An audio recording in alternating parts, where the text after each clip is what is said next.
Dahil ng pag pasag sa meta kasi, ayun nga, yung 4 na mapa, parang paiba-iba eh. Parang siguro, makapasok na rin siguro ulit yung utility ko. Maganda kasi sobrang laki impact na ngayon ng yung bagong roamers sa first 2 minutes kasi may chance ka mag-level 4 sa first turtle. Para sa akin, sobrang magiging laking factor nito sa lahat ng teams kasi sa dami na yung mga hero na pwedeng ipasok depending sa map. So, ayun, para sa akin, game changer din yung nangyari sa roam na update. Kasi, ayun, katulad nga, may mga gumagamit na ng mga roam Novaria and marami pa tayo siguro makitang iba. Kasi, hindi na yung roamer yung nagiging lowest gold eh. So, pero this time, magbabago rin yung macro. For example, sa Broken Walls, pwedeng yung maging Lord Dance, pwedeng pakabilaan eh. Which is hindi nangyari sa normal na game. Mga expectation namin kung bago magbabago yung meta. Siguro pag may mga lumabas na ng mga experiment heroes na gumana talaga and magiging consistent na napipick na. Doon magsisimula kung paano mabago yung meta. Magiging meta lalo yung mga roam. Parang mas mabibigyan sila ng halaga sa game kasi yun nga. Kumbaga sa kanila yung meta ngayon, naka-base. Para sa akin, ang favorite map ko is yung Flying Cloud.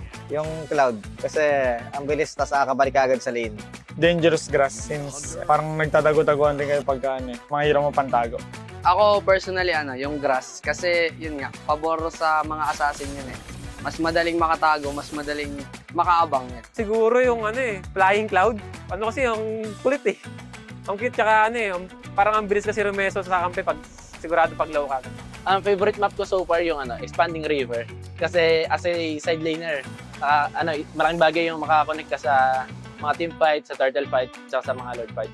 Pero gusto ko rin yung Broken Walls kasi nga nag-iiba yung macro ng mga team.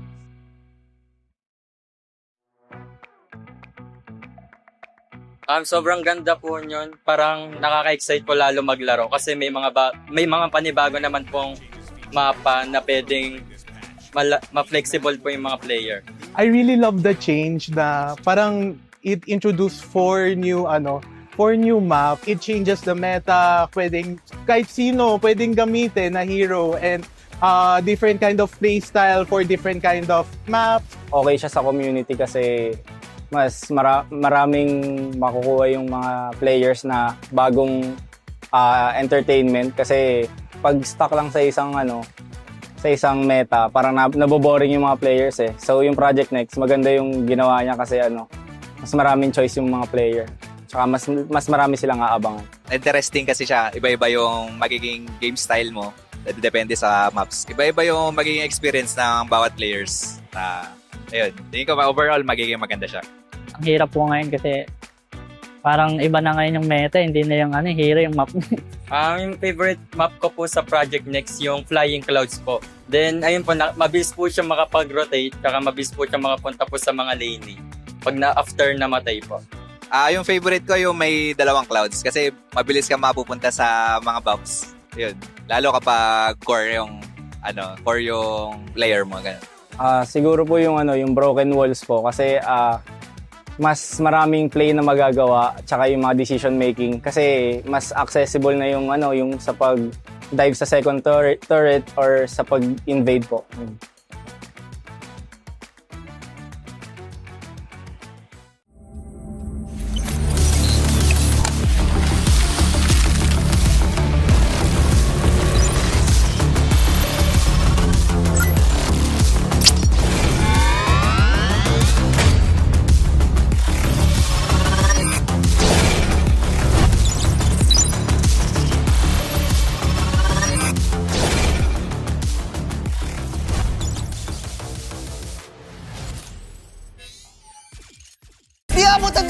Defeat GG bro!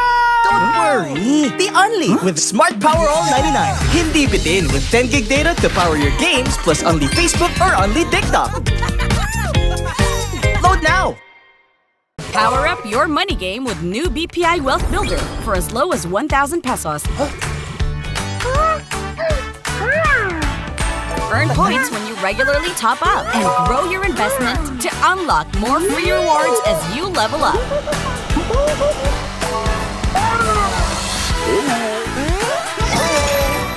Make your money grow with BPI Wealth Builder. Visit wealthbuilder.bpi.com.ph. Enemy alert. Your scalp gets 1.5 times greasier, causing dandruff. Get triple anti-dandruff power. Supercharged with Clear. Pang-marinade, Panggisa, pampasarap, ang daming ititimpla. Luto mo yan with Knorr Liquid Seasoning. mula luto tong plato, sarap panalo. Luto tong plato, sarap panalo. Luto tong plato, sarap panalo. Luto tong plato, panalo ang luto mo.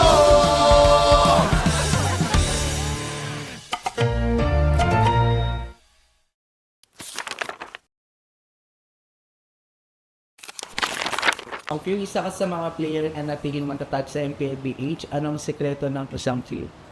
Para sa akin siguro yung passion ko sa gaming talaga. Kahit anong game kasi gusto ko maging magaling eh. Yung passion ko sa gaming is nakuha ko siya simula nung bata pa ako eh. Parang sobrang saya ko sa mga nilalaro ko and sobrang saya ko kapag nananalo ako. So, piling ko din ko nakuha yung passion ko. Nabanggit mo din na superior yung vote mo. Kasi nung MPL season 1 nakita ko siya mag-funny, sobrang nagalingan ako sa kanya. Tropa natin dito. At kita mo naman si Pew. Tapos sinasayawan lang dito from wall to wall. Sinabihan ni Angela pero he still got the kill para dito kay Karina. Yung tatlo. Pew. Tapos ngayon naman, kaya siya yung goat ko kasi sobrang tagal niya na tapos nasa top pa rin siya. Nabanggit ni Cartesi na ikaw daw yung player na iniidolo niya at tinawag niyang GOAT. Siyempre masaya kasi yung lahat ng tao na parang nag-ML, ang sasabihin ko na si Carl talaga eh. Lalo na siya ng international and masaya pa rin na nakikita niya na ganun. Siyempre pinagdaanan ko, marami munang talo bago nag-champion, ganun. Ganun naman yung cycle eh. From child prodigy to the face, and now MLB's greatest of all time, Cartesi!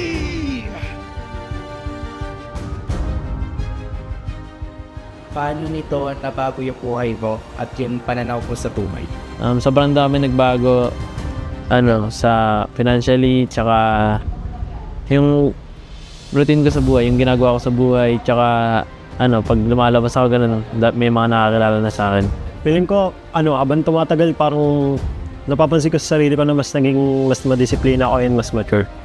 Siguro yung biggest lesson ko lang yung balance lang sa lahat ng bagay. Tapos ngayon talaga, ito na talaga yung feeling ko buhay ko eh.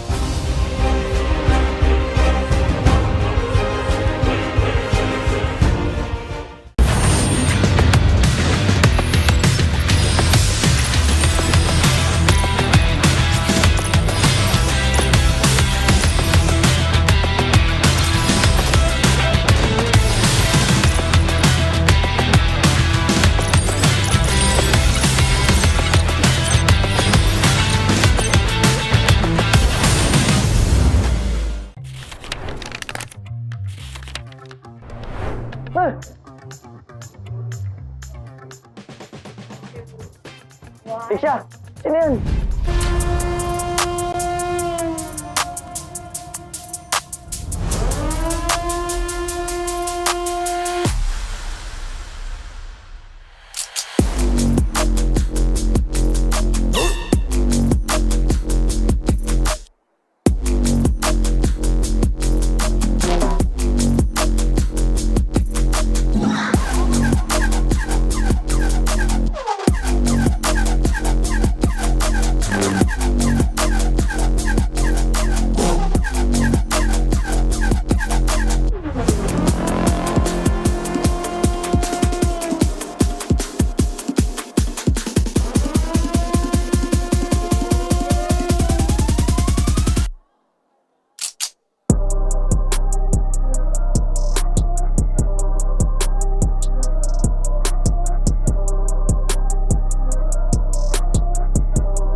golden sun and repping for the 3 stars. Look at us to the top, no ifs, no buts. Winning any game para to sa PIN na yes.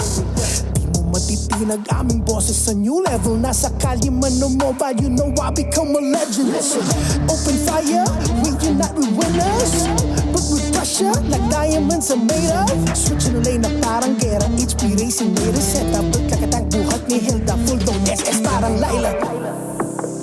Susundan ko ang iyong wakas. Kasama pataas, tagumpay natin to. Dahil tayo'y malakas para sa Pinas. Nasa amin ang alas, hindi to atas. Kinikilala sa taas kasi kami ang malakas para sa Pinas. Nasa amin ang alas, hindi to atas. Kinikilala sa taas, ganito kami sa Pinas. Yeah.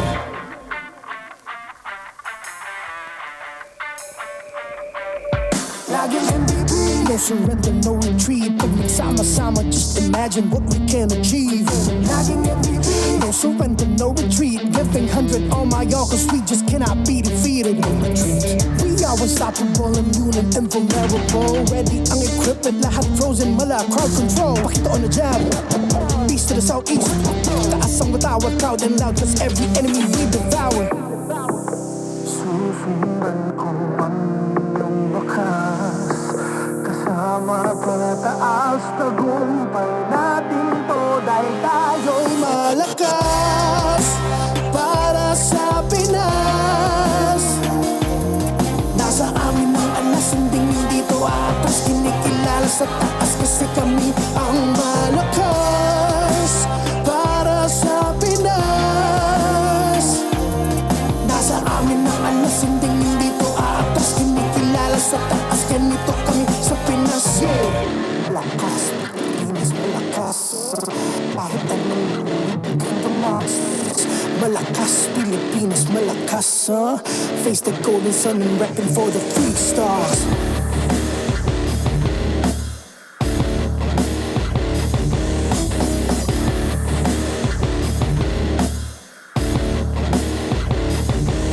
Ang lakas ng Pinas, we unite, we the stars. Ang lakas ng Pinas, we unite, we the stars. Ang lakas ng Pinas, we unite, we the stars. Ang lakas ng Pinas, we the stars.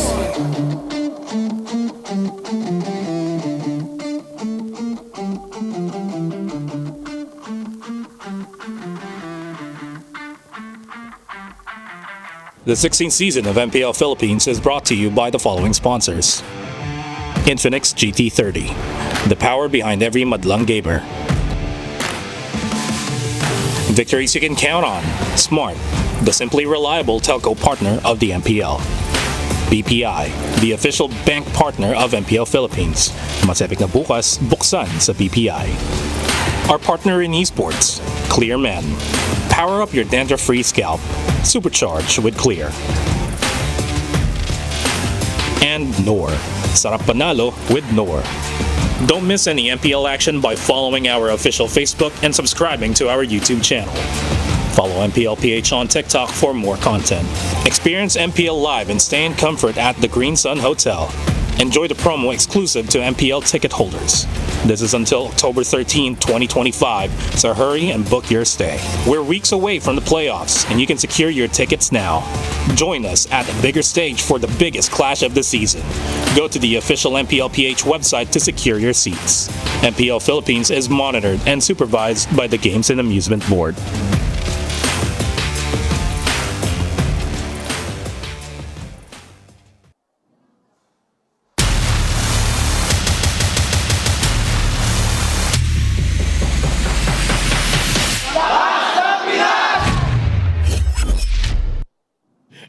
Maligayang pagbabalik sa MPL Arena. Ako, si Hans Galeria. And this is your very own Odin at ito ang rescheduled day 1 ng week 6 of our regular season. It's quite unusual na meron tayong laban sa Lunes, which is usually the day off of our teams, but for the safety of everybody, yung mga naging laban noong nakaraang Friday na dapat mangyari noon ay schedule natin para ngayong araw. So more games at sisimulan natin ang inyong week with MLBB. At syempre, an epic rivalry is on our schedule with Aurora Gaming versus Team Liquid Philippines. Talagang hindi nyo dapat palampasin ngayong Monday ang ating mga laban. At hindi na natin papatagalin pa, Odin. Sama-sama nating tutunghayan ang lahat ng mga laban dahil oras na para saksihan ang Lakas ng Pinas! Marban, well, assalamualaikum to all of our Arabic-speaking fans watching MPL Philippines. You're tuned in to MPL Philippines Week 6, Day 1, rescheduled on a Monday. At your service, my name is Leo. This right here is Naisu. And midnight, it's us, We Bear Bros, taking you through today's two best of threes. He's a bear now. Yeah. Well, you've been a bear for a while. Yeah, I've been bear for 5 seasons now. Yeah. You just don't see it. Well, we see it now. Yes, sir. It's real. I'm here. We're here on a Monday. This is so weird. On a Monday. I'll tell you now, you had to point it out that we're here on a Monday. Folks, there was a brewing storm that just hit landfall over the weekend, and that's why we're doing MPL broadcast on a Monday. We'd like to thank Infinix. Experience victory with the Infinix GT30 Pro with GT trigger and MLBB certified 120 FPS. Enjoy ultra smooth gameplay to outplay the rest. You can join the Infinix X Laban show match, play alongside Cherizawa, Athena, Jayat Gaming, and our very own Umi. Wow. Umi in an epic 5v5 match this October 25, powered by the Infinix GT30. And just like that, like and follow the Infinix Philippines on Facebook for the full mechanics. Winners will be announced on October 13. So, are you hashtag Team Cherina or hashtag Team Jamie? Join now and outplay the rest. I know what team I'm on. What is it? Jamie. Oh, yeah? Team Jamie. Oh, yeah? My boy Womi. Yes, sir. You gotta give some love to Athena. Charita for me. Ladies and gentlemen, you can level up your game with Vibe by BPI. If you download and sign up for Vibe, you'll get 50 raffle entries. Now, last month, 200 lucky winners, they received 1,250 MLBB diamonds. Well, guess what? This month, they've raised the amount for you to potentially win a whopping 50,000 diamonds. Ooh, that's a lot. And you can do that by downloading and signing up for Vibe now. Begin an epic tomorrow with Vibe by BPI. This tournament is monitored and supervised by the Games and Amusements Board. Gentlemen, last night was quite a hoot. I was watching. We were technically we were both watching. Because you weren't on. I wasn't on. Well, technically we were kind of. No, all three of us. Yeah, that's right. Yeah, none of us were. I was at home last night, dying. No, you were healing. Yeah. I'm just kidding. Let's paint in a positive light. You were healing. I respawn. You respawn. About a Guardian helmet. It was a 24-hour process. Yes, sir. But yeah, no. Last night was quite the broadcast. It was two best of threes that went quite the distance, and because of what elapsed in the arena, this is what we have now. RORA still at number 1. Liquid moves up after that victory over Twisted Minds. That drops ONIC. They'll be in action tonight, and then you still have that tight middle where Twisted Minds just keep dropping, fam. Yeah, kind of weird how, over the course of maybe just a few weeks, Twisted Minds, their position has quite changed here. But also, you're still looking at Team Falcons, man. I was still scratching my head watching those games yesterday, and I don't know. I feel like they're running out of time here. Yeah, it's honestly when I saw them lose again, I was like, this is a rough patch for Team Falcons. Not just the players, but also the fan base. Like a lot of the people from the community were already giving their support to Team Falcons, because at this point it's almost close to impossible for them to actually reach the playoffs contention. If you think about who their next matches are, it's the two big teams. It's ONIC and TLPH that are, by the way, fighting for the number 2 spot, possibly even number 1. Both of which are in action alongside the aforementioned number 1, Aurora. Yep. We're closing off with that, but first we're witnessing a best of 3, a contest between ONIC PH, the defending world champions, going up against APBR, a world championship franchise as well, who has been rebuilding throughout Season 16. They'll be followed by one hell of a banger. This is the epic rivalry. That's what they call this, yeah? Yeah. It's Aurora versus Liquid. We got the international rivalry, now we got the epic rivalry, and then we mentioned earlier we got the golden rivalry too. Now this one, I feel like is I feel like this whole weekend was stacked with so many good matches, and it's great that we get to go ahead and end it, technically ending week 6 with Aurora and TLPH. Yeah, I mean, honestly, like, even if you switch things around, like, we would still end up with a lot of good matches, but coincidentally, the order was, put this way so that Aurora's last match would be up against the recently crowned MSC champions. And the funny thing is, if they lose here, TL, I think, gets number 1. If Aurora loses this. No, actually, no, never mind, because they still are... Yeah, far off. Aurora's just been on a roll, bro. Yeah. So, can Liquid stop him tonight? Especially That's after the their question. slobber knocker against Twisted Minds. I think... Oh, man, I don't know. Like, Stuff. Aurora's been hard to find, like, where that weak point is lately. Like, this season... They're so well-rounded. Like, especially when Light came in. Yeah, I don't know, man. I don't know what it is. They play the almost perfect MLBB. Yeah, that's what I'm saying. Where's the weak point of Aurora right now? Yeah, that's why. Like, if you're gonna analyze games from Aurora, like their matches, most of the times you're just waiting for Aurora to commit a mistake. But it's rare for them to actually make those mistakes because they've been refining their strategy, their play style, and at this point, they're at a point where they don't make those mistakes. They just commit to every single play, and I think that's very hard to break for a lot of the teams. Homies is on top of the world. Again, player rankings, you're looking at Lord kills, damage taken per death, you're looking at KDA, you're looking at, all right, gold-wise, Liquid is still on top of the world there. Yeah. But Aurora, is just, no matter how you dice it, they are the team to beat. Yeah. They are, and I think statistically for a lot of the different roles there, like they hold a lot of the number 1 spots, number 2 spots there. Also, I would say that it's been nice to see, I feel like Domenkite find his footing here too. He grew so much. That man, Mr. Del Mundo. Let's go ahead and throw over to Wolf. He's got a special guest on the line for the Howl. Thank you so much, casters. Ang makakausap natin ngayon ay isa sa mga respetado, isa sa mga matataas na achievements na rin internationally. Isa sa mga proud exports ng Pilipinas when it comes to coaching. Coach Fly Solo, hello! Ay, hello po. Kamusta naman, bossing? Happy naman po and mix of sad kasi tagulan. Ay, okay. So, Coach Fly Solo, baka kasi may mga hindi pa nakakabalita at hindi pa nakaka-chismis kung nasan ka ba ngayon. So, saan ka ba nag-coach ngayon at saang lugar, saang region at anong team? Sa Virtus Pro po ako sa team ECA sa Russia po.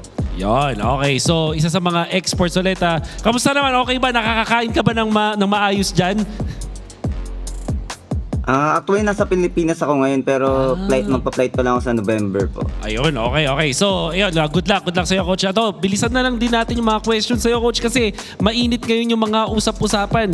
So far, ano ba sa tingin mo yung level of competition ngayon sa MPLPH Season 16?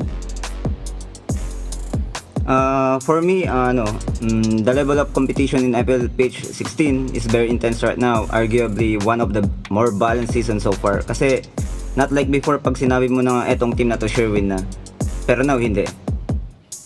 Okay, ito, ang ganda ng word na ginamit, no, balance. Kasi kahit yung mga nasa lower standings, kaya nilang tumalo ng mga team sa nasa taas, no? But speaking of the patch, paakabago lang. Ang dami ng mga na-flex na mga kung ano-anong mga roles, kung ano ng mga heroes sa bawat roles. Meron tayong mga mage na gold laners, meron na tayong utility junglers. Sa tingin mo ba, naka-apekto yung bagong patch natin sa dahilan kung bakit na-flex yung mga heroes na to? Para sa akin lang nakaka-confuse and gamble siya. Being confused sa kalaban kasi pag natalo kayo mas maganda nilalagay sa ganito, ganyan.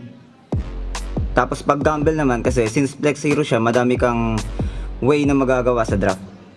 Alam mo, Coach Fly Solo, dahil dun sa mga bagong mga pwede nga namang isugal, lalo na sa mga roamers, pwede tayong makakita ng mga kakaiba at exotic na picks. Meron ka bang mga mga naitatago or mga pwede ma-share na possible na mapili kung hindi man ngayong araw sa buong season natin?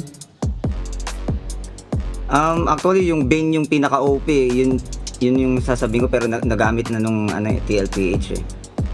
But yung mga Saber roam, may chance pa tayo makakita ng ganun. Sa tingin ko, hindi. Magmamatter pa rin yung mga tanky heroes kasi nagkakapera sila pag nagkakabisyon. Medyo ano nga lang, slow type moving lang sila. Okay. So, sa tingin mo, ano pa yung mga pwede pa nating ma-expect when it comes to the meta dito sa Project Next? Meron ka pa ba mga na-foresee na magbabago katulad ng jungle choices o kaya naman ng mga rotations, mas magiging mabilis ba or anything? Sa tingin ko yung kung alam niyo yung Glyph of Fortification, yung sa tower, para maging invulnerable, parang ganun. Uy, pwede yun parang Nakakastan actually. So ito, speaking of the new meta, at syempre, dadating na tayo sa point na papunta tayong M7, Coach Fly Solo. Ikaw na-experience mo yung ibang region. Sa tingin mo ba, ano kaya yung level of play na ipapakita ng mga Filipino teams in the international stage? Para sa akin, sobrang competitive at madaming for now, sobrang daming team na talaga na nangingibabaw at lumalakas na. Tsaka since sa Indonesia yun, mas gigil yung mga fans and players doon kasi gigil na yan sa Pilipino, hindi sila nanalo. Ano ba ang sikreto ng mga Pilipino? Bakit ba ang lakas natin sa pati katulad mo, ine-export ka? Ano bang meron sa atin? Sa tingin ko, yung attitude tsaka consistency ng Pilipino. Sobrang hardworking talaga. Not like sa lahat ng napuntahan kong bansa, medyo mababa yung ganun nila. Angat tayo. Okay, so Coach, very quickly, meron ka ba mga huling shoutouts at message dyan sa mga fans at supporters? At imbitahan mo na rin silang supportahan yung team mo. Medyo mahirap supportahan yung team ko kasi madaling araw, na dito eh. So, shoutout lang sa family ko at girlfriend ko. Watch. Okay, thank you so much. Good luck dyan, Coach Fly Solo. Have fun always and ingat ka dyan. Thank you. Thank you so much. Yan po si Coach Fly Solo mula sa Virtus Pro. Sana may natutunan kayo dahil ako mukhang may natutunan talaga at mga hot takes at may mga pwedeng abangan. Maraming salamat. Now, back to the casters. Spasibo, Coach Fly Solo and Wolf, I believe from where he's from, in the EECA, that's what they would say, to say thank you. What is it? Spasibo. Spasibo. Say it. Spasibo. Spasibo. There you are. Something like that. What is it with our fixation with Saber Rome? It's gotta stop. It's high octane, man. Hey. That level 4 comes, you're not doing anything 1 to 3. Hey, we're allowed to see it at least once. Just once. Are we allowed to, or we're hoping to see? Both. We're allowed to, and we're hoping to. Once we've seen it, I'll hate the next one. You know what? This is something we are bound to see. The clash between Kelra and Shizo, the standard and the silent. ONIC PH versus APBR coming your way, a best-of-3 contest between a team that is approaching the top of the world. Yep. And a team that is finding their footing to even say that they're sure to make the playoffs. Because as of now, APBR is still right at the cusp. Yeah, I would say it's what they did last season, and they had some improvement so far, but I still feel like they're trying to find that secret sauce to find out what works for them here. It's clutch time for the captains because their mid laners are where the authority and the responsibility lie. Super Friends versus Aqua. You know what? I do agree because there was one point at ONIC's career where they were, they were finding their groove, their rhythm, their tempo. But over the course of time for ONIC Philippines, we found that Super Friends was the stable player. He was the pillar of the Super family.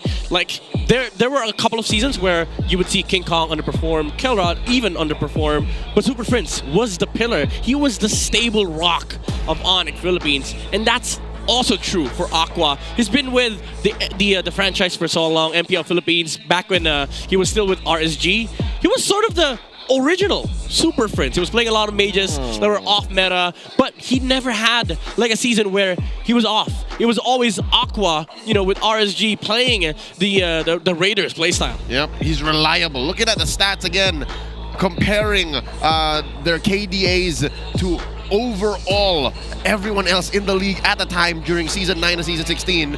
Look at how clean Aqua played all this time. Again, we're counting just from Season 9, but for everyone wondering, Aqua is Prince's senior by at least 2 seasons. Yeah. By the way, this is unfathomable for mages. Back in season 9, it was all gold laners, it was all junglers, but Aqua was showing up. He was showing up with the Kaguras, the Kanitas, even the Eves. Like there were a couple of like picks from RSG that did not make sense at all. But on Aqua's hands, it was like super viable for the Raiders. And this goes hand in hand with the roamer. Again, no man is an island, especially mid. So for you to be able to work closely with your roamer, that is what unlocks the rest of the team. X-Nova and Aqua for AP Bren, Brusco and Super Prince for ONIC. Yeah, I like it when we get to go ahead and look at some of these. Now we've seen a couple 5-minute stats here, but when you take this down me being a former mid laner main, but then going to the roam, you know how a synced up combo like this can be so devastating in the early game rotations. Especially when you look over here, obviously the KDA is going to be higher for Super Friends and Brusco because of the nature of their game so far for the season here. And it shows, it showcases and allows those certain rotations and playstyles that we see from ONIC Philippines. Yeah, that's crazy though. Like 2.93 KDA on these two players for the first 5 minutes. 5 minutes, mind you. This is very, very high. And this is very, akin to an ONIC playstyle. Like, they're very aggressive. Sometimes you would see even their own jungler show up in mid at 2 minutes. Not even. Sometimes 40 seconds. He'd be in the middle lane just to be able to create pressure from the middle lane. And I think that's what makes that kill participation a little more slightly towards the AP Bren duo, is because they more rely on each other. You can't expect a Silent to just come out of nowhere, or even James Pax, despite his million moves, to make these on his own. All this while, ONIC has made it superstars. That's why maybe you have a 10% window for you to show up. Let's go ahead and check in on our community poll. What do you guys think? Which hero do you want to see in the mid lane? All right, I'm so happy Saber's not here. Gord, Nana, Vale, others, Joseph. I know you're looking That's why I'm for. clapping. Sorry. I know you want to see Nana. No. Did you say Saber?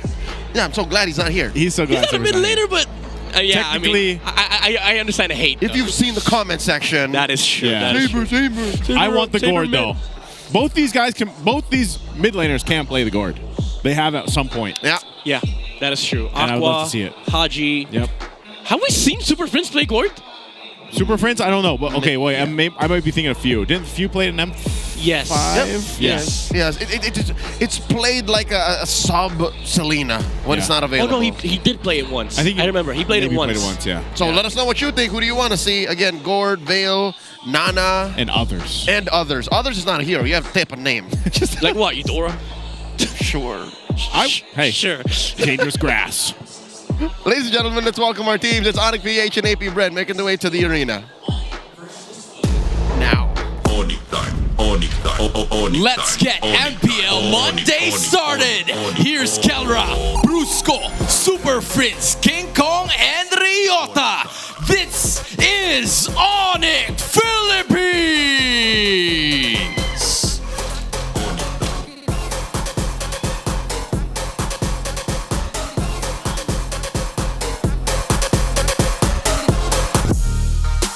The Hives, the Bees sting, and it is their time to shine in Week 6. It's time for Shizu, X-Nova, Aqua, James Panks, and Lord JM. Ang pinalakas, AP Bren!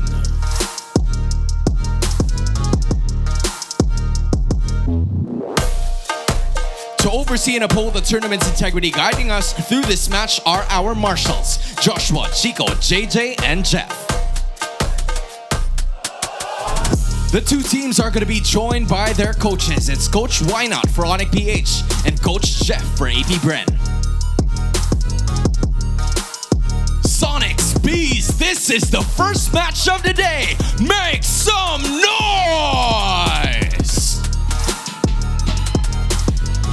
Here's ONIC PH. Joseph confirmed, I think Super Prince has played the Gore. You think it's going to show up tonight? I don't know if it shows up tonight. Maybe on this Monday it will. We also got Ryota playing, by the way, so Ryota's going to be here alongside King Kong, Brusco, Kelra, and of course Super Prince, like we were comparing with the mages here. And I think, some of this is going to have to be, how does this mid lane duo work? Super Prince and Brusco, we've seen a lot of it. I feel like they have even, in a sense, adjusted things over towards this later half of the season. Midnight, how did AP Brent prepare for this? Because ONIC has also been on fire. I mean, I have no idea. I'm not part of the boot camp. I've never been to their side, but from my perspective, this is a do or die match for them. They should have prepared like this is your your long time exam, like for boards or something. Because at this point, you gotta be strict with your playstyle. You gotta be very I would say comfortable at this point, because there's no adjustment period anymore, and a lot of these players have to step up. And I think if you are the captain, you should be able to steer the ship here for AP Brent. We are literally going into the last quarter of season 16, and I agree with you. AP Brent, this is the point of no return. If they can win against ONIC, then their chances of going to the playoffs all the more are going to be concrete. Looking at their stats, what do I tell you, folks? AP Brent lives in ONIC's world. Everything that AP Brent can do, ONIC does better, except for one thing, that hero pool. Coach Jeff, Coach Baum has been all the more experimental. If I might say so myself, AP Brent might actually be the most experimental team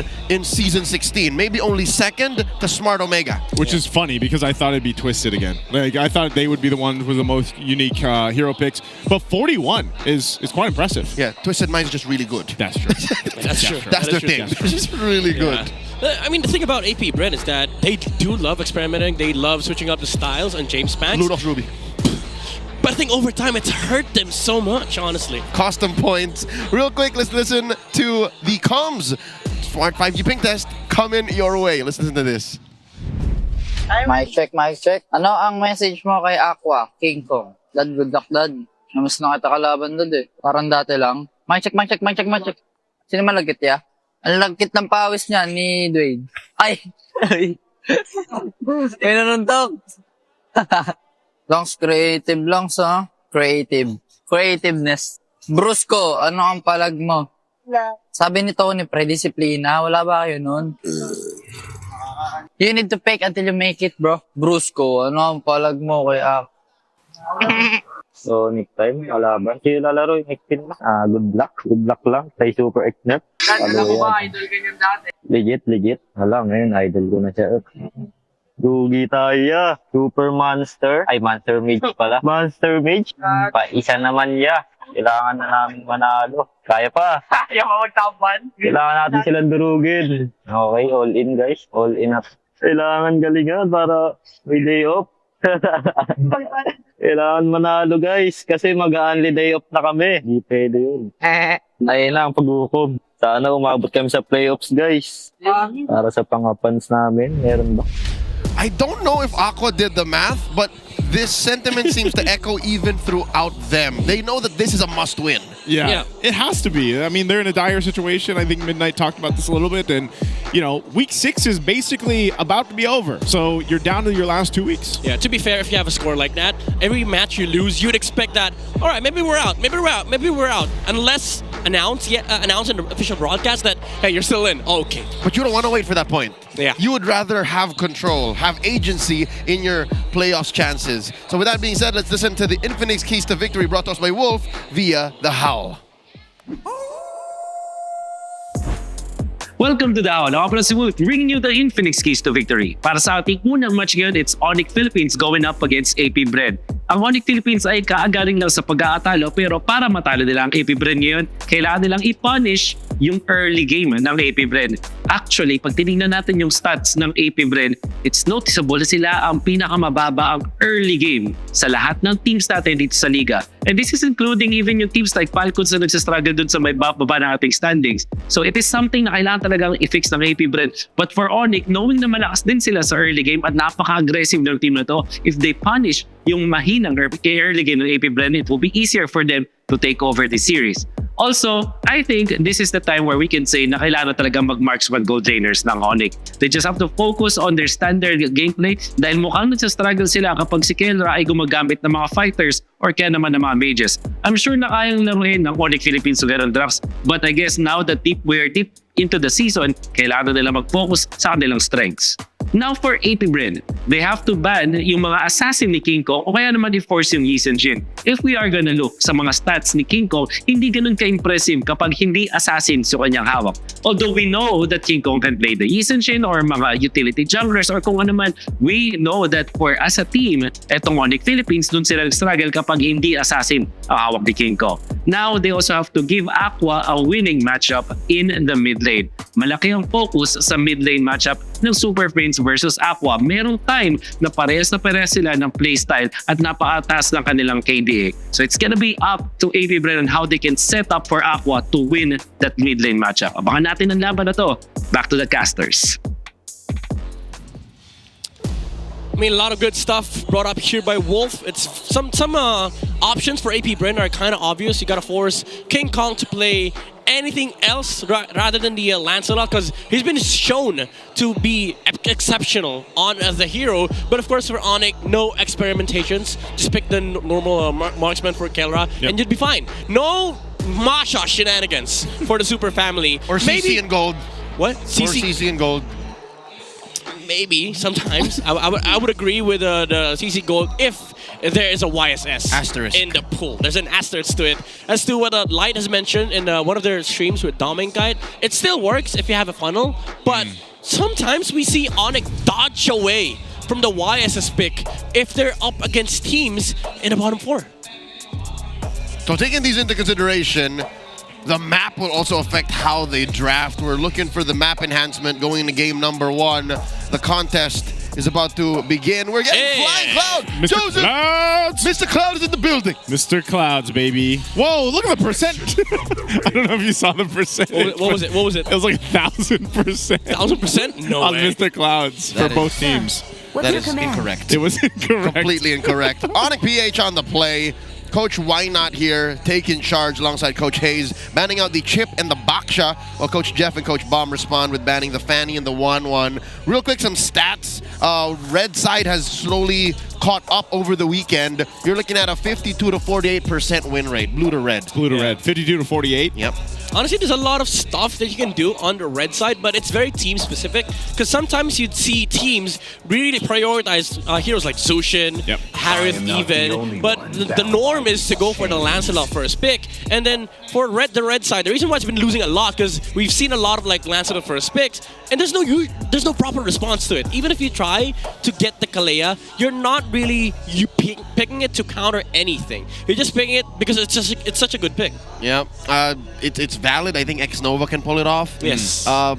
But you also have to build around said Kalea. It doesn't single-handedly answer the Lancelot, especially if you're talking about King Kong's Lancelot. Yeah. You need a really good XP laner for that Kalea. Like, that's what we're seeing, you know? Like, we're seeing a lot of Kalea success when you have a really capable XP laner to complement that, to where the Kalea doesn't always have to be the one to get those battle spells out. But, wait, hey, APBR will be... They'll be the ones to ban out the Kalea. What is this? ONIC just gets a free. So this is Lancelot. Is this an I know you know, but do you know what I know? Because maybe they're opening up the Lancelot, and then I think APBR has somehow unlocked a new pick to answer the Lance. I think they're hoping that with this Kalea ban, ONIC prioritizes YSS. But to hell to Yi Shin, they want a Lancelot on King Kong. And now for APBR, what do you do against this Lancelot? There's no full views. You can still get the the normal Harith Arlet, but this is just a free pick for ONIC. Is there a world where you don't care about the Lancelot? What if that is the next in the line of APBR experiments, or in what if we just let through the Lancelot and then we don't care? Like, what is the answer then to a Lancelot? Like, without the Kalea? Yeah. Not this. Not Khalid, but do you go faster? Because that's what Khalid brings to the table. He brings speed. If they take Uranus... Oh, they don't even take Uranus. I'm not so sure, Joseph, Neil, if this is how you win in mid. Remember, one of the keys to victory was for Aqua to win in mid. He reveals himself first. Yeah. And he's outranged by so many mid laners left in the pool. Yeah, there's Kimi, Farsa. They also have to worry about Uranus, by the way, because now with this Khalid, it gives you early game, but if they just decide to pick up the Uranus for ONIC Philippines, you just have a hero that tanks everything from AP Brand. Oh, and you're right. This is the new general, the leader of the Riot army, Ryota, in play. The reason why he got that moniker is because he plays so similarly to ONIC OG Dilar. Yeah. Oh, are we going to see the Uranus in the first? Maybe three? Arlet. I think, got a Kacha for Brusco. Okay, that's very interesting. Oh, they still I was wondering, because I expected both these teams to prioritize the Harith for the gold lane. I mean, obviously Kelra likes it, but also Shizu, I think maybe it's one of his better performing gold laners. Yeah, I don't even know why you would rush the Khalid. Like, Zush and Harith would have been perfectly fine. That's what I was thinking. Like, yeah, I don't think gold lane ONIC would have gone for the Khalid anyway in the first phase. They usually pick that second phase if they want to flex it out. But now AP Brand, they get themselves the YSS. It's perfectly okay since there's no Kalea on the pool. Now for AP Brand, they still have to worry about heroes like Farsa, especially now that they see, you know, who they're up against, Super Friends. You still have to care about the Selena, honestly. On cam, we see some of the Sonics. That is King Kong's parents, his mom and dad. By the way, it's my mom and dad's birthday. Happy birthday! Oh, happy birthday, Papa Mama Bear. Yeah. Right? Back to the action. Going into second phase, maybe AP Brand should start banning mid. Yeah. Because I do believe they should protect Aqua, and there it is, they take out the Kimmy. Yeah. Maybe the Farsa? Yeah, I was Farsa saying. next. Yeah, I got you. Yeah, thank you. Thank you, Mr. Joseph Charles. Whoa! Whoa, I Bane's- like this. Bane's being banned out. No! Hey, my precious! This is something that's been revealed to the entire community. It's real. When you have a YSS, everything's okay. Because he's a funnel. You can just straight up pick CC, Bane in the gold lane, maybe even Masha. No, I'm just kidding. You're triggering me, man. Yeah, forget I said that. I by the almost way. forgot. It's been a year and change since we saw that. Continue forgetting that. But there's a lot Don't of good lane gold lane fighters you can put. hell? Yeah, that What threw me the back. hell? There's a lot of gold lane fighters you can put with the YSS composition. A here. Ruby, a CC. Yeah. I actually like the Ruby. Knowing AP Brand, they'd still probably go with the Moskov. That's Sheez's comfort. Or even a Granger, honestly. YSS Granger is not that bad. So they remove the Farsa. This opens up a lot of the marksman that has been exceptional on Shizu's hands. What if Super Friends just goes Selena? It's still probably gonna go still possible. Yeah, it's probably going to go Selena, honestly. Oh man, AP Brand reverse engineered this whole mid lane matchup, but you're right. The very obvious choice of Selena is still out there. They should take gold lane here. If they reveal the Khalid's role, and if it ends up going to XP, it's an instant CC pick for ONIC Philippines.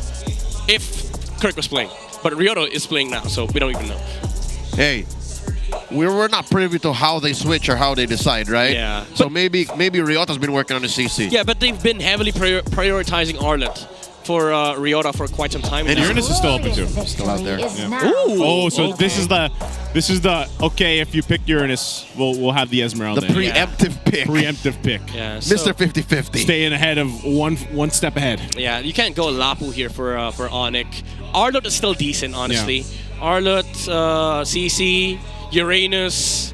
Uranus is just gonna be a tank in this game. He's not gonna care about the Esmeralda matchup, but he cares more about the zoning potential against the YSS because they have to focus on the XP. Oh, this is bold from ONIC Philippines, by the way.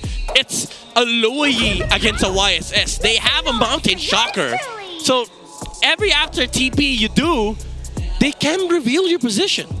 All right, and ONIC knows this. They literally picked the Luyi into the Yisun Shin, but they don't care. And there's the aforementioned CC going into the hands of Ryota.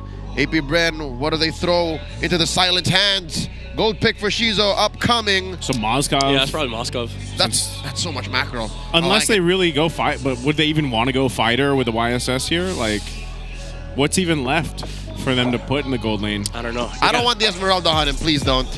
They gotta charge up the MDL experience, honestly. Yeah. Pull up the fighter goal lanes. Hey, 41 unique heroes. Are they going to bring a new one out or no? What's good? They could actually go Bea here, honestly. Oh, okay. There goes a Ruby. I did say I like the Ruby, but this is going into the Harith. I like this draft, honestly, from AP Brand. They've managed to salvage their draft because of the fighter gold lane flex, and I don't particularly like this Louis pick. from ONIC Philippines just because of the fact that the Esmeralda actually likes playing into her. Because now you do get the vision when she TPs, and what the Esmeralda can just do is run over to the Luyi, because if she fights, you get a free shield for the Esmeralda. Just make a beeline and slap that Luyi. Yeah.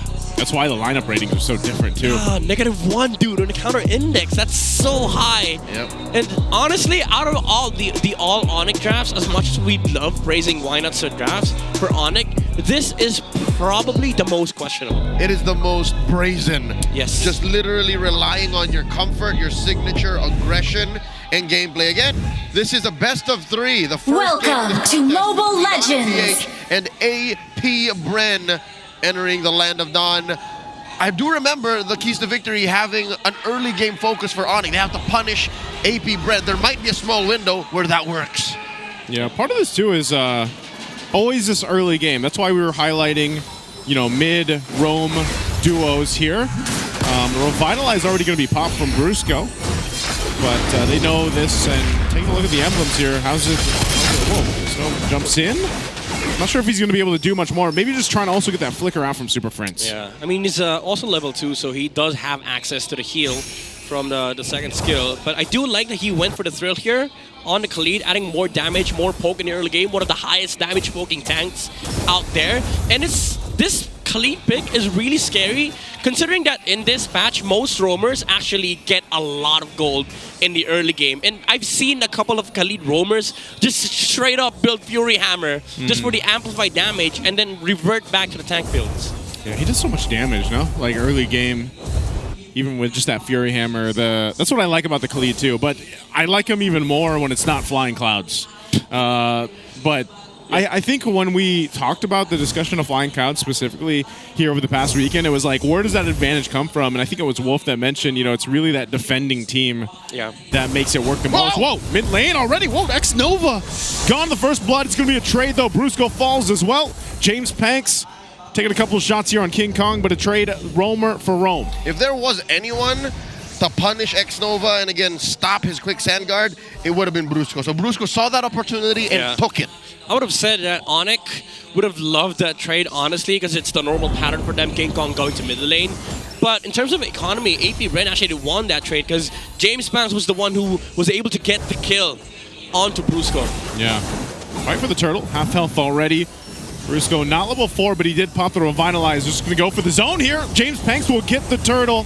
Now they're going to force him back. Aqua will jump in, trying to bring back King Kong. He brings him, and another falls as Ryota falls right in front of King Kong. So good pickups here for AP Bren. On-demand crowd control. AP Bren has it in spades. They want more. Shizu jumps in, burning the flicker, though. I think they wanted that follow-up, but they won't get it. A good mount shot. Oh, goodness. Pull the range. Man, AP Bren is off to a great start. And X-Nova taking a peek, but he won't find it. An inch from death. Yeah, good plays coming out from AP Bren. Little bit of hesitation on that play in the mid. Could have worked, but they're still not done. Kelra. Okay, he gets away. You got the Purify, sir. Yeah, I like this aggression coming out from AP Bren. King Kong, unfortunately, too early on the trigger with the Thorn Rose. That's why James Spans was able to get the Retribution in. And after winning the turtle, they were able to fight good Raging Sandstorm from X-Nova. He put it on the tower of ONIC Philippines, so they had no exit and then flickered back. So there was no real way for ONIC to actually get out from that skirmish. And after that, again, Shizu's attempt, maybe just a little bit more commitment from AP Bren could have made that play from James Hans work. But even then, they're still winning the economy battle in the early game. 3.5 minutes in, it's looking good for AP Bren. About 1,000 and change up. If they're hoping to make it to the playoffs, you can get your tickets now.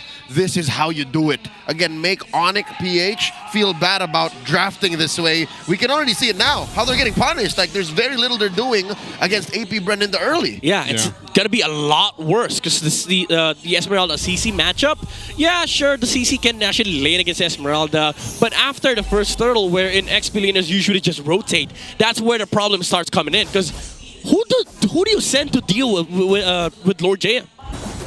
Nobody deals with Mr. 50-50. They all regret it. Yeah. He has a flicker too to punish whoever runs away. Turtle spawns, as you can see on the map. AP Bren has the advantage, although Friends can relocate them and suddenly just rotate forward. There's the Mountain Shocker. It's clean. AP Bren has to have this. You can see this gold laner's rotating up too. Diversion will be used, but it's a turtle already secured. AP Bren. What? Wow. Are they going to actually force this fight? What a read! Brusco goes in with the Unbreakable. He's trying to jump out, but he's just crowd controlled. He finally jumps to the turret. Will live. But man, it just seems like the tempo is off for ONIC right now. Yeah, I don't even know why they tried using the diversion from the Louis to go on the right side. You know AP Bren is going down bot. They keep the YSS pushing top lane, and you'd inevitably be in front of the members of AP Bren. So it's like for ONIC saying, all right, let's force the team fight. And what happened was they just wasted a Revitalize and also an AOG from Brusco. Hey, glass half full. At least nobody died. ONIC keeping this tight, but yeah, the early does belong to AP Bren. Oh, Camera solo kill by James! Was that? Yeah, that was, and he even popped the Vengeance. Ryota goes down. And you see, I don't know, man. The timing's off here. The general got assassinated! The Riot army is in shambles. What? With the CC, with the Vengeance, and against the YSS. Is Jimmy James that ahead? I don't know, man. He's probably 3 levels ahead of Ryota. That's probably one of the moves he has. One in the million. Yeah. And we saw none of it. Oh my God. We'll see more, hopefully. This is horrible for ONIC Philippines. This is not how you want to play this draft. This draft requires a lot of tempo. Now they're forced to farm. They're forced to bank on their late game, which, by the way, they do have late game. Problem is, you're playing against a YSS. He loves these kinds of stuff, where he can just snowball, take over the map, utilize the vision for the Mountain Shocker. And again, let me add the problem to ONIC Philippines. You still have an Esmeralda to worry about. How far ahead is James Banks? The answer is yes. He's a full 1,000 up on King Kong. Yeah, that's why he's all in the jungle, too. And you saw X-Nova knows the lead that they have. First item on this Khalid, he went the Blade of Hepsies. Right? Yeah. So he's that little bit of extra damage burst here, even on Brusco, as you can see this. They're going to fight for the third turtle. This could just be AP Bren's. I'm worried for ONIC if they decide to find it, but they'll keep King Kong up top to at least get a turret. There's a Raging Sandstorm. X-Nova, the pull in from Shizu. X-Nova goes down, but they're going to fight it out anyway. King Kong not part of the fight. Ryota falls. James Panks looking for more. He'll get a flicker from Super Prince. 3 for 3 for the Turtles. Oh, James Panks going forth, taking that orange, and King Kong has for it. Is that turret up top? Mr. 50-50 bullying King Kong out of the lane. Whoa, Super Fritz! James Panks will get more.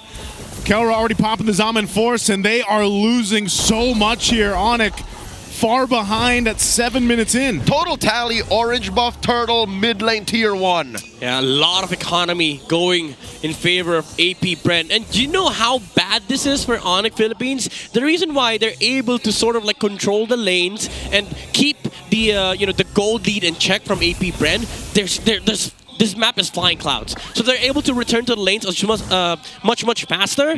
But AP, if this was any other map, honestly, this would have been a lot worse for ONIC Philippines. Yeah, right now they're going to fight for the buff. I'm not sure. King Kong should be able to go ahead and grab this. Doesn't, though.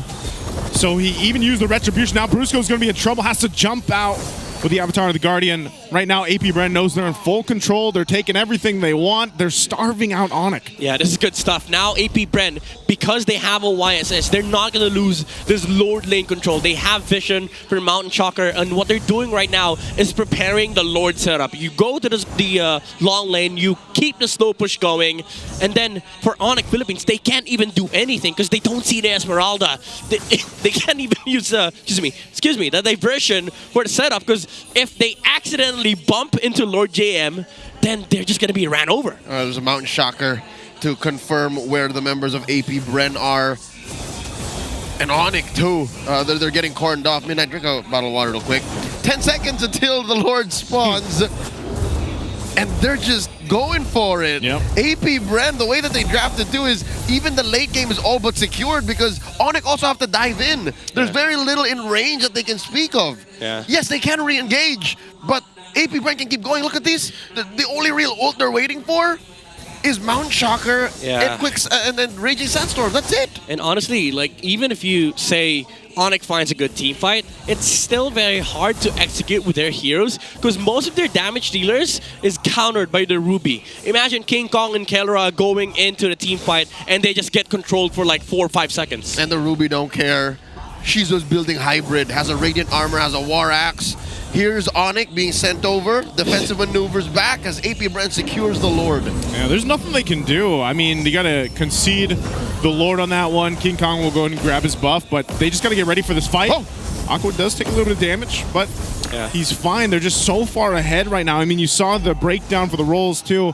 Nearly everyone at 1 plus 2,000 gold ahead. Oh, my goodness. Just X. a massive lead. X on top of the charts. Yeah. Hey, it's that blade, man. The blade of Hephaestus. Yeah, that's the Khalid special. BOH. Yeah. Maybe that's why they prioritize Khalid. This game plan is working out for AP Brand, honestly. This full pressure coming out from both X-Nova and Lord JM. Just the threat alone of being jumped on by both the Falling Starman and the Raging Sandstorm is enough for AP Brand to actually capitalize on these waves. Mid and bottom holy shields have been popped. So that's some passive resources that ONIC definitely could have used. Again, for 2 more minutes, they could have had insurance for that wave, for that lane, and now it's gone. They're down 8,000 gold. Lord marching up top. AP Brand, I think they're looking for an end angle. I do think it's close. The end is nigh. They might be able to do it here. Lord nearly down. Ryota and Brusco working on it, but looks like AP Brand might be patient, play the discipline game. Even if they have the flicker for Shizu, he's not going to punch it in. So they'll respect the fact that they don't want to go over. You know, they don't want to overzealous try to punch this one in. But right now, man, they've been manhandling ONIC. ONIC really hasn't been able to do much at all. Yeah, again, it's all from the pressure from Lord JM and the X-Nova, the Esmeralda being unkillable in this game. CC can't even touch the Esmeralda at this point, especially with the movement speed, the amount of sustain that she has. Shizu jumping in. He gets the pull. The Amafena on Brusco. Calvary will drop down the Zaman Force. Brusco's going to be gone. They're going to fight under this anyway. Ryota jumps in too. Are we using the current call? Still going for more. They'll keep AP Brand a little bit at bay, a little bit longer. James Panks gets quite low. A Raging Sandstorm will come in from X-Nova. Do they still want to fight this out? Lord JM trying to get away. King Kong trying to find the kill. Aqua on the run too. Ryota joins with a Flying Cloud. He'll be able to pick up Aqua, and they find 2 of AP Bren. Now ONIC on the defense finds a little bit of hope, but they still have so much ground to cover. Masterfully played by ONIC. They knew their outs. They knew what they could have lost, what they can afford, and they traded Brusco for Shizo and Aqua. Yeah, that was too greedy as well from X-Nova, trying to re-engage onto the team fight, knowing that both their damage dealers were out from that fight. James Punks and Shizu, their HPs were quite low, so I was actually wondering why they would try to engage with the Falling Starman and the Raging Sandstorm, although they did force out the Purify from Kelra, which is going to allow them to reset this fight and this Lord Pit. So that's the Lord in 10. Yeah. And the lanes look super favorable for AP Bren. Yeah. They are not beyond redemption. Like that last engage in mid, that was far from irreconcilable. Oh, this is too slow from AP Bren. Keller's going to have to get the Purify in 20 seconds. They should burst this Lord at this point. Otherwise, ONIC can just find a way with a diversion. They don't care about slow push, honestly. Oh, that's the feint. Jimmy James popping the Mount Shocker. Oh, they baited it. Yeah, they baited that out. So they have the Mount Shocker out, which is part of the plan for ONIC, but you got to still remember they're down quite a bit here. So even if they take a fight, they don't want to go just brunt force their way through into a fight here. That's right. It's like winning a hand when you're down 5,000. Yeah. What are you going to do with that? Well, right now, ONIC wants to actually go ahead and start this Lord up. They want to be the ones to do that. They might have to rely on some quick thinking here, even from King Kong. X-Nova goes for Super Prince. Super Prince dealing with X-Nova. King Kong's gone. AP Brand will be able to secure the Lord, and they're looking to win the fight as well. X-Nova still finds work. Brusco's going to fall. Kelra's still alive, but Ryota's next, and Super Prince barely gets out of that. So with 2 members, AP Bren won't even need to wait. Oh my goodness. They'll go ahead and march down the mid lane, working on the mid turret. They're going to go and do their best to end the game here. Super Prince is in trouble. Flickers on out. And now Kelra, can he keep it together? Drops his Zaman Force, trying to clear out the waves, waiting for the rest of the team to come up. That's the bottom lane dropping as well. Shizu down to 5th of his health. Lord JM takes a few hits, and that's it on the base. Oh, that's going to be it here. AP Bren with a clean game 1 will take down ONIC. What a play from AP Bren. After losing a team fight, recovery was good from the hive. They punish the Sigma jungler in front of the Lord, and once he's out, it's Bren that takes the game away.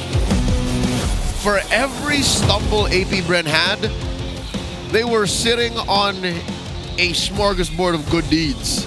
I'll tell you now, even in that last bait out play, a Mountain Shocker for a diversion, ONIC could not have afforded that. There was really no follow-through. And what were they thinking diving into the Lord Pit that way when they were down about 8,000 gold? That's literally an arms race you can't win. Yeah, that's why I was saying, man, you know, that's why I was saying, like, I didn't expect them to really be the first ones to approach that and try to, like, you know, fight that Lord out because they were so behind. Yeah, I mean, to be fair, there was literally no other option for ONIC Philippines at that point. The reason why they didn't care about the split push at all from AP Prep is because of the fact that they had diversion. But the answer was very quick from James Pans. He was like, all right, we see the diversion, we see you teleporting, we use the Mountain Shocker, and then we delay your take. And ONIC realized, they were like, oh, that's what they do. After that, they just get the vision, and now we can't even go in. Didn't think it through all the way, and that's what allowed AP Bren to close the game up. Our MVP, the man with a million moves, James Panks, deathless, 505 on this Yixing shit. Yeah, really good performance coming out from this YSS. Even doing the same thing as what King Kong does in the middle lane, just to be able to give that sort of boost to X-Nova and Aqua. And finally, I've been hyping this for so long. This duo actually works. This is a dynamic duo from AP Bren if you give them enough space in the early game. If they're able to get out of their own lane and not care about the 2v2 matchup, they can actually do a lot of things in the map. I really liked what we also saw here from X-Nova, man. I think, you know, X-Nova's aggression alongside with Aqua worked wonders. Even the way he built the Khalid leading into this. I know we questioned some of that even the drafting pattern, but honestly, I felt like ONIC just kind of almost shot themselves in the foot with their last couple picks in the way they played this out. Because again, when you look at the highlights here, it was AP Bren's game from start to finish. I can't say ONIC had nothing on the board. There were moments where, oh, I think they're doing it. Yeah. But the draft alone and a majority of the game, the way they played it, it was very passive. It was very, we'll rely on our comfort. And we know we've done this before. We can get away with it. But what AP Bren brought to game one here was something you cannot discount. You cannot say, we'll just do this the old-fashioned way, because this is not old-fashioned, not at all. If I'm not mistaken, this is the first time we've actually seen a Khalid be built this way again in a long time. Yeah, like the level of execution that this draft took takes a lot of skill from this team. The coordination, the aggression as well, the proper timing to initiate team fights. Even the usage of the Mountain Shocker was very, very good coming out from James Pans. And also, like, the unsung hero of this game was Aqua. Like, zoning out a lot of the members from ONIC Philippines with aggressive Crimson Beacons from the Zushin. We didn't really harp on it too much in the game, but it was what was keeping ONIC from actually committing into fights. Because the moment that they see the Zushin, you have to decide, do we actually fight, or do we keep on like zoning or kiting around the Zushin? But it gives a lot of space for James Banks, which means that for AP Bren, they just have to commit, and that's what the Khalid and the Esmeralda gives them, like proper initiation tools, so that there's a lot of setups for James Banks and Shizu to actually follow up with the damage. That's what I'm saying. Even if this did reach the late game, we are still under the season average of about 16 minutes. This ended just under 14. There would have been nothing for ONIC. They would have had to really outplay AP Bren and force the Hive to make a mistake. Yeah, it's I don't know, man. I still feel like maybe also at the same time, like ONIC was just in this position where they didn't see really much of a window. Maybe they saw like a crack. And that was all they saw throughout this game. A little draft that came on, just a little bit of a draft, but this was ultimately just too good for AP Bren, man. And I think even to the sense, like, you know, even Ryota, like Ryota's CC, like you really couldn't see how this could help alleviate some of the pressure for Brusco. Brusco was trying to do things too. So I just think overall as a lineup from ONIC, they weren't able to make this work. There's very little synergy. Yeah. You know what's ironic? Like if you just cover the teams, you would expect that ONIC was actually playing on the right side. Even statistically, like the amount of times James Banks went to the middle lane, the goal lead that they had under 10 minutes, it was very ONIC-esque. Like they were very aggressive on putting the pressure in mid. It's because of the fact that they didn't have to worry about Lord James lane, and what concerned AP Brent for their past few matches was the ability to get out of mid. And now Aqua and Xnova, because of the fact that they have fast heroes and James Banks kept on helping him, they're able to make moves outside of the middle lane, able to secure themselves the gold lane, get control of the river, and finally take advantage of the early game momentum that they have. Looking at the damage dealt across the board, Super Friends, the most for ONIC here, because again, that's all you could get away with. And that's even comparable to the Roamer. Look at X here, 35. What the hell? That's that bow. That bow. Yeah. The Blade of Heptaseas. Blade of It's been a Heptaseas, while. man. Again, most Khalids these days just are happy with a Fury Hammer. Yeah. But he went all the way. Yeah, even Super Yoshi on the Grok buys a Fury Hammer, but again, because of the fact that you get a lot of vision, get a lot of gold, you can actually convert that into more damage, which adds more pressure to the game. You don't necessarily need to get more tank items in the early game if you are the ones that are pressuring, because you just add more damage to already pre-existing damage to your composition, and it allows you to fight more times in the early game. And the thing is, Khalid already does a lot of damage, Yes, like sir. for a roam. So Yes. then you get you build up on the fact that you usually get a Fury Hammer, and then you get the Blade of Heptaseas. You're doing all the pressure, man. Yeah. Forget about a Saber roam. Forget about a Natalia roam. We already have a damage roam in the meta game. I agree. He's Khalid. I agree. That's I mean, Brock. I still want the Saber once, man. Yeah, I'm still up for for the Saber memes, but I do agree. Like at this point, these are the archetypes of the damage tanks, the hybrids, if you may, for the roamers, which allows these things to happen. James Banks was just able to farm up freely in this game. Our BPI rich guy farming a lot of minions, but most importantly, not just creeps, also heroes. 863 GPM. Folks, we have gotten the results of a post-Project Next gold gains. It's significantly lower. I'd say maybe 30 to 40 gold. At the peak, lower, because even the BPI rich guy of the season, Oheb, is down by that much. Like he's at his peak, like 940, 930. Yeah. Yep. So we'll get more. We'll get back to more of the stats in just a bit. A quick reminder that you can get your Season 16 playoff tickets now. Head to the MPL Philippines website and join us at the historic Cuneta Astrodome for the MPL Philippines Season 16 playoffs. That's happening at the tail end of October. Yeah. You got to get it now. It's not too far away, I feel like. It's... Wow, we're almost in October. That's right. And also just this week, we have announced that the playoffs is going to be a little more special because the MPL Festival is set to bring super fans a super experience. That is the Super Fan City, baby. Join us at the Cuneta Astrodome, just right about outside. From October 20 to 26, we'll see you all there. I believe this experience does not require you to get a ticket. Oh, You really? can just join. Really? It's in the outside. That's true. Wow. So it should Wow. just be open. Wow. It's for Very everybody. exciting. Everyone can be a super fan. Yep. Exciting stuff, because last season, I was in MPL Indonesia. They had a festival there. Now we finally get to have one, and you don't even need to buy a ticket for it. Yeah, we Isn't have that a Super Fan City. Isn't it also like a festival and then it's like a watch party in Indonesia? Isn't that how they do it? Yeah. It's crazy. It's what we do in the M Series. Yeah, I was gonna say Yeah. M Series we Yeah. have that. And it's what we did at EWC. Like you literally could just go around. Now we're doing it here. Now we're doing it here. Hey, getting bigger. Hopefully the weather's Bigger and good. bigger. Yeah. I'm hoping for the weather, man. Praying for it. Praying for it. Yeah. All right, ladies and gentlemen, Stay safe, let's stay take a quick detour right before we get back into the match. There is a video featuring KK Duo on Suyo. I think you know what I'm talking about. Let's go ahead and watch this.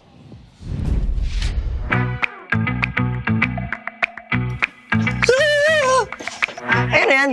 I will play Not bad. it. Sino yan? Wow, look at that chick. Oh, ang ganda naman yan. Solid. Oh! Oy!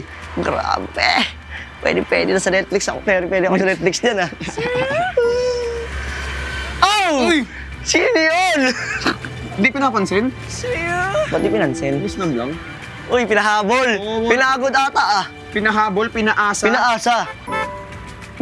May pahawi pa ng buhok yun ah. Ay! Suyo ba? Sino mo naman ako, oh? Ano ko ba? Naka-earphones kasi. Tinanggal ko sana yung earphones. Pwede to. Oo, naman dyan. Pwede to. Mag-artista yun, oh, natakbo. Galing, oh. Oh! Saan makakita niyan? Oh. Saan makakita niyan? Minalaglag pa. Saan makakita ng ganyang artist, oh? Wow, iiyak yan. Iiyak ba yan? May luha yan. Oo, chilling lang si ano dyan, oh. Doming Suyu. San Chang'e umiiyak habang si San Chang'e naghihirap. May luha pa. Asan ang luha? Oo naman siya. Yung luha ko dito, ito. Ayan na, flying clouds. Anong nakakita ng flying cloud? Nung nakakita ng clouds, nagkaroon ng buhay. Nakahabol? Uy! Grabe ang bilis ko! Asan na ako niyan? Nahabol ko agad, oh. Tamang sound trip. Hindi ka marinig eh. Kaya pala di marinig, naka-earphone. Ayan, natanggalin. Ayun pala. Hindi marinig eh. Kanina mo pa sana tinanggal eh. Ready for the next biggest gameplay update. May sumasayaw pa! Get a head start with the new Flying Cloud map update. Grabe, MLBB, we are ready for the Para next. nasa Netflix, pwede na sa... Pwede na. Netflix nga eh. Oh, Netflix yan. Netflix. Pwede na sa Netflix yan. Natawa ako lang sa itsura ko eh. Pero na-realize ko, sobrang ganda ko pala mga yung babae. Masaya kasi hindi siya, yung mga ganong shoot, hindi siya normal sa sa career, sa life namin. Tapos na-excite ako nun, nakita ko si Kelra, sabi ko, look at that chick. Tapos si Kelra pala. Favorite ko, tumatakbo ako sa gym. Ilang beses ako tumakbo nun eh. Ay yung pinaka-favorite ko kasi medyo na-exercise din ako nun eh. Kaya ayun yung pinaka-favorite ko, yung nakaganon lang siya. Tapos ako, sayo! Yun din favorite scene ko. Chillin lang kasi ako dun eh. Saan ako tumatakbo? Isn't that ironic that their commercial for Project Next featured Flying Clouds and they just literally lost on Flying Clouds? Feels bad, man. Why'd you have to bring that up? Feels bad. It's just an observation. You know why? Why? Because there were no Suyu!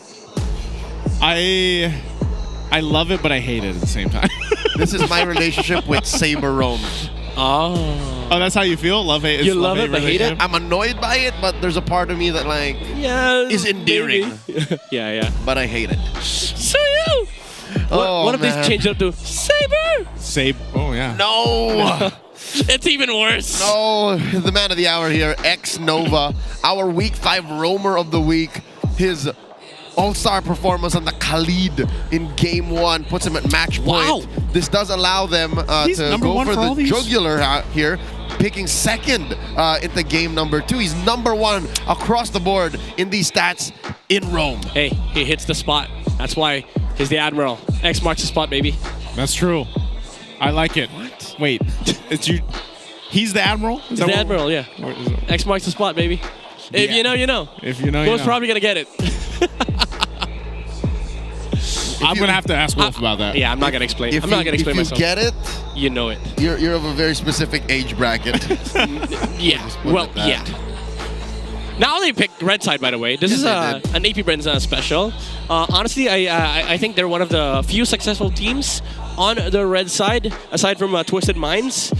And also Aurora, because they're just winning a lot. Yeah, Aurora don't care. Yeah, they don't care about sides. But honestly, for AP Brent, this is where you actually are able to flex out most of your players. That's why I think the Khalid pick earlier was just weird. Yeah. But again, there are just teams that are very, very good on particular sides. Like for AP Brent, flex is their thing.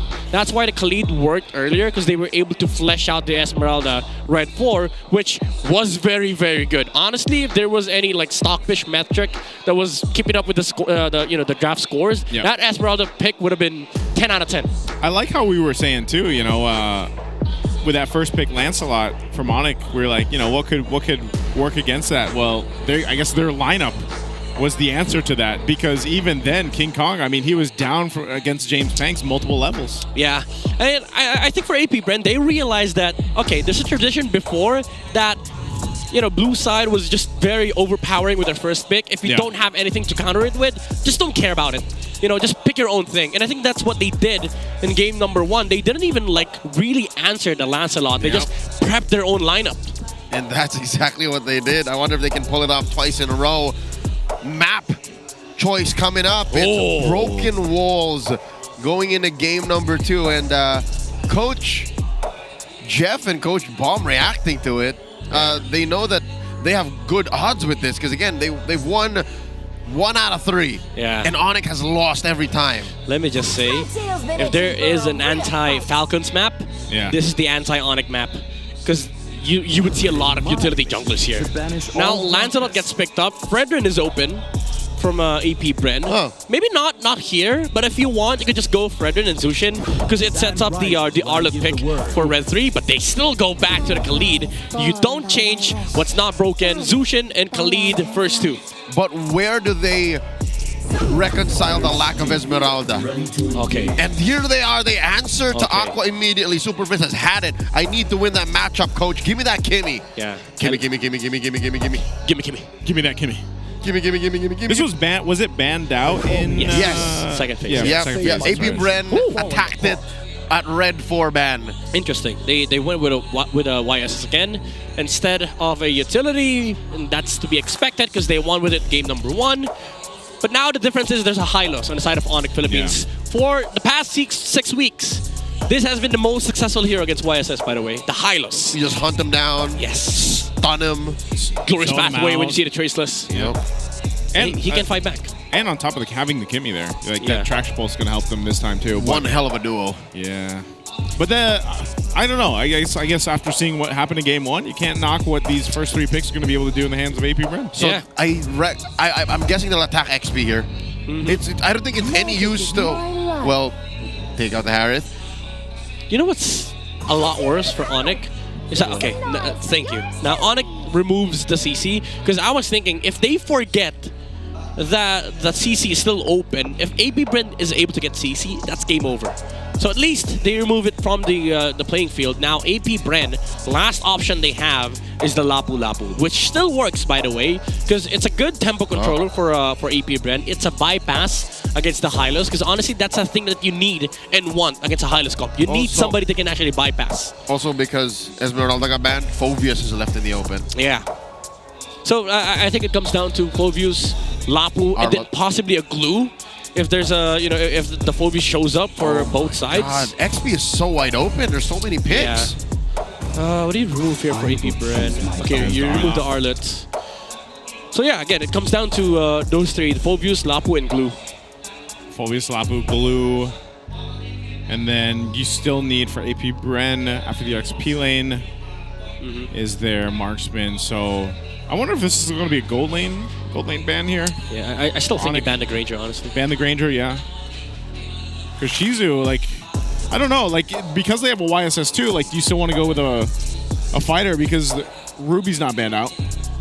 That's true. Do they still lean into that? Because it worked well. Yeah, choose one, right? Granger or Ruby, honestly. I would rather Red 5 Ruby.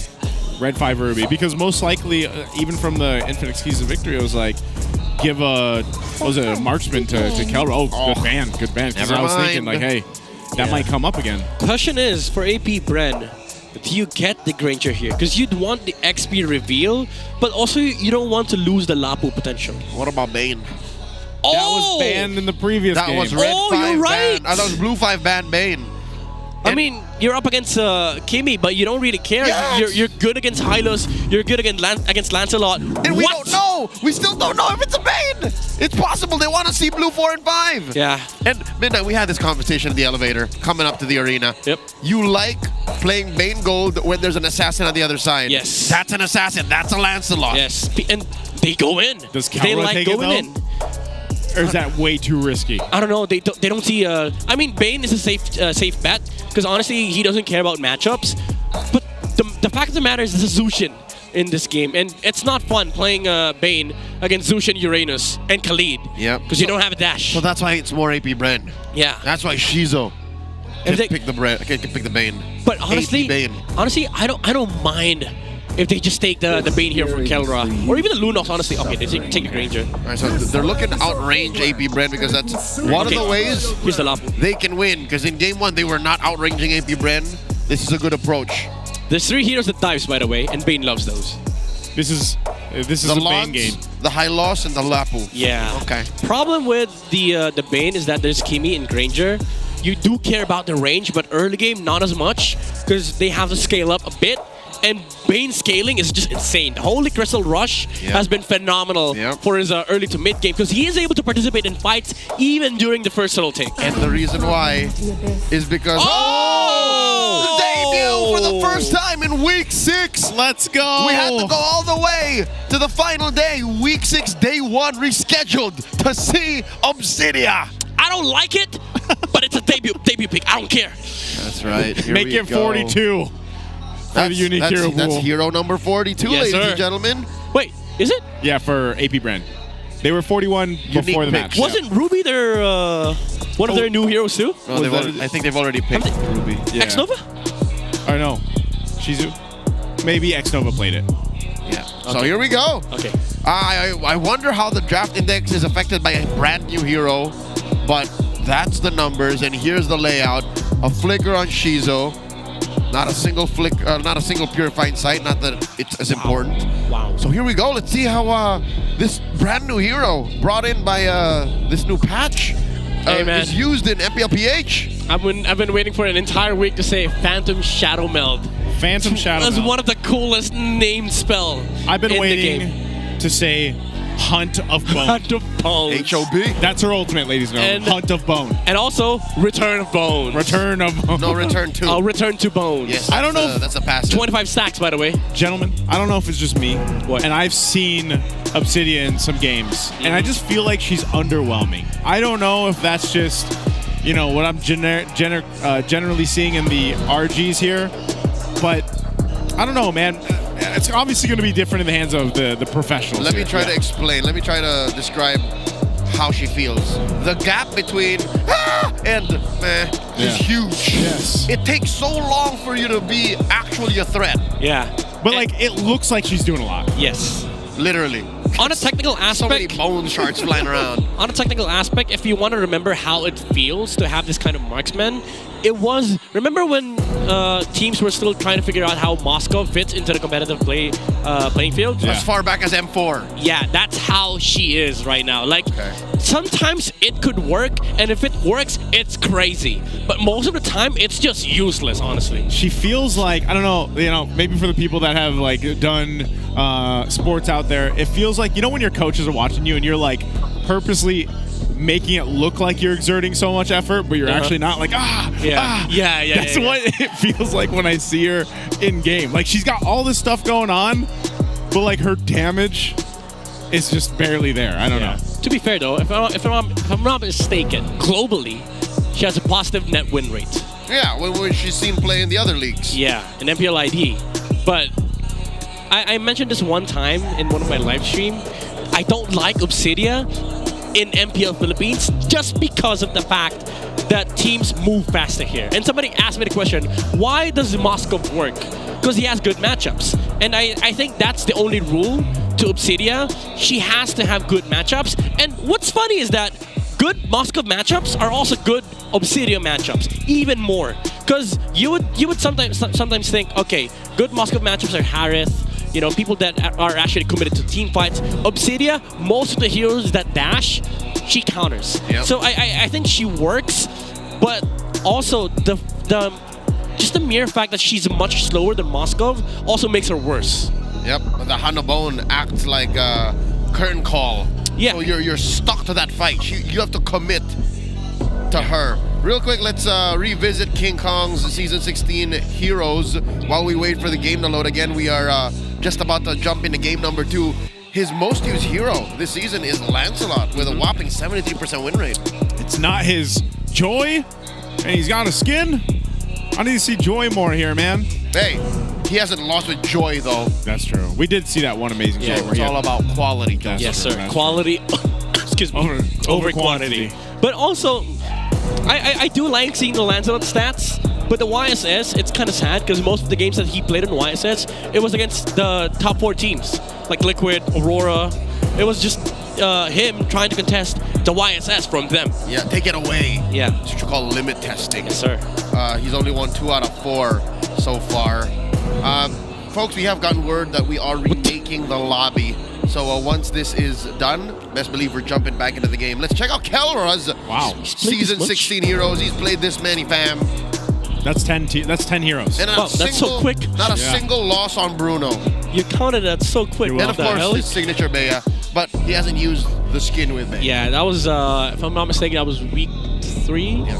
Last time he used Beatrix. We haven't seen Captain Kelra. Yeah. Captain Cal. I like his comment. They asked him during the launch party, how would he feel of the other professional players playing his Beatrix? Yeah. Yeah, I did ask that. Yeah, you asked that question. I was like, how would you feel? How would you feel if like players like OHEB or any other professional players use it, but primarily OHEB? Oh, by the way, OHEB. Yeah.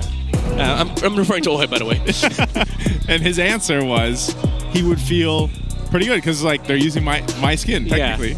Yeah, and he said at the end of the day, there's a lot of like good Beatrix players, but that's still my skin. Let's take a peek over at AP Brand this time. Their first 5 minutes are, dare I say, ouch, bad. All right, 3 letters. They're ranked 8th at gold diff, and they've died 2nd most in the first 5 minutes. If you're gonna put a description on this is abysmal. Yeah. This is not even average stats. That's way too many letters for me. Sorry. Yeah, I like letters. BAD. BAD. ABYSSMAO. That's just not where you want to be. Especially for AP Brent. Which is crazy when you look at those stats, and then they gave it to ONIC. Yeah, you watch game 1. Yeah. Yeah. So they really changed it, and something tells me the draft is just as important for them. Yeah. By the way, you want to know how I know you don't like letters? Yeah. You're the first one to say RWM and broadcast. Am I? You were the first one. He was the first. Thanks. Yeah. He is the abbreviation guy. Yeah. That's me. The sound effect guy. And You the abbreviation abbreviate guy. everything, my guy. I love acronyms. BAD. That's not even an acronym. It's a word. Yeah. BAD. It's efficient. I love efficiency.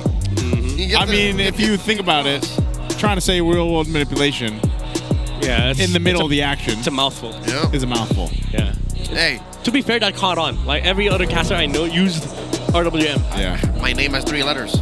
Oh. The only other person in MLBB Sports with less letters is KB. It's KB, yeah. That is true. KB. Yeah, for me, I like letters, man. Midnight, I like letters. Was this guy asleep? He's just faking it. Come on, how could you fall asleep with ONIC Exactly. 1 game away from losing? You do not want to miss out on this action, especially with the debut pick coming out from Shizu on AP Brent. Here we go. For reals this time. Broken Walls in match 1, game number 2. Oh. AP Brand a match point. Shizu getting a lot of golden XP from that vision. Oh, he hits level 2. Man, this is what we expect in mid lane. Duking on out. Briscoe held on to this Revitalize this time. He might. Okay, he actually still holds on to it. I think AP Brand wants that. Oh, the flicker with Aqua. Whoa, Aqua. So aggressive. Okay. He gets the Revitalize and the flicker. AP Brand wins that little matchup. Hey, look at James Banks already in the middle lane. I mean, he's probably saying that, okay, I may have installed one of your moves. Sigma pattern is now included in the 1 million list. I would say so. Looking at this too, again, the debut pick, but... They have the Sharingan? Yeah. Maybe. Take your moves? Copycat? Copy Ninja? All right. XP lane looking A-okay. Again, nothing to expect from a Uranus Lapu-Lapu, though. What happened there? How did that... Oh, all right. King Kong has had it. Yeah, he's like, stop doing the Sigma pattern. That's mine. I mean, at this point, it's at least for ONIC. Like, I feel like as long as they go ahead and not let things slip too far out of hand early game, then maybe they'll set things up better for this first turtle, because we already saw AP Brand, they're playing aggressive. They're going off momentum that they had in game 1. I think the biggest question mark for everybody really is, how's the Obsidian utilized? You know, how is it actually going to look when it turns into these team fights? Because we've seen so much of Granger already that, you know, you already know what to expect. And I think that's what's happening in the gold lane. It's a more active matchup. Oh, wait, not as active as mid, though. Oh, my God, these 4, they just keep going. You got that Obsidian stack. Ryota gets caught. Ryota's gonna have to go ahead and brave his fighter over to the wall. Oh! X-Nova also doesn't have that level 4, but they're gonna fight anyway. James Pank's gonna be the first one to goes down. Ryota picks up a kill, still going for it. King Kong falls as well. Ryota still holding on, but Lord JM gets the turtle secured, and now Brusco can escape. 3 fall for ONIC. AP Bren brings the momentum in game 2. The Ryota army! Oh my goodness, Lanzo-inspired flicker. Could not stop him! Ionic Edge with a flicker just to steal the turtle. Good turn by ONIC, by the way. They realized, okay, he used Traceless on James Punks. We can actually kill the YSS. But they suffered under the damage from X-Nova. And after they get that turtle, they get the buff. That fight was all X, I'll tell you now. But Mr. 50-50 never fails. Last week he stole a Lord. This week he stole a turtle. X gonna give it to you, man. Yeah, he's gonna give it to you. No. Is he gonna do the same build path too on this? He can afford to do it. Yeah, honestly, he's 2 kills right now. And he's number 2 in gold. Oh my goodness. He's not in Rome. And guess who's number 1? Lord J. All right, here we go. Here we go. He's going for it. We're going for Bah. He's going for the BOH. Yeah, screw BOD. Man. BOH. See these, abbreviations, man. All right. Yeah. So AP Bren, again, a peek at the Obsidia. She's just trying to hit things, all right? That's why it's more proactive. Yeah. Because her passive, Return to Bone, goes off of dealing damage. Yes, he needs to stack. And for the most part, he's getting the stacks onto the Granger, hitting the bone needles. And he's liking what he saw in that turtle fight. It was like, all right, we got early game. I can actually go towards the pacing of just farming, getting up the stacks, harassing some people, maybe be active in the second turtle just to be able to get more stacks, because you want to be able to hit the 25 stacks around 12-13 minute mark. And she's more in need of these stacks than Granger. Because Granger's skills, the damage don't scale off of his stacks, it's more off of his energy. Hers is off of the output, the direct output. Yeah. Question is, what's the build for the Obsidia? He's probably gonna go with the Trinity, considering that he's already built the crossbow. the crossbow for the corrosion sight. Yep, but there it is. You can just divert to something like a Haskell or something. Okay, 5 for the second turtle here. Started up. Brusco will drop down the Glorious Pathway to go ahead and try to zone out James Panks, giving room for King Kong, but Turtle's gonna reset both gold laners though. Battling out Shizu. Does get out, pops the regen, back to the turtle, though it looks like ONIC zoning him out. King Kong will be able to get the turtle here. A Raging Sandstorm from X-Nova, though, locks down King Kong. He's 1 hit away, and X-Nova will pick up a kill. Lord JM out on the whim, but 2 fall for ONIC for that turtle, and they lose a turret. Oh my god. The clutch from AP Bren. I don't know, man. ONIC's been trying to force out these turtles because they know they're successful in terms of zoning out James Panks. But little do they know, I don't think AP Bren cares about turtle at all, especially with this Uranus and the Khalid just dealing so much damage on the backline. Even King Kong using all his punctures just to secure that turtle, but it ends up hurting him in terms of economy. Yep, this is uncharacteristic of King Kong. We're so used to him being on top of the charts. Again, I do believe he is still number 1 in EXP and in gold gain amongst junglers. He just could not catch a break game 1 and game 2 against AP Bren. Yeah, you see it right now. X-Nova has higher gold compared to King Kong. Oh, he tries to lay down the pathway. I think he's actually going to be able to get away. X-Nova doesn't want to follow it up. Good placement there from Super Prince. So now the pressure from Lord JM on King Kong to go ahead and grab his buff. He'll get it, but right now AP Bren playing into this lead that they have here. Yeah, it's still the same case. Like, what do you do against this Uranus of Lord JM? It's very similar to how the Esmeralda acted on game number 1. Yep. Same order, by the way. It's red 4 for AP Bren, and this pick really mattered a lot. Was able to secure the turtle for AP Bren in the first skirmish, and also again a problem on the front line.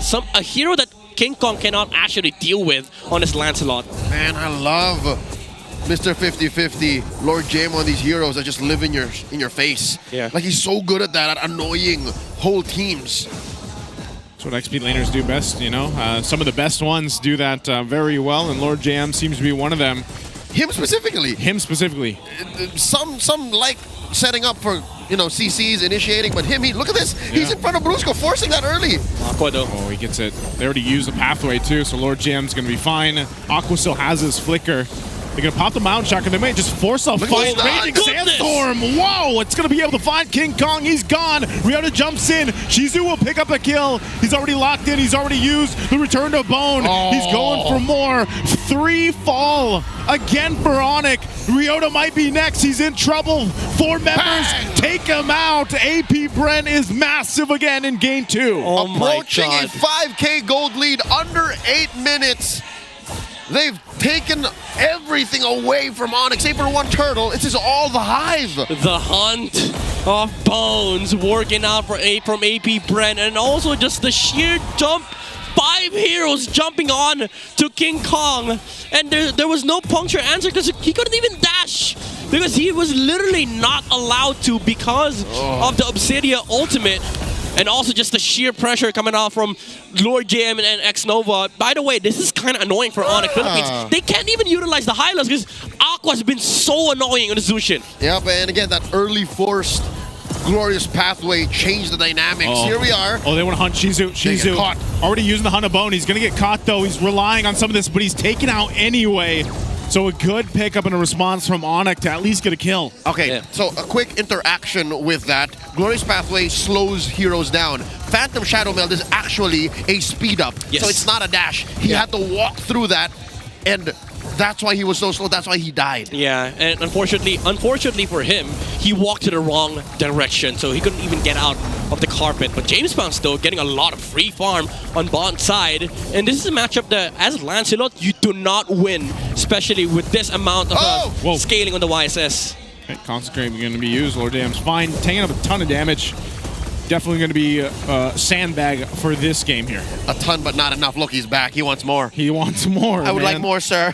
This is what he does, man. Look at this. Okay, how many stacks is this? So this is around... Oh, he already has 20 stacks. Huge. 21. He's going. He's going. The 21 stacks. He's on schedule, if anything. Maybe ahead. Yeah, should be. Yeah, Midnight projected about 12 minutes. We're not even at 10. Yeah. I mean, that's like ideal. And it's also considered late, like 12 to 13. Most Obsidian players, they reach their full stacks around 10 to 11. He's not standing still. He's lying in wait. He just wants to build this Swift Trinity and call it a day. Yeah. Well, to be fair, people have been dying a lot on the side of ONIC Philippines. So Shizu's probably going to want to hit more heroes, but X-Nova doesn't care. He was like, no, we're going to burst them. They actually just freely take this, though. It looks like, Lord JM providing the information. This is where we see the broken walls in action, too.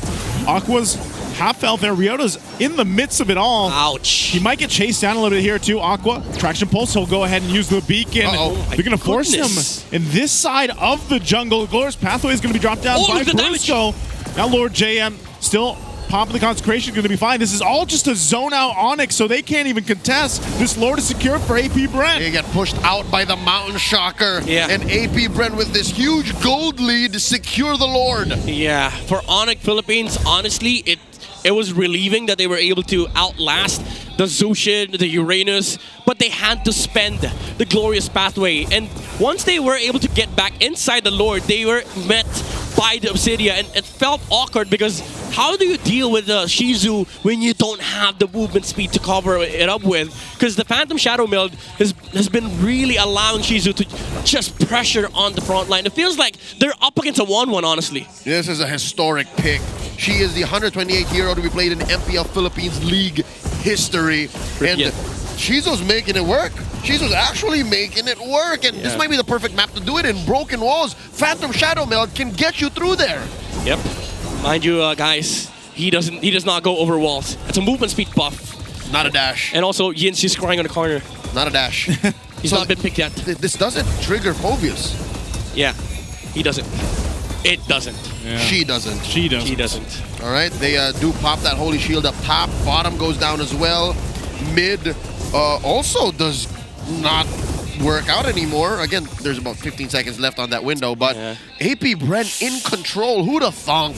Yeah. They could do this game after game, back to back. Honestly, even Keller's going to have a hard time fighting these skirmishes, because if he gets landed on by the Hunt of Bones, you're not going to survive that. It also feels like it's sort of like a mixture between 1-1 and also Idrithil if you're a Granger. Yeah. It feels like you're fighting into a heavy movement speed marksman that can actually just burst you down because of the amount of damage that she deals with the bones. And now, I think he's reached full stacks. With CC's ult. Yes. Yeah. It's crazy too. Yeah, I was gonna say CC's ult, but then you drag her with you, right? Yeah. Like when she uses that Honda bone. You can't escape from the Can't escape Obsidian. her. So I guess they're happy with getting the shields. This is very reminiscent of what we saw in Game 1, man. So I think they're even playing it cleaner here for AP Bren. Oh. A little bit of a defense here for Shizu. He gets the win in nature. That's what I'm wondering. Does Keller have it already too? Can he even afford it? That's the economy question. Yeah. Because that might be a power spike. Definitely. If Keller can get a win of nature, then maybe he's in fighting form. But the answer is no, he doesn't. He actually prioritizes a Malefic Roar first and then a Halberd, if I'm not mistaken, coming up. Yeah, he's trying to go for the Uranus answer route, which does, again, allow Shizu to become the threat. Oh, he missed a dash.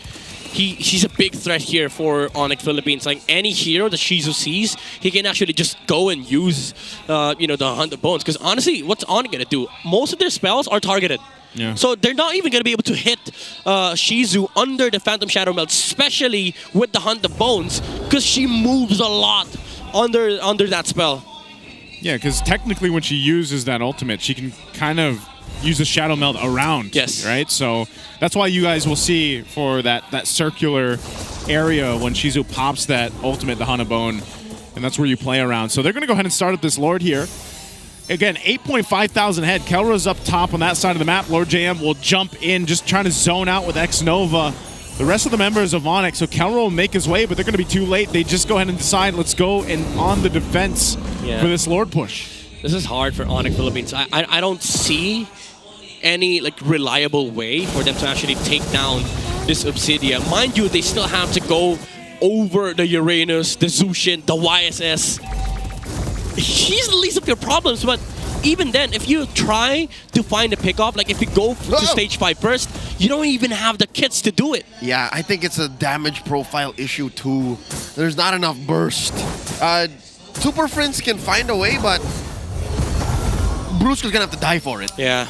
Not just damage, bro. Good bounce shocker. Are they going to follow through? Aqua there bringing Brusco back. He's so low, even with the Revitalize, he's gone. A good pickup, a good use of the Mountain Shocker too. They're going to go for the top turret. James Panks leading a couple shots, will take it on Ryota. And now Shizu going to join the fight here. Picks up the Malefic Gun. They're ready to go ahead and fight this to possibly end the game in a sweep. They're going to force it. X-Nova jumps in with Raging Sandstorm anyway. And ONIC tries to do something, but it's all falling apart. The Lord's going to work on the base. Mid-turret goes down, and AP Bren sees the win in sight. They'll sweep ONIC in a 2-0 in this best of 3. A wrinkle in the narrative. There's a storm of brewing on Philippine soil, and who'd have thought AP Bren will be at the center of all that? Sweeping ONIC 2-0. Man, this day just keeps on giving. AP Bren sweeping the Super Family with a debut pick as well with the Obsidia. Amazing stuff. The Khalid from X-Nova was phenomenal as well. That was the highlight, man. I feel like of this series. Here we said Obsidia wouldn't work in our meta. I want to see it more. It's nice to see here. I don't know if I'm convinced yet, because that was just a shutdown game, man. I mean, like the series, give it up to AP Bren. They shut down ONIC in this entire series. EUL played the Super Fam, taking their bow, giving the spotlight over to our victors. The Hive stand triumphant. Wow! How did they prep for this? I'm pretty sure we'll hear very soon. They're joined by our hosts, Hans and Odin, on stage. Let's talk to AP Bren. A sweep to kick off the day. Here are your winners, AP Bren! Birthday buff. Ano yun? Oh, birthday buff! Sino may birthday? Then, nung Friday kasi yung laban namin, birthday ko. Alam mo, hindi pa naman huli ang lahat eh. Hive, please join us in giving James Panks a happy birthday, James Panks, in 1, 2, 3. Happy birthday, James Panks! James, happy birthday. At 50 sigurado ako isa to sa mga kasama sa birthday wish mo at nangyari na. Talk to us about the preparation kasi syempre na-adjust siya eh. So did your mentality, considering na lalaro kayo sa Lunes, ganon, naka-apekto ba yun or how did you prepare to make this match possible? Hindi naman po naka-apekto, pero mas pabor pa nga po eh kasi mas nakapag-prepare kami ng mas mahaba. Tapos yun, nag-stick lang kami sa plano namin. Kung ano yung drop namin ngayon, yun lang din yung ginagamit namin sa practice eh. Kaya yun. I mean, you have to give props and applause kila Coach Jeff na nandyan sa likuran. Nananahimik kasi, but they made this possible, Odin. Definitely. At napakaganda rin ang performance mo, especially nung game number 1, gamit yung YSS James Banks. And nakita natin na ito lang talaga yung match nyo for week number 6. How has this boosted your confidence na 2-0 nyo ngayon ng ONIC Philippines and moving forward ay 2 weeks na lamang tayo going to the playoffs? Sobrang laking tulong po kasi yun nga po, nag-aabol kami sa points eh. Tapos nakatulong din sa confidence kasi ang lakas nung tinalo namin na team eh. Hindi basta-basta na team, kaya yun. Siguradong pinaghandaan din kayo ng ONIC Philippines because they're doing the same thing. They want to reach the top as well. Aqua, speaking of someone who has already reached the top seasons before, pinakita yung stats mo as a former player from the previous seasons. Ano ba sa tingin mo ang status mo ngayon? Sa tingin mo, prime mo ba yon na gusto mong balikan? Or ito yung prime mo na patuloy ka pang nag-i-improve? Siguro ito yung prime ko na patuloy nag-i-improve. Mas gusto ko po kasi more improvement palagi. This is Prime Aqua. He believes that APBR Aqua is his prime. And being the leader ngayon ng inyong team, nung nagsisimula ka ba sa MPL, na-consider mo talaga yung sarili mo as a leader or team captain? Opo. Ayun palagi ko iniisip din. And nakita ka namin kasi na medyo quiet ka pagdating sa mga team interviews. Pero ano yung nakikita mo sa sarili mo that makes you as an effective leader dito sa team mo? Ayun po, feel ko lang na kaya kasi since ako na yung matagal sa team namin. The experience that he has. Yeah, correct. I want to know more from, Lord JM. Lord JM, double check lang kita kasi parang kanina ka pa tinatamaan ng mga team pero hindi ka natitinag. Talk to us about it. Game number 2, ikaw ang bukang bibig ng mga casters natin kasi palagi kang nandun sa mapa. What was the call like? What was the comms like for the team na parang ikaw na babahala? Ganun ba? Lagi bang ikaw yung nasa harap?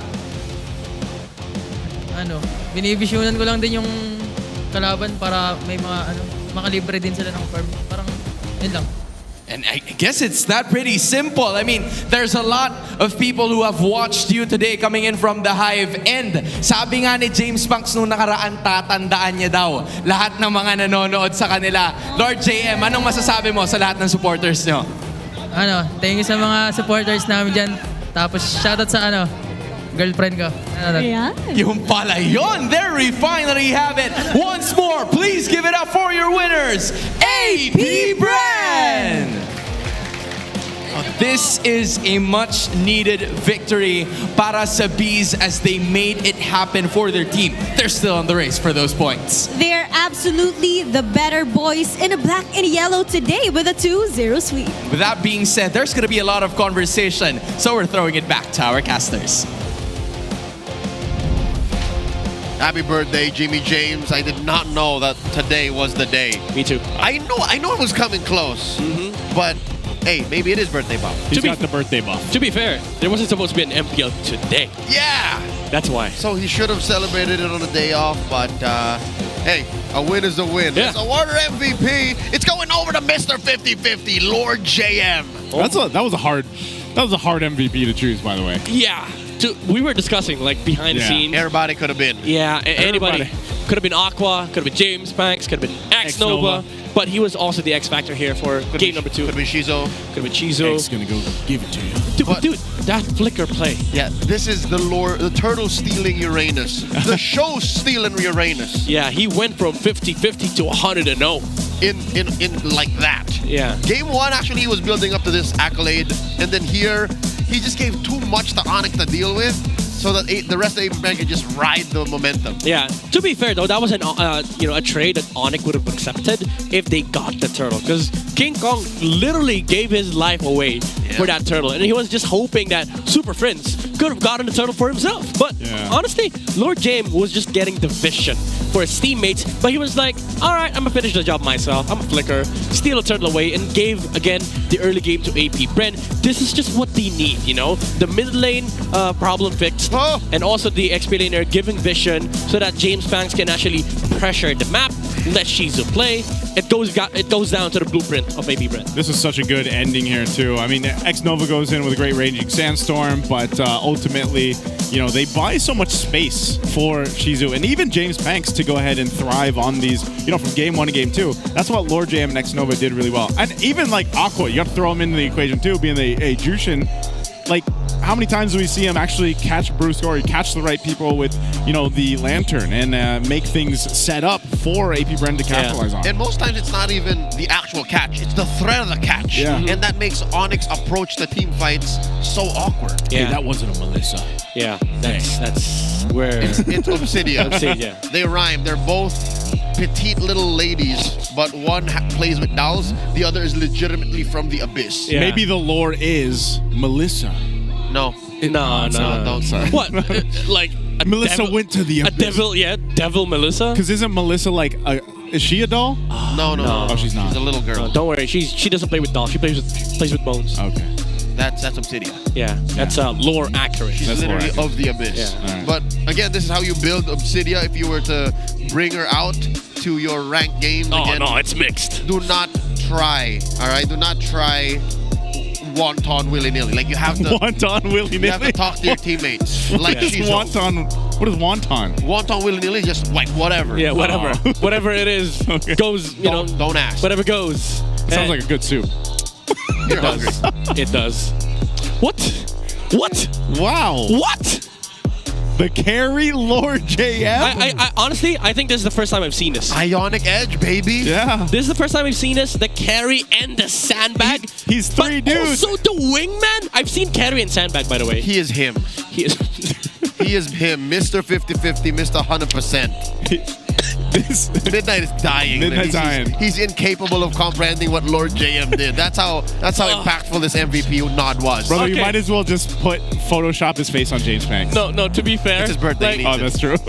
Yeah, give him the buff. Give him the birthday buff. Give him the BPA rich guy buff. But to be fair though, maybe that's why they went with Lord JM on the MVP. They were like choosing MVP. Oh no, it's kind of hard. We're gonna go to Rockwa. And somebody saw the monitor.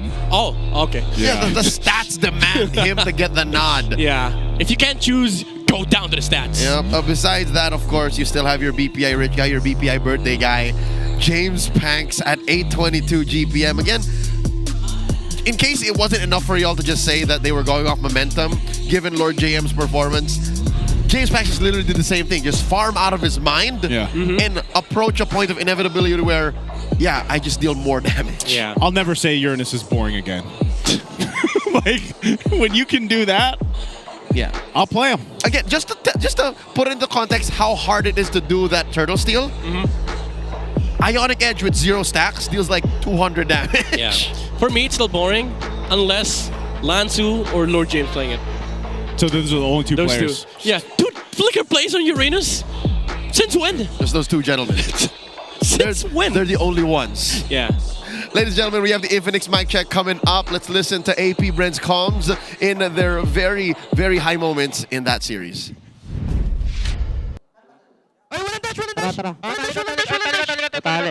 dash pressure. Nice one, boy. Tara, gusto. Silos, patayin nyo. Isa-isa tayo. Ay, ano? Go!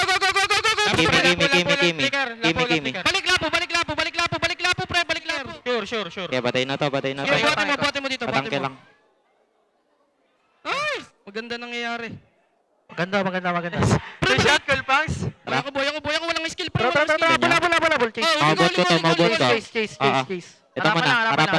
Patayin na to. Basag na. Tapos to. Tara, isang wave lang yung bot. Lapo.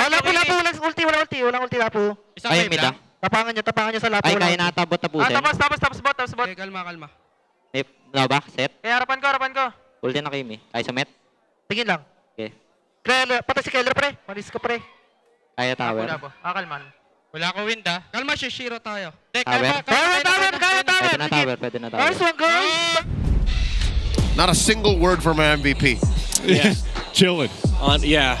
Looked very chill. I mean, at some point it was like, okay, that was it. Okay. Is that the sound effect? The Ionic Edges? Edge, yeah.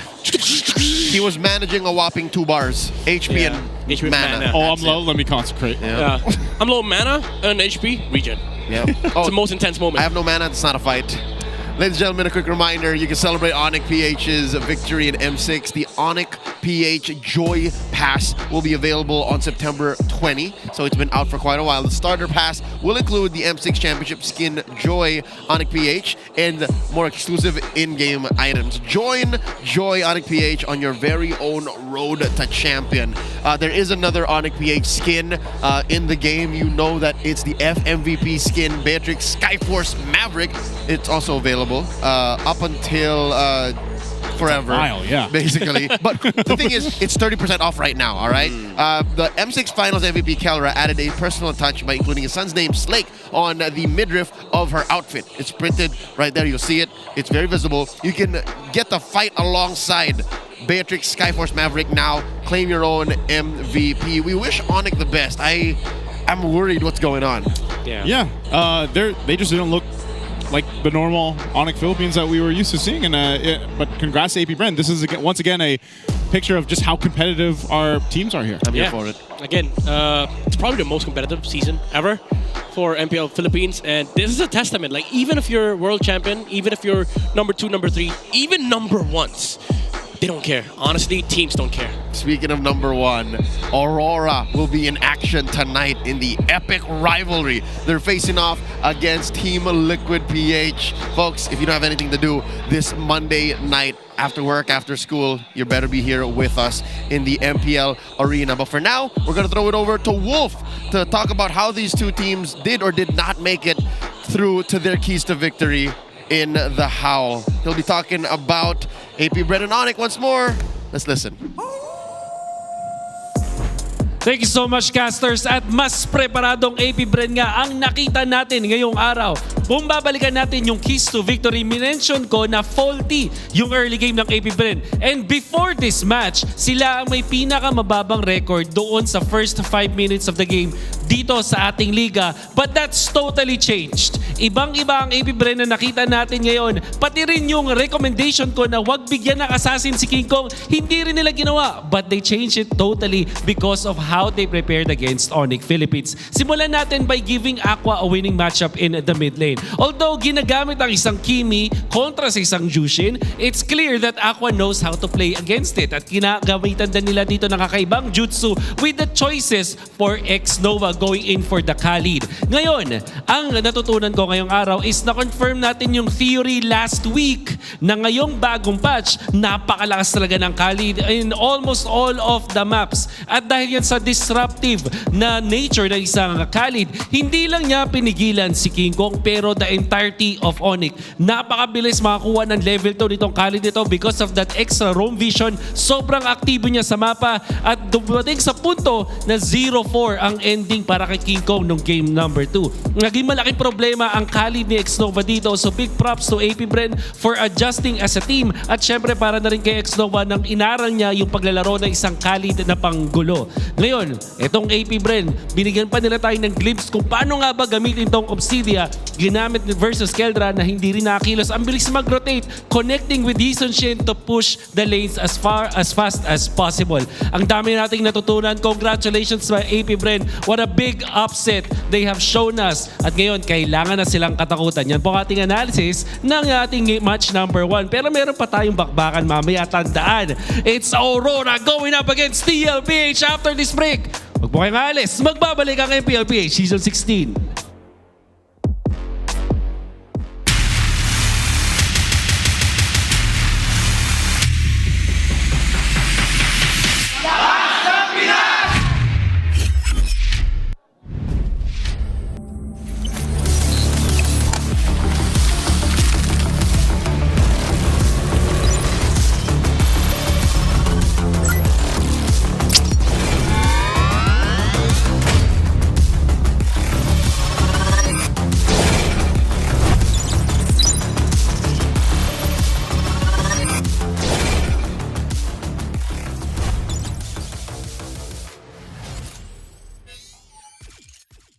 mo sa data!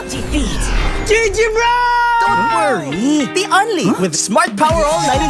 Hindi bitin with 10 gig data to power your games plus Unli Facebook or Unli TikTok. Load now! Power up your money game with new BPI Wealth Builder for as low as 1,000 pesos. Earn points when you regularly top up and grow your investment to unlock more free rewards as you level up.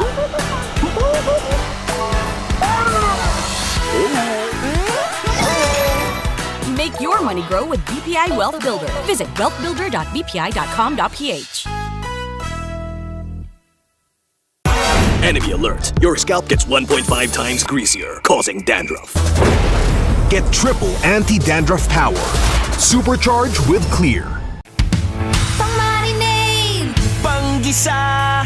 pampasarap, Ang daming ititimpla! Luto mo yan with Knorr Liquid Seasoning. mula luto tong plato, sarap panalo. Luto tong plato, sarap panalo. Luto tong plato, sarap panalo. Luto tong plato, panalo ang luto mo.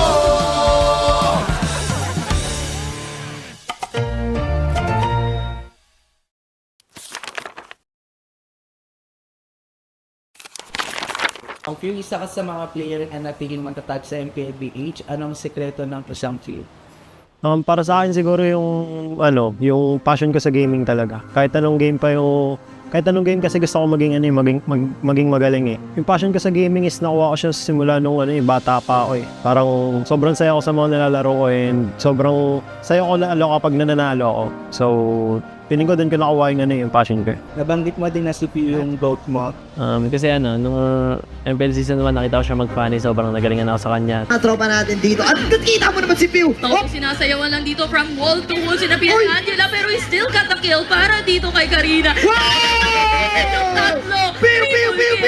Tapos ngayon naman, kaya siya yung GOAT ko kasi sobrang tagal niya na tapos nasa top pa rin siya. Nabanggit ni Cartesi na ikaw daw yung player na iniidolo niya at tinawag niyang GOAT. Siyempre masaya kasi yung lahat ng tao na parang nag-ML, ang sasabihin ko na si Carl talaga eh. Lalo na siya ng international and masaya pa rin na nakikita niya na ganun. Siyempre pinagdaanan ko, marami munang talo bago nag-champion, ganun. Ganun naman yung cycle eh. From child prodigy to the face, and now MLBB's greatest of all time, Cartesi!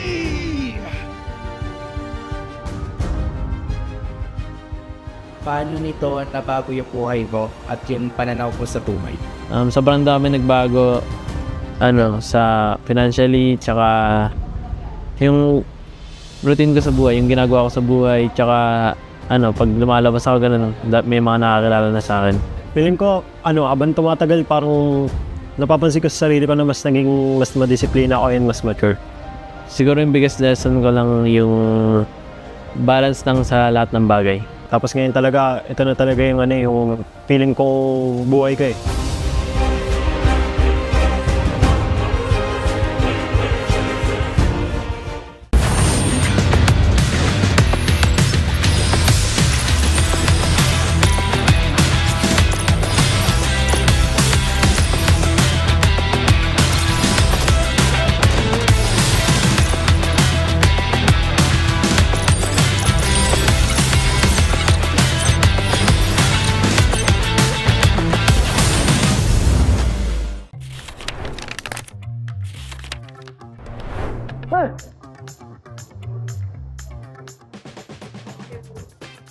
Siya, sino yun?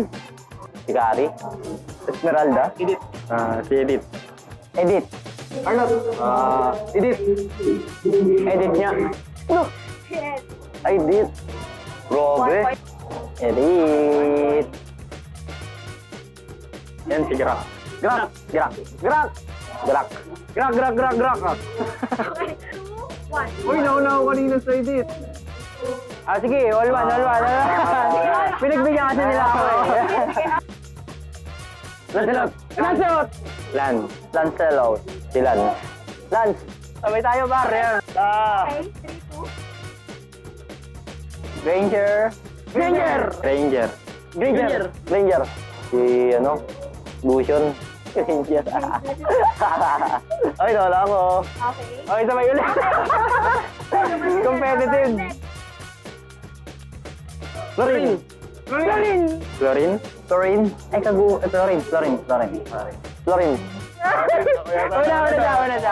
A4. Lapu-lapu. Ano yan? Sino yan? Kalea. Bruno. Lapu-lapu? Lapu nga. Ay, palakol. Parang bagong hero yan Hindi si Popol. Wala, hindi ko alam yan. Sino yan? Ay, palakol! Ay, palakol pala yun. Ay! Sumatik. Ikaw nagmamatilde. Matilda. Ate. Yay! Ano yun? Matilda may palakol.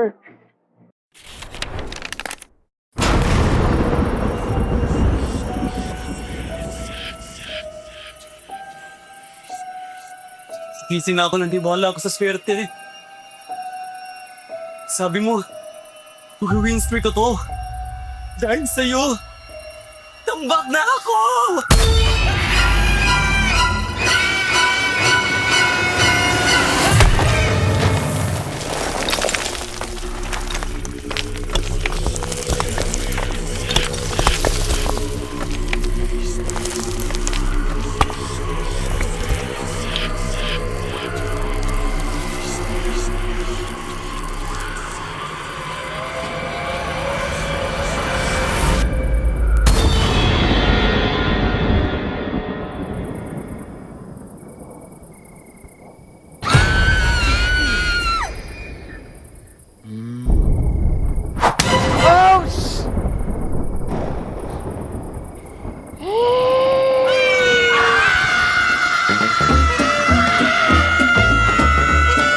Talagang swertehin, basahin mo na ang current patch notes.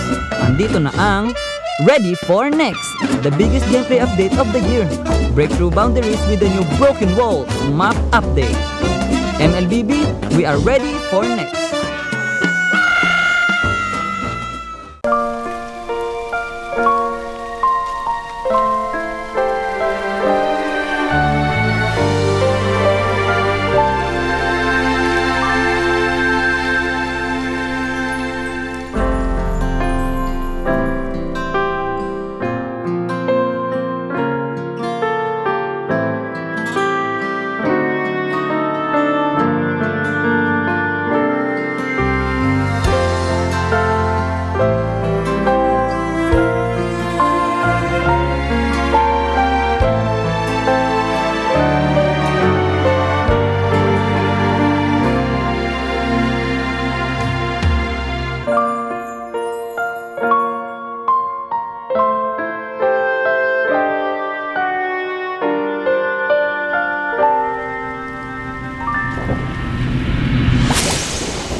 kung bakit nawala?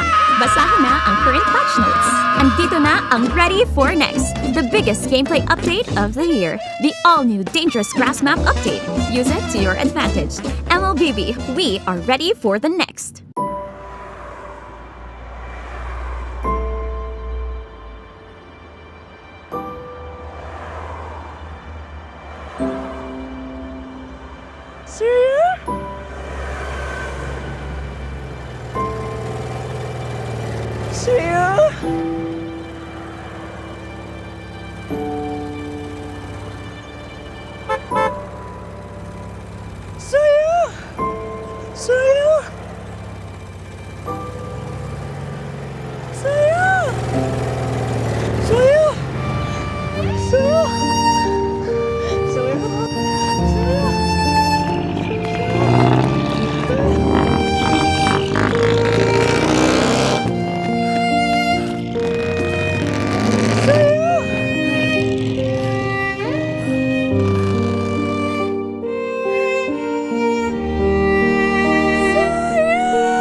Napag-iwanan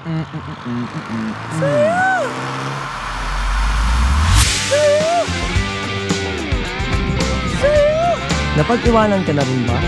Andito na ang Ready for the Next, the biggest gameplay update of the year. Get a head start with the new Flying Cloud map update. MLBB, we are ready for the next.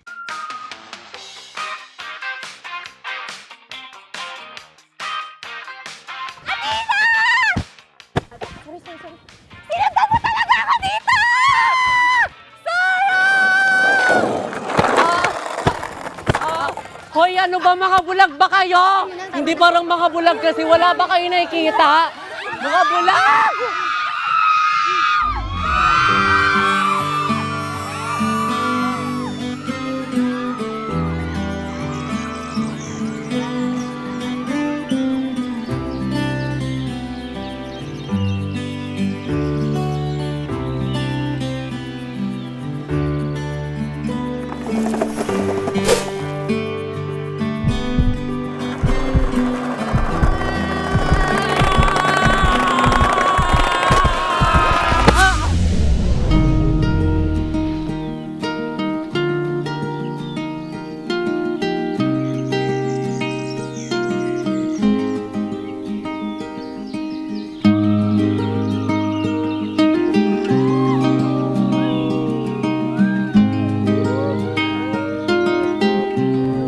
Minsan, love comes rushing in. Parang bagong expanding river sa Mobile Legends. Andito na ang Ready for the Next, the biggest gameplay update of the year. Navigate the river with the new expanding rivers map update. MLBB, we are ready for the next. Guys, nandito na yung bagong update sa Mobile Legends. Yung dangerous... Hoy!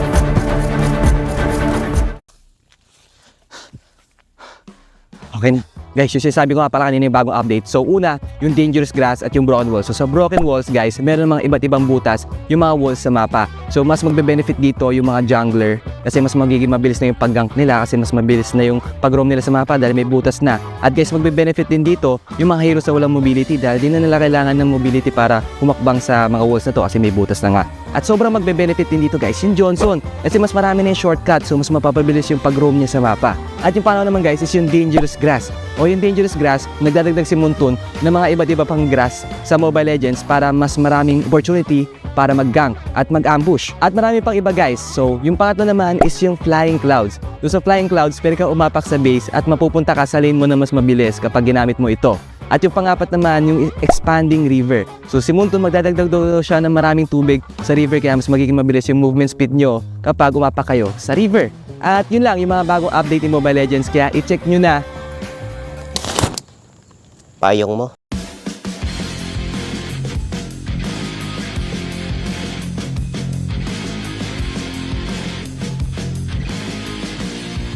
Hello guys, ako ulit to sa Bentings at syempre, dito na naman tayo sa ating Meta Pro Episode 3 at makakasama natin si The GOAT, Carl TC. Okay Carl, umpisa na agad natin. Ano sa mga meta yung pinaka-tumatak sa'yo sa mga nagdaan? Sa lahat, pinaka-nagtumatak sa akin na meta talaga yung sa Season 6 yung panel meta kasi sobrang na-enjoy ko yun. Yung Claude, Brody. Naalala ko yun, M2 ba yun? M2. May na pa nun, Raptor ata. Raptor Machete. Saan ka nadalian tsaka nakahirapang meta? Yung pinaka-nahirapan akong meta nun yung Season 9 to Season 10 kasi shifting na nun pa Jungle Emblem eh. Okay. Ayoko kasi magtangke dati. Naalala ko ba? Okay lang i-bring up natin yung naalala ko yung post mo kay Q. Hindi ko lang kay Derek yun. na nagja-jungle emblem lang naman yung mga hindi marunong mag-retry. Hindi kasi ako makakuha sa mga naka-jungle. Ang lakas ng retry nila eh. Bukod sa malakas ng retry, ang bilis ng pattern ng farm. Kaya may iwan talaga. Unang makakapag-start. Naalala ko, natawa lang ako guys. Sa ating next question, Carl, kung gagawa ka ng sarili mong meta, kahit ano, pwedeng magkakapares na hero, magkakaiba, anong meta yung gusto mong gawin? At ano yung gusto mo itawag? Kung gagawa ko sariling meta, siguro yung mabilis pera ng lahat, tapos mabilis yung cooldown. Tapos yung skill, sobrang dami. Yun, parang mayhem, ganun. Ganun yung gusto ko. Tapos yung, deathmatch ba siya o ano? Normal siya na 5v5. Pero parang gusto ko rin ng 10v10 ganun. 10v10? Yung magkakaibang skill. Magkakaibang ba, yung Kagura, may hook. Parang mga ganun. Gusto mo ba yung ganun meta? Ayoko nun. Mabilis lang cooldown, tapos maraming pera. Okay na ako sa mga skill nila. Pangatlang tanong natin, dahil magkakaroon ng next project, yung may iba na yung mapa, sino sa mga team yung feeling mo na mabilis makaka-adapt at makakapag-adjust doon? Tingin ko yung mga na makaka-adapt agad doon yung may mga magagaling na coaches kagaya nila Coach Wine at ganun. ONIC. Nano yung ONIC. Tingin ko kasi mahilig sila mag-experiment. Tapos syempre Aurora din. Halos lahat naman tingin ko. And tingin ko parang new beginning to sa mga teams na di na nanalo ngayong week. Reset talaga. Baka natin guys. At syempre guys, hindi lang kami ni Carl ang makakasama niya dito sa Meta Pro kasi meron din, tawagin na lang nating Meta Super Fan. Yun. Pero please welcome guys si Jeya. Hello Jeya! Welcome dito sa ating Meta Pro. At syempre, kilala mo naman, Face of MLBB. Sino? Carl DC. Syempre, walang iba. Syempre, alam ko may hinandaan na 3 tanong na. Pwede may tanong kay Carl. Tanong ko lang, Carl, kapag in-game, kapag lamang na kayo, mas pinipili mo ba na mag-play safe na lang or gumawa ng sariling play? Like, roam, like patay gano'n? Kapag lamang sa meta ngayon, mas pinipili ko mag-play safe unless may asim na kalaban gano'n. And pag nakakita ko ng opportunity na sobrang ganda, doon na ako gagawin. Ayun, napakagandang tanong, Jeya. Yung next question natin. Ano yung top strength mo when it comes to jungling or yung role mo? At ano yung part na gusto mo pang paunlarin? Siguro yung strength ko sa jungler, yung yung game IQ, shot calling, tsaka malawak na hero pool. Tapos siguro yung aggressiveness namin. Tsaka yung gusto ko pang parang i-improve sa game ko, gusto ko matuto laruin naming team yung Pani. Okay, Pani. Abangan namin yan, Carla, Pani Para sa ating third question, Jaya, meron ka pa ba dyan? Meron pa po. Ngayon, di ba, uso yung meta. Sa ngayon, ano yung sa tingin mo yung pinakamalakas na meta sa jungle ngayon? Like hero ba to or... Hero po. Okay, yung hero ni Carl. Tingin ko yung pinakamalakas na hero ngayon sa meta, yung Lancelot. Kasi andahin nung dash niya, tapos yung items niya ngayon, pwede kang semi-damage lang. And sobrang sakit pa rin. Tsaka may skin si Carl na. Gamitin niyo yun guys gamitin niyo yun. Revamp muna, boss. Oo. Ayun, sana i-revamp ni Munton, no? Para request, revamp Lancelot M2 skin. Abangan namin yan, Munton Baka naman. Okay, maraming salamat, Jeya. Thank you. Ingat ka. Thank you. Okay, syempre Carl, eto na yung pinaka-mainit sa lahat. Pwede kang ngumiti kung feeling mo mas malakas ka sa pangalan mababanggit natin. Mga kapwa natin tong jungler. Pero umpisahan natin, syempre, Kyrie. Yan ang gusto ko. Diyan ako nag-iinit Okay, King Kong. Tipin ng liquid yun, no? Carla, malakas. Sutsujin. Okay. Demon Kite. May tango pa. Ano, Kite, ha? Mainit to Kite Carl Okay. Siyempre, sa ibang region naman tayo. Chensi. Wow, medyo napakonting smile lang din si Carla. Mukhang papalagyan, Okay, Saida. Ang init.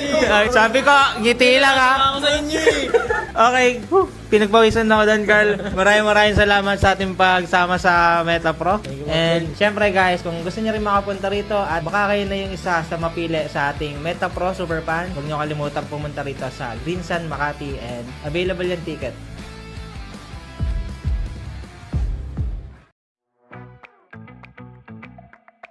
Yung thoughts ko sa Project Next, nakaka-visit kasi yung mga roamers mas mayaman pa sa mga carries Siguro nakapanibago, pero hindi naman sobrang laking adjustment kasi may mga nadagdag lang ng onti sa map, tsaka may mga pwede kang gamitin.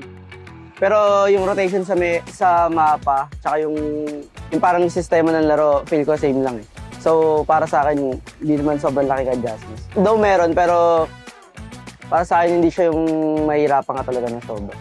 Malaking factor yung core maps kasi game style ngayon ng game parang mind games compare sa dati kasi ayun nga dahil sa roam kaya niyang mag-level 2 agad and sa roam marami siyang pwedeng gawin sa mapa at siguro nasa roam meta yung tingin ko. Para sa akin mas mababalo lahat ng team kasi hindi naman nila gamay agad yung kasi kakapasok ng patch tapos parang magkakagulo-gulo na yung ML. Kasi iba't iba na rin yung roam na ginagamit ngayon eh. Mas magbubot na yung roam eh. Pag maganda yung laro ng roam nyo, kayo yung malaki chance manalo. Di ko lalabas yung mga assassins na roamer. Tsaka mga high burst damage na roam. Katulad ng mga funny ganun, funny Hellguard. Tsaka mga iba pang mga damager. As a roamer, tingin ko pinakamalaking adjustment sa akin yun eh. Kasi doon ko ma-advantages ko yung equipment, lalo na rin yung sa mechanics ng roaming. Kailangan mo talagang maging mag-study tsaka masterin yung mga bawat vision tsaka sa mga papera nung sa roaming. Ang favorite map ko yung yung mabilis yung sa river, expanding rivers. Kasi takbuhan lang lagi kada side. Tapos yun, mas mataas yung chance magbakbakan. Siguro yung expanding river. Mabilis kasi ako nakabaka pag expanding river yung mapa. Para sa akin broken walls tsaka flying clouds. Kasi yung sa flying clouds maraming magagandang goofy clips eh. Kaya Favorite map ko is Dangerous Grass. Nakakatago ako sa mga roamers na nang-bibisit eh.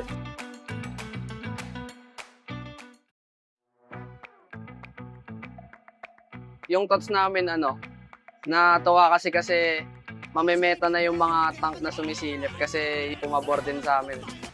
Para sa akin maganda yung yung update yung patch kasi parang may bagong kailangan masterin lalo na yung galaw ng roamer, yung vision. Hindi na masyadong magkadikit na lang yung roam pati mage Kailangan nag-uusap na rin kung siya muna bivision, mga ganun. Parang panibagong kailangan aralin. Maganda yun para sa akin. I think mas makakatulong ngayon yung roam sa in-game since makakasabay siya sa items and gold ng mga kampi niya. Siguro dapat yung hero nila mobility tas mabilis talaga sa mapa para makahati sila sa lahat ng XP sa site.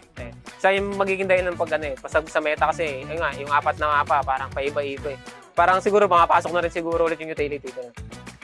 Maganda kasi sobrang laki impact na ngayon ng yung bagong roamers sa first 2 minutes kasi may chance ka mag-level 4 sa first turtle. Para sa akin, sobrang magiging laking factor nito sa lahat ng teams kasi dadami na yung mga hero na pwedeng ipasok depending sa map. So, para sa akin, game changer din yung nangyari sa roam na update. Kasi, katulad nga, may mga gumagamit na ng mga roam Novaria and marami pa tayo siguro makitang iba. Kasi, hindi na yung roamer yung nagiging lowest gold So, pero this time, magbabago rin yung macro. For example, sa Broken Walls, pwede yung maging Lord Dance, pwedeng pakabilaan which is hindi nangyari sa normal na game.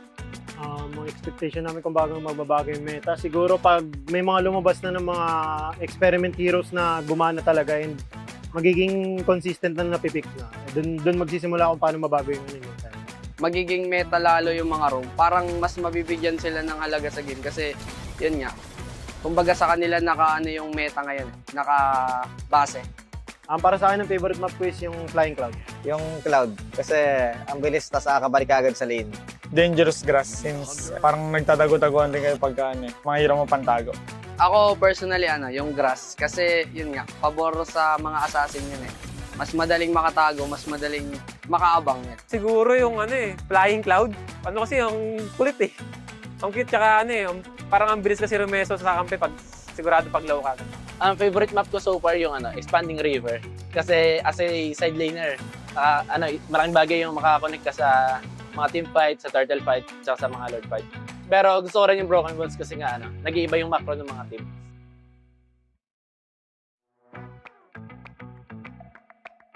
Sobrang ganda po yun. Parang nakaka-excite po lalo maglaro kasi may mga panibago naman pong mapa na pwedeng ma-flexible po yung mga player. I really love the change na parang it introduced four new map. It changes the meta.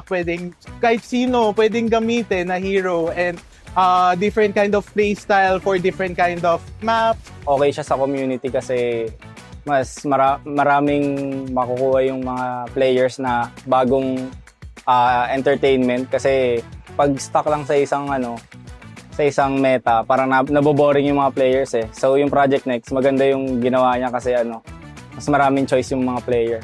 Tsaka mas marami silang aabangan. Interesting kasi siya. Iba-iba yung magiging game style mo.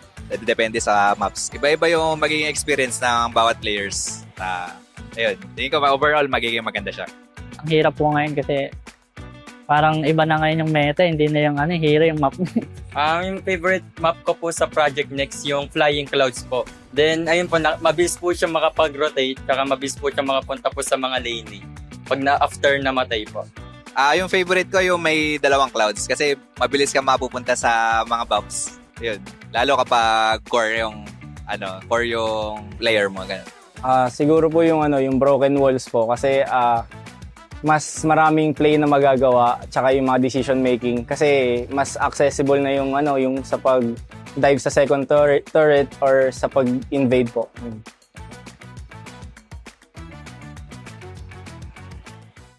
Mic check. Ano ang message mo kay Aqua, King Kong? Dad, good luck, dad.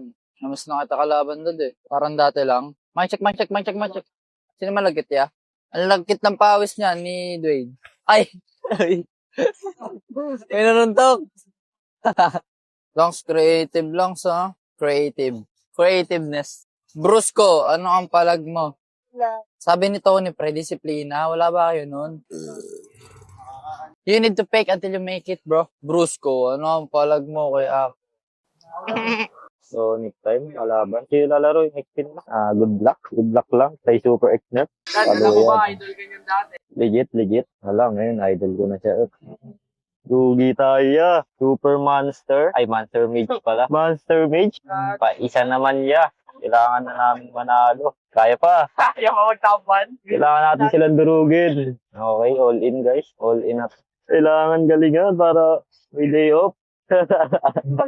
Kailangan manalo guys kasi mag-only day off na kami. Hindi pwede yun. Ayun lang ang pag-ukom. Sana umabot kami sa playoffs guys. Para sa pangapans namin. Meron ba?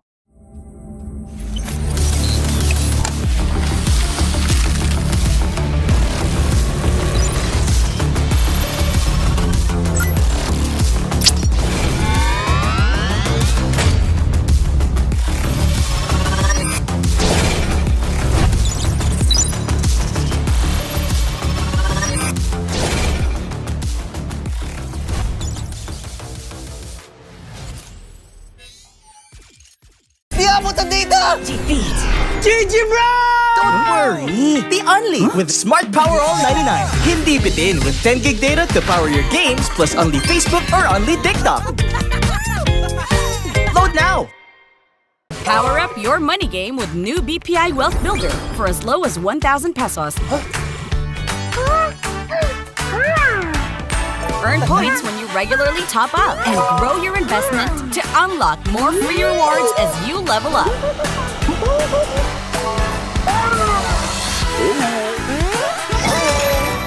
Make your money grow with BPI Wealth Builder. Visit wealthbuilder.bpi.com.ph. Enemy alert. Your scalp gets 1.5 times greasier, causing dandruff. Get triple anti-dandruff power. Supercharged with Clear. Pang-marinade! Pang-gisa! Pampasarap! Ang daming ititimpla! Luto mo yan with Knorr Liquid Seasoning. Mula luto tong plato, sarap panalo! Luto tong plato, sarap panalo! Luto tong plato, sarap panalo! Luto tong plato, panalo ang luto mo!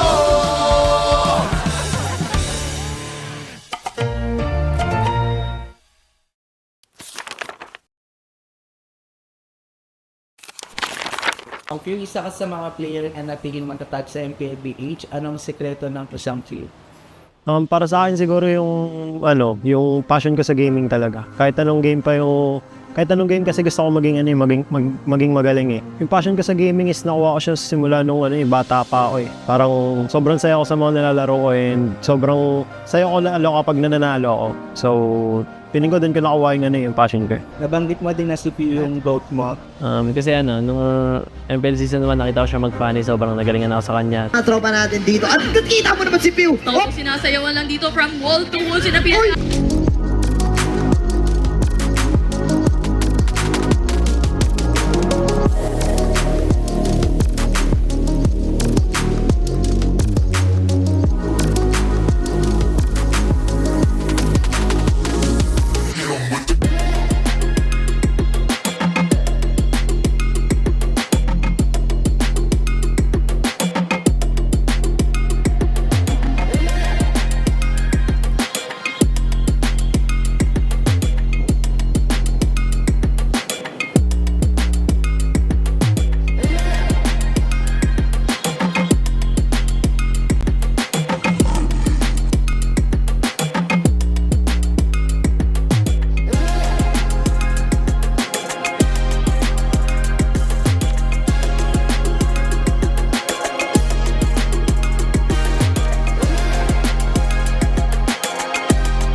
Malakas, Pilipinas, malakas, Face the golden sun and repping for the 3 stars. Look at us, to the top, no ifs, no buts. Winning any game para to sa PINAS.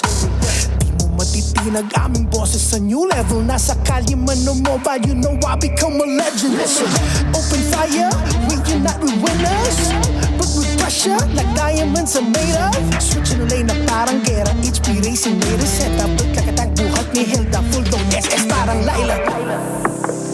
Susundan ko ang iyong wakas.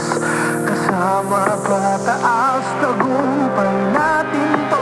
Dahil tayo'y malakas para sa Pinas. Nasa amin ang alas, hindi to atas. Kinikilala sa taas kasi kami ang malakas para sa Pinas. Nasa amin ang alas, hindi to atas. Kinikilala sa taas, ganito kami sa Pinas.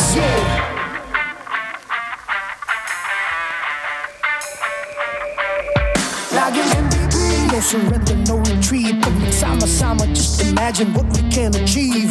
Laging MVP, no surrender, no retreat. Giving 100 on my all, cause we just cannot be defeated.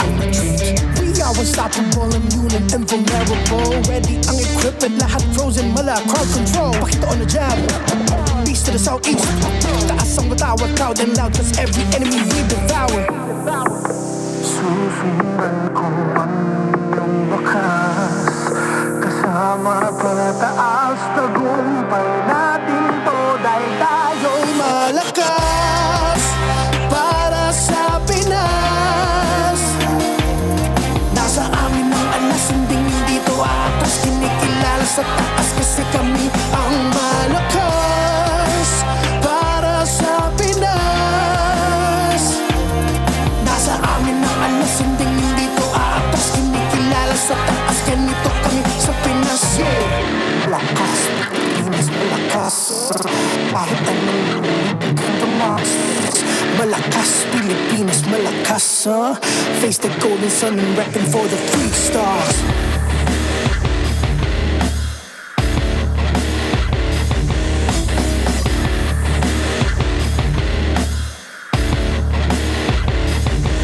Ang lakas ng Pinas, reunite with the stars. Ang lakas ng Pinas, reunite with the stars. Ang lakas ng Pinas, reunite with the stars. Ang lakas ng Pinas with the stars.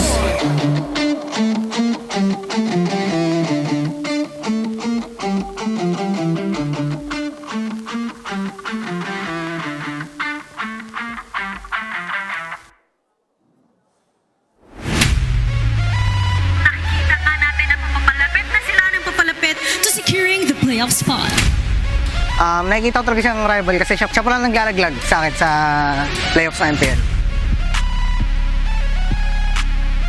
Siguro yung nagawa namin maganda, is-prove namin yung mga nagiging error namin itong mga last weeks. Then, mas siguro inayos namin yung pagiging disiplinado namin.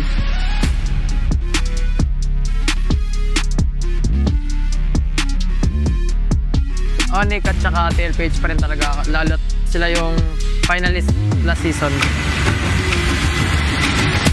Wala akong tinitignan na rivalry. Kumbaga nilalaro ko lang ilaro ko. Kung ano yung pinapakita ko, and yun. This season, yung power level namin siguro hindi pa ganun kataas. Sa Aurora mataas na kasi nakuha na nila yung chemistry nila. Kami kinakapa ulit namin. So, yung sa playoffs pa kami magkakaalaman talaga. Message ko sa ONIC, good luck and bigyan natin magandang laban. Good luck sa laban natin. Tingnan natin kung sino yung makakasabing shot natin.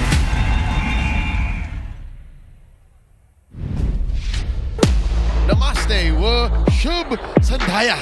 To all of our Hindu-speaking fans, you're watching MPL Philippines Season 16, Day 1, rescheduled for Week 6. At your service, my name is Leo, here with Naisu and Midnight. We are the We Bear Bros, bringing you the final match of tonight's broadcast. It is Epic Rivalry. I just realized this. We're the rescheduled We Bear Bros. Technically, hey. He doesn't know how to take it. No. WBBR. WB. We Bear Bros rescheduled. Yeah. I know how much you like He's the on board. abbreviation. Okay, okay. He was just I'm on board, comprehending. yeah. He was digesting it. Yes, sir. All right. Took me a while though. Ladies and gentlemen, you can get more data, more GG, experience the winning power of Smart's Only 5G, and enjoy it with the Smart Digital Prepaid eSIM. Smart, the simply reliable telco partner of the MPL. Victories you can count on. We'd also like to thank Knorr Marinade Sauté, or just use it for the flavor. You can use Knorr liquid seasoning for everything. I could not recall the last meal I had without Knorr. I can't either. And at one point, I tasted a Knorr cube straight. Really? What? Was it lovely? It was pretty good. It was pretty good. I couldn't get Knorr. Joseph, you're becoming too much of a Filipino, my guy. I know. This tournament is monitored and supervised by the Games and Amusements Board. Real quick, let's talk about the first match that elapsed tonight. It was a sweep. No one saw. You asked me who would win, ONIC versus APBR. I would have told you ONIC like 9 times out of 10. Yeah, I'm on board with that. I think I even mentioned that at the beginning. I was like, yeah, ONIC's got this. And then boom. Yeah. We all surprised. My prediction was ONIC. ONIC. 2-0. But I didn't expect APBR 2-0ing ONIC.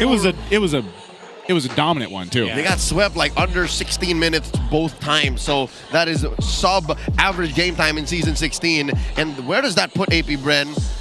Same spot, actually. Like, I mean, they are neck and neck with TNC, and that must make TNC sweat bullets right now.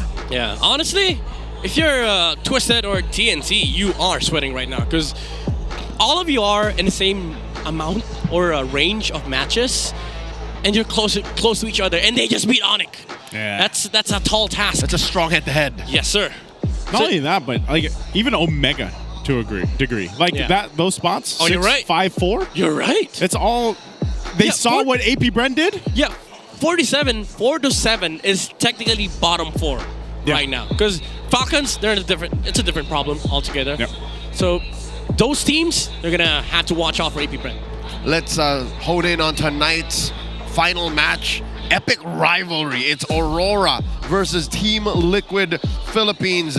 2 of the mid laners that have scored savages this season are on display. Yue and Sanji. I am not sure how else they can push each other towards greatness because they've both been so clean. Again, Sanji, who knows what Sanji's limits are at this point?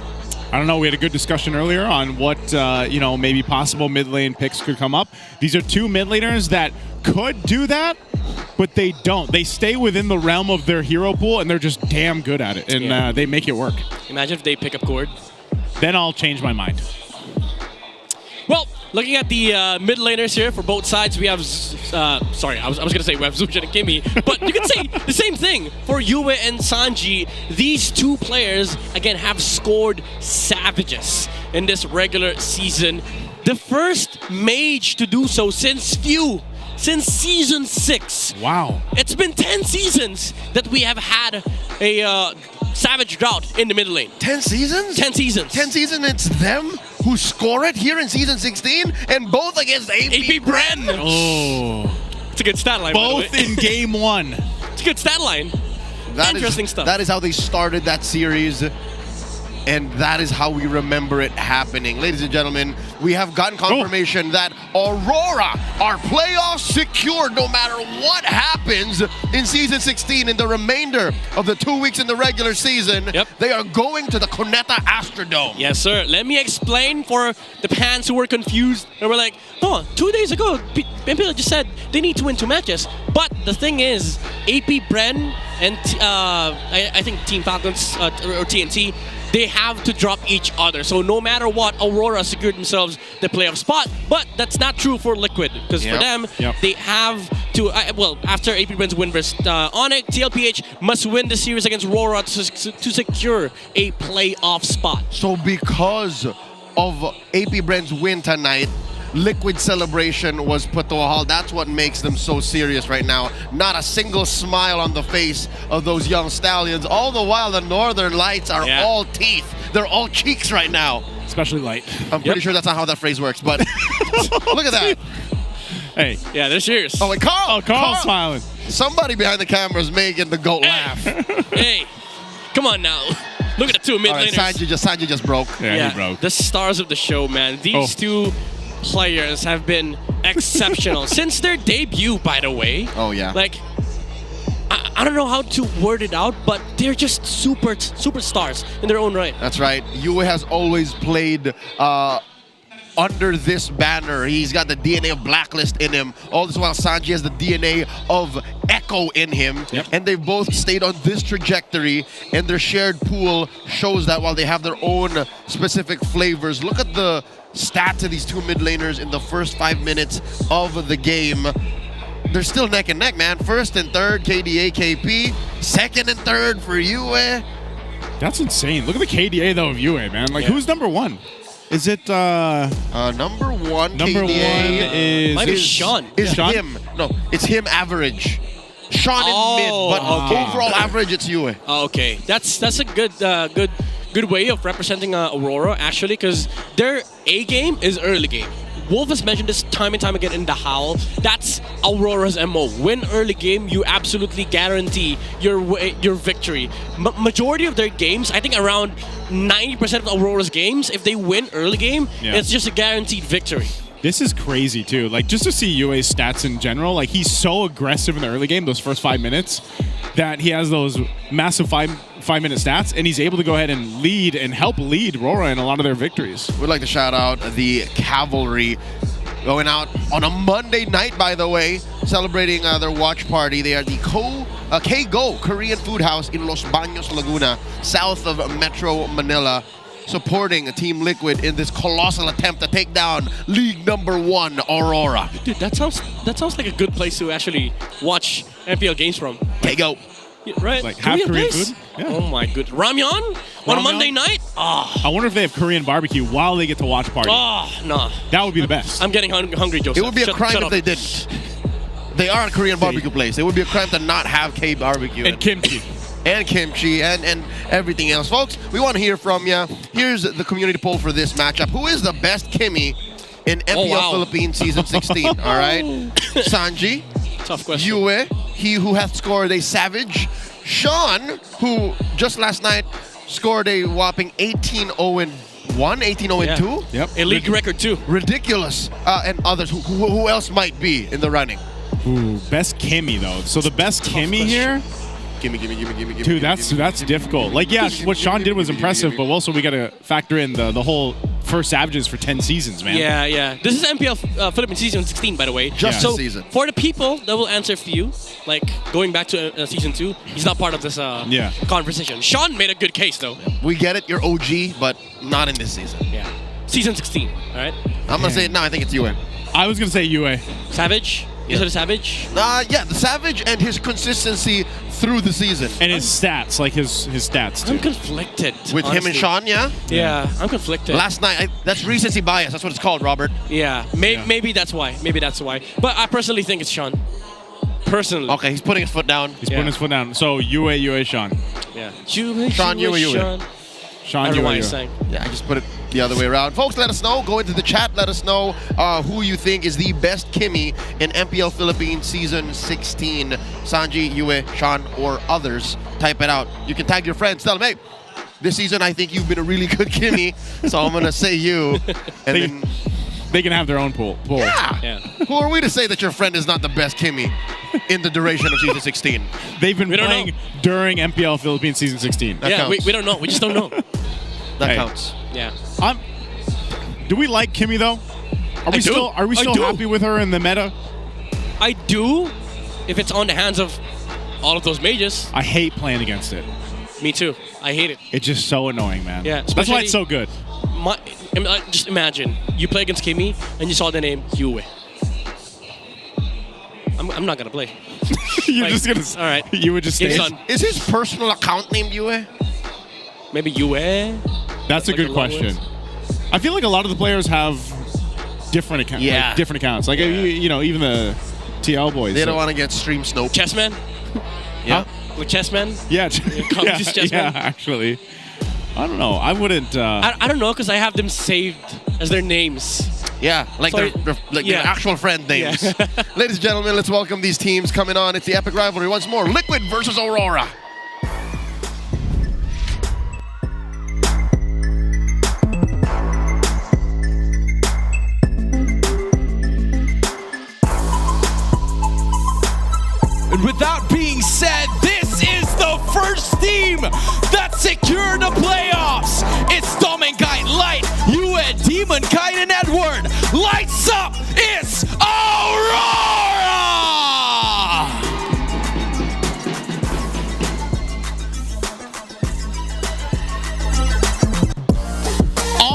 other side of this epic rivalry, it's Oheb, JP, Sanji, Carl, TZ, and Sanford.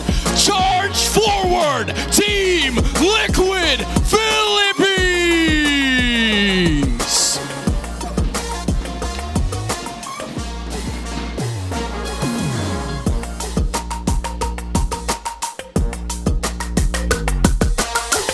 To oversee and uphold the tournament's integrity, guiding us through this match are our marshals, Joshua, JJ, Patrick, and Jeff. Yeah! Together with our coaches, they will be joined by Coach Master the Basics of Aurora and Coach RC from Team Liquid Philippines. Rora's Cavalry, I want to hear you scream!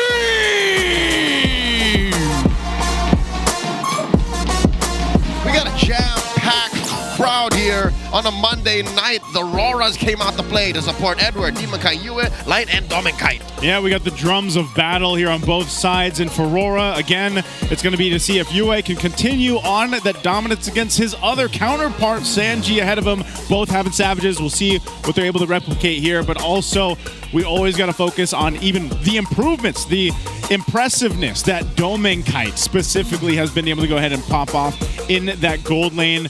And even Light, of course, Edward and Demonkite still pulling everything that they're able to go ahead and do. And what made him into this force to be reckoned with throughout our season so far. And a lot of teams haven't figured out what that weak point is just yet for Mora. Yeah, what's contesting them tonight is the Stampede coming from Liquid with Sanford, Carl, TZ, Sanji, JP, and OM on the fray, especially led by the chef himself. They need to cook up a lot of plays because the story of Season 16, especially in this regular season, is that Aurora's been the final boss. And Team Liquid Philippines, their way throughout the regular season has been rediscovering, identifying how they won MSC, and right now they're in a very good momentum, but still what stands in their way is this amazing squad from Aurora. Joseph, I hate that you did not mention how much of a role Demonkite plays. Midnight, this doesn't show in stats nor in highlights as much, but throughout the 6 weeks of competition, Demonkite has been #1 in turtle kills and Lord kills. Yep. That is the 69-57. I mentioned this in the Filipino broadcast. They're the new Team Falcons. They play even better macro. They play a better funnel strategy. That's Aurora's MO. Too soon. He's sitting in that guy's seat. That's his seat. That's his seat. Hey. That's the Falcon guy's seat. Hey, and I didn't mention Demonkite because I glaze Demonkite all the time. For seasons, man, since RSG. Today you take a break. Today I take a break. Hey, it's Monday. Stay off. No, we're here. It's rescheduled. No, for the glazing. Oh, yeah, that's right. Yeah. Ladies and gentlemen, the stats will not tell you the full picture, but what will help us add color to this epic rivalry is, of course, what goes on behind the scenes. Let's listen to the Smart 5G ping test and see what the mics are like for Aurora and Team Liquid Philippines. Ikaw nga daw. Wala akong masabi dyan. Anong paborito mong ulam? Adobong Hans. Bakit ako? Sino mas pogi kay Carl TC? JP. Dad, totoo ba mas pogi ka kay Carl? Sinungaling yan.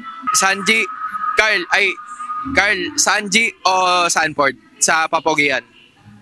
Sanji ako. Sanji ako? Uwe, pagpatuloy mo na yung pag-gym mo. Malaki na yung katawan mo. Magaling ka pa mag-ML. So, magtira ka naman. 8 win streak. Pwede na putulin yan. Message ko kay Sanji. Good luck sa atin. Bigyan natin magandang laban ang mga manonood. Let the match begin, no? Let the match begin. Pangako sa lahat. Hindi na kailangan ng background music. May natural na, Brad. Okay yun Switch mo na kay Nikki. Switch kay Nikki. Heaven the night, find a way how to say goodbye. Nakita ko yung mga tao. Kailangan mo ba? Stitch on my wounds, confess all the sins.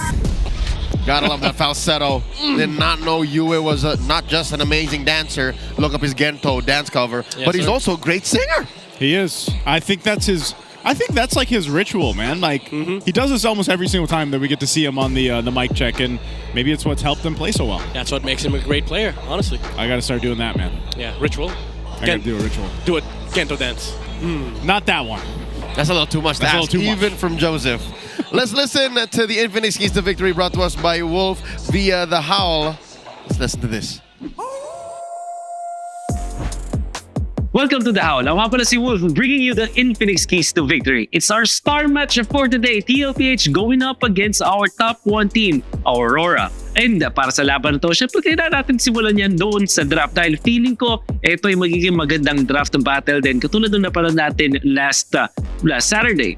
Para sa Aurora, magaling sila talaga kumuha ng safe na blind pick. So, by blind picks, ito yung mga tipong kumuha sila ng isang overpowered na hero na maraming counters pero uunahin nila yun dahil alam nila na naban naman nila yung mga malalaking problema tapos tsaka na lang nila use it doon sa draft. Para naman sa TLPH, counter picking yung kanilang style at magiging maganda to o siguro naman medyo magiging bad din. Depende na rin sa pagkakagamit sa series na to.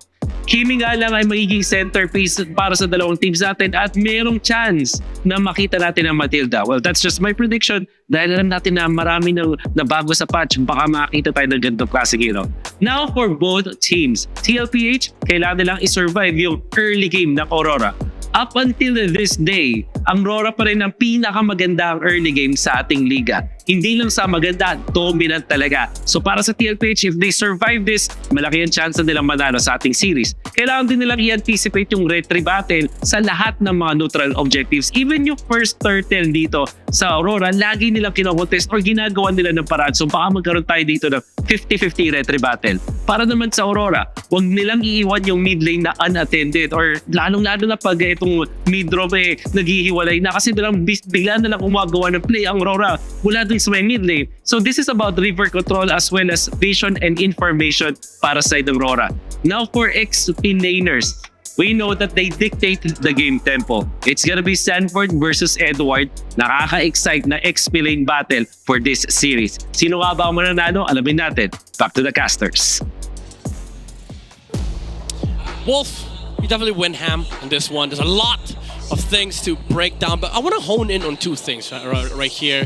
For Aurora, I want to highlight that they are really good when it comes to having blind picks because they choose the safest. I think safest is such a safe term, but more so because they can just choose whatever they want because they don't rely heavily on matchups. They just have like amazing quality players that they can play anything. Like overall, they're just so good on playing whatever they want. But for Liquid, like again, they have to survive this early game from Aurora. If they do, then they can actually bring this to a stampede. Liquid is the opposite. Liquid relies so much on synergy, on chemistry, that once that train gets a going, there's nothing that can stop it. That's why it's the Liquid Stampede. Yeah, I think they have to channel in the Echo Express here, bring a little bit of chaos to the system of Aurora. Because honestly, I think if you're gonna go down to Aurora's gameplay, it's been a mixture of Team Falcons and Blacklist International methodical approach of MLBB. You can't. That's like going 1-on-1 against Mike Tyson, going up against Conor McGregor, going up against Pacquiao. You just don't. You just don't. Yeah. Oh, by the way, we're getting the most, I don't know what we call this. The least intrusive. The least intrusive. Map enhancement. 100% though for Aurora. Yeah, 2 games at that. All right, to be fair, a lot of these enhancements will be 100% for Aurora. That's true. Yeah, they've been winning so much, honestly. Now we go down to the draft. Oh, Farsa and Zushin get taken out. Full respect. Wow. From Aurora. Question is, will they respect the Kimi? I think they want it. Do they want to take it? I don't know if it's first pickable. You know what I mean? Blue 1 Kimi. When was the last time you saw that? Would this still be a YSS then if it's not banned out for Maybe. for Demon Kite? Maybe. Or a Baksha? Phobius, Baksha. Could be. Because Aurora, they have a lot of like powerful first picks here. And then maybe TLPH is considering that they're able to get the Kimi on red 1 and 2. So I think you open it up here for TLPH. There goes a Baksha ban.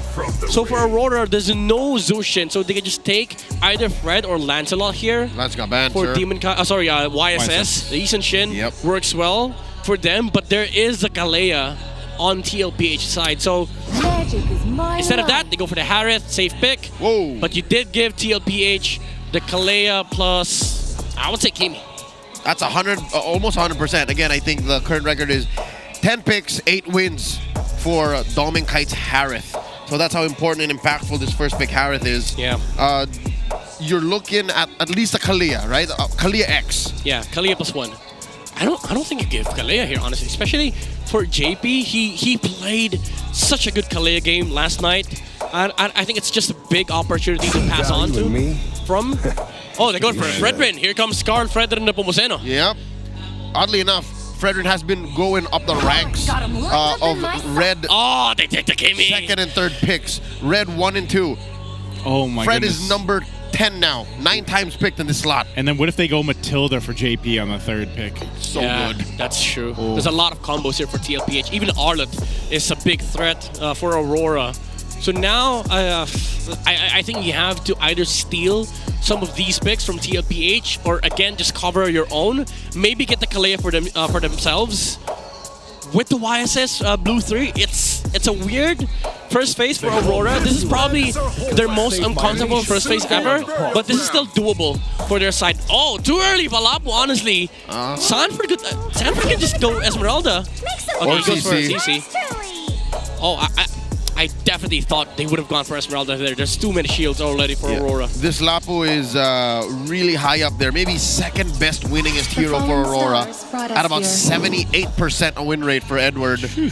Dude, the amount of respect that the mages are getting right now. They are attacking Yue. Yeah. But Yue, you know, that's the thing. You saw the hero pools leading into this matchup. They both have great hero pools. They both have, you know, quite a few unique picks amongst themselves, but also a shared hero pool. So, you know, you can take a couple of these out, and then, you know, I would even believe that Yue probably still has another Sicilian game in him.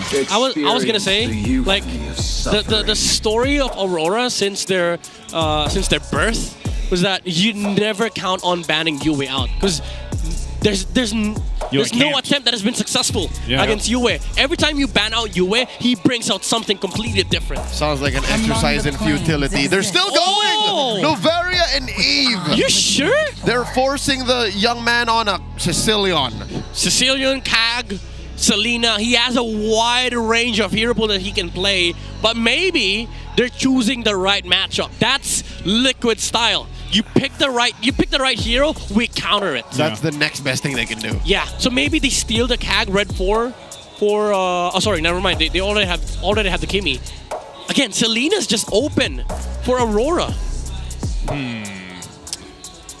They go the Franco. So no roam there. It would have been funny if Light ended up picking that up, but yeah.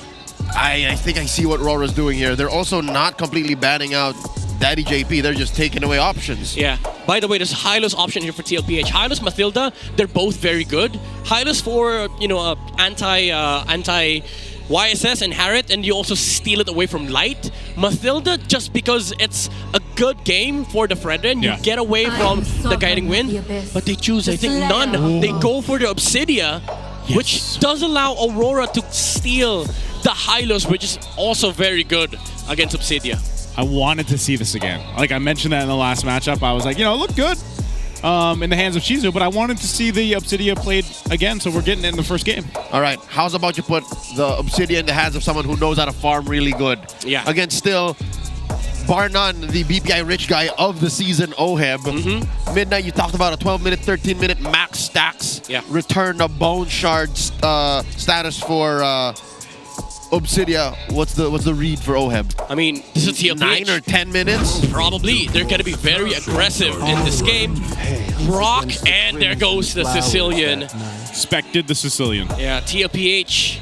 They're still yet to pick a JP hero. Could be a Gatot, Hylos, Mathilda. There's a lot of different options for Rome. Mathilda would be highly... I think he goes Matilda. Yeah, man. it's just a good hero to pick here. Very high value with the mobility that you give the Fredrin. You can also save the Obsidia, and also the combo of just hunting with the with the Guiding Wind, as well as the the Hunt of Bones. You can actually snipe the YSS or the Harriet with the Obsidia, honestly. Oh, he doesn't. But they go for Hylos. Oh, this time around, it's going to be on the hands of TLPH. Okay, so they're going for the more honest approach. They don't want shortcuts. They want the sure path to victory, and they'll do it with a Hylos. Yeah. Really good draft coming out from both sides. Honestly, I think TLPH, they do have the capability of breaking Aurora's early game, and they have a good late game as well with the the Obsidia because of the matchups against the YSS and Harith. But mid game though, it's gonna hit different because this is still a YSS Harith draft that has a Lapu-Lapu in it. They have a bypass against the Hylos, and it's a surefire way to go through the Obsidia. You know what? I'm all in for the mid to the late game. Aurora has something that Liquid checked them on.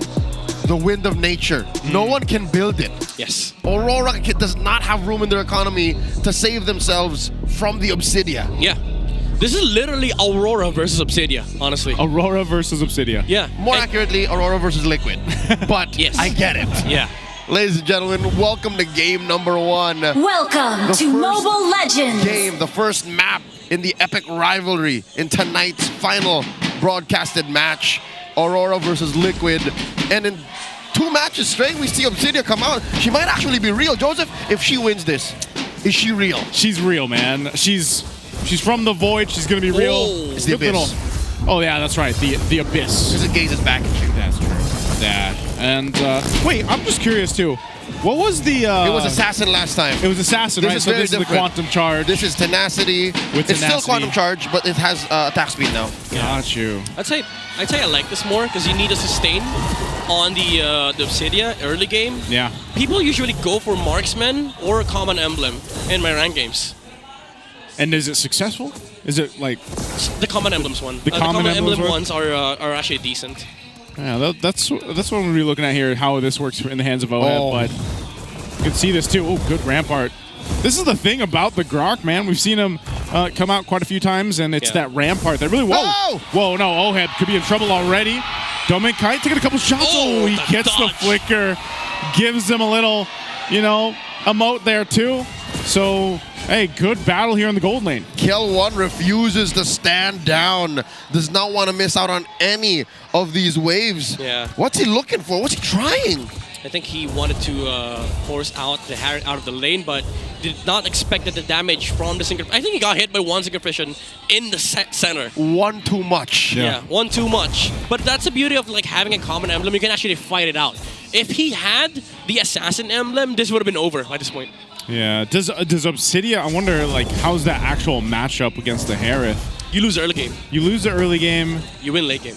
But then this is also Domin Kite. So the fight for the first turtle is going to break out. Carl TZ falls down. Demon Kite gets the turtle as well. JP is going to be next. Sanford falls. That's 3 down. A double for Demon Kite and the turtle. That's a little too much. Liquid's lineup showing its vulnerabilities this early on. They're too all in. Without their marksman, they're too all in. Sanji! Oh, can't get away from the Rampart. Oh my goodness, and now light. Carl TZ jumping to the fight, waiting for JP and the rest to get here. He Appraiser's Wrath already. They want to get him out of the jungle. Light will flicker out and survive. Edward, he sees Carl. He'll actually flicker out, but he's going to go down. Took a little bit too aggressive in that mid-turn, but at least TLPH gets one. Better up on Jingjing than Yue. Yeah, dude, this Grok from Light, first time we saw it, there were a lot of questions, but now he's definitely swinging hard with those mighty swings, controlling the Fredrin in the middle of the team fight, and also the Rampart closing off the exit for Sanji. He's making a lot of moves for Aurora to once again gain control of the early game. So now we're seeing problems, right? Imagine if this was a Matilda, they would have had better mobility, better re-engage, but we're still looking for that payoff. What can the Hylos bring that the Matilda could not? I mean, I guess in team fights, it would be more value, but right now they're suffering the consequences of just having this horse. They don't have the mobility, the extra regen. He does have the revitalize, however, but it does not matter against this kind of composition where they punish you if you're not able to move away from these fights, especially the Sicilian and the Grok. Yeah. That one fumble cost him almost 2,000 gold. Yeah, it's just one mighty swing play from the Grok that allowed Aurora to have this kind of lead. And now Demon Kite's farming his way up towards his first item, which is going to allow them to again have access to that mid-game momentum that they're going to look for. Just better value overall for Aurora. They make a beeline for this turtle. spawning in the lower quarter. Oh, this is all Aurora. It's got Look at really Light. on it. Traction Pulse already used. There's the Glorious Pathway. They're going to try to get in my position. goodness. But a big tech charge, able to knock up two. JP falls first. Carl's in trouble. Dear God. He's getting zoned out, taken out. Edward picks up a kill, and that's another turtle in the hands of Aurora. A great and perfect team fight for them. This is what I meant with like playing close to perfect MLBB. Aurora, they do not make mistakes. They punish even the Glorious Pathway from JP. That was a normal and technical play from TLPH. It's textbook. But for Aurora, we're stronger than you right now. Why not fight? Why not turn the fight? And you saw Demon Kite turn the turtle. He was like, all right, screw this turtle. Let's just fight.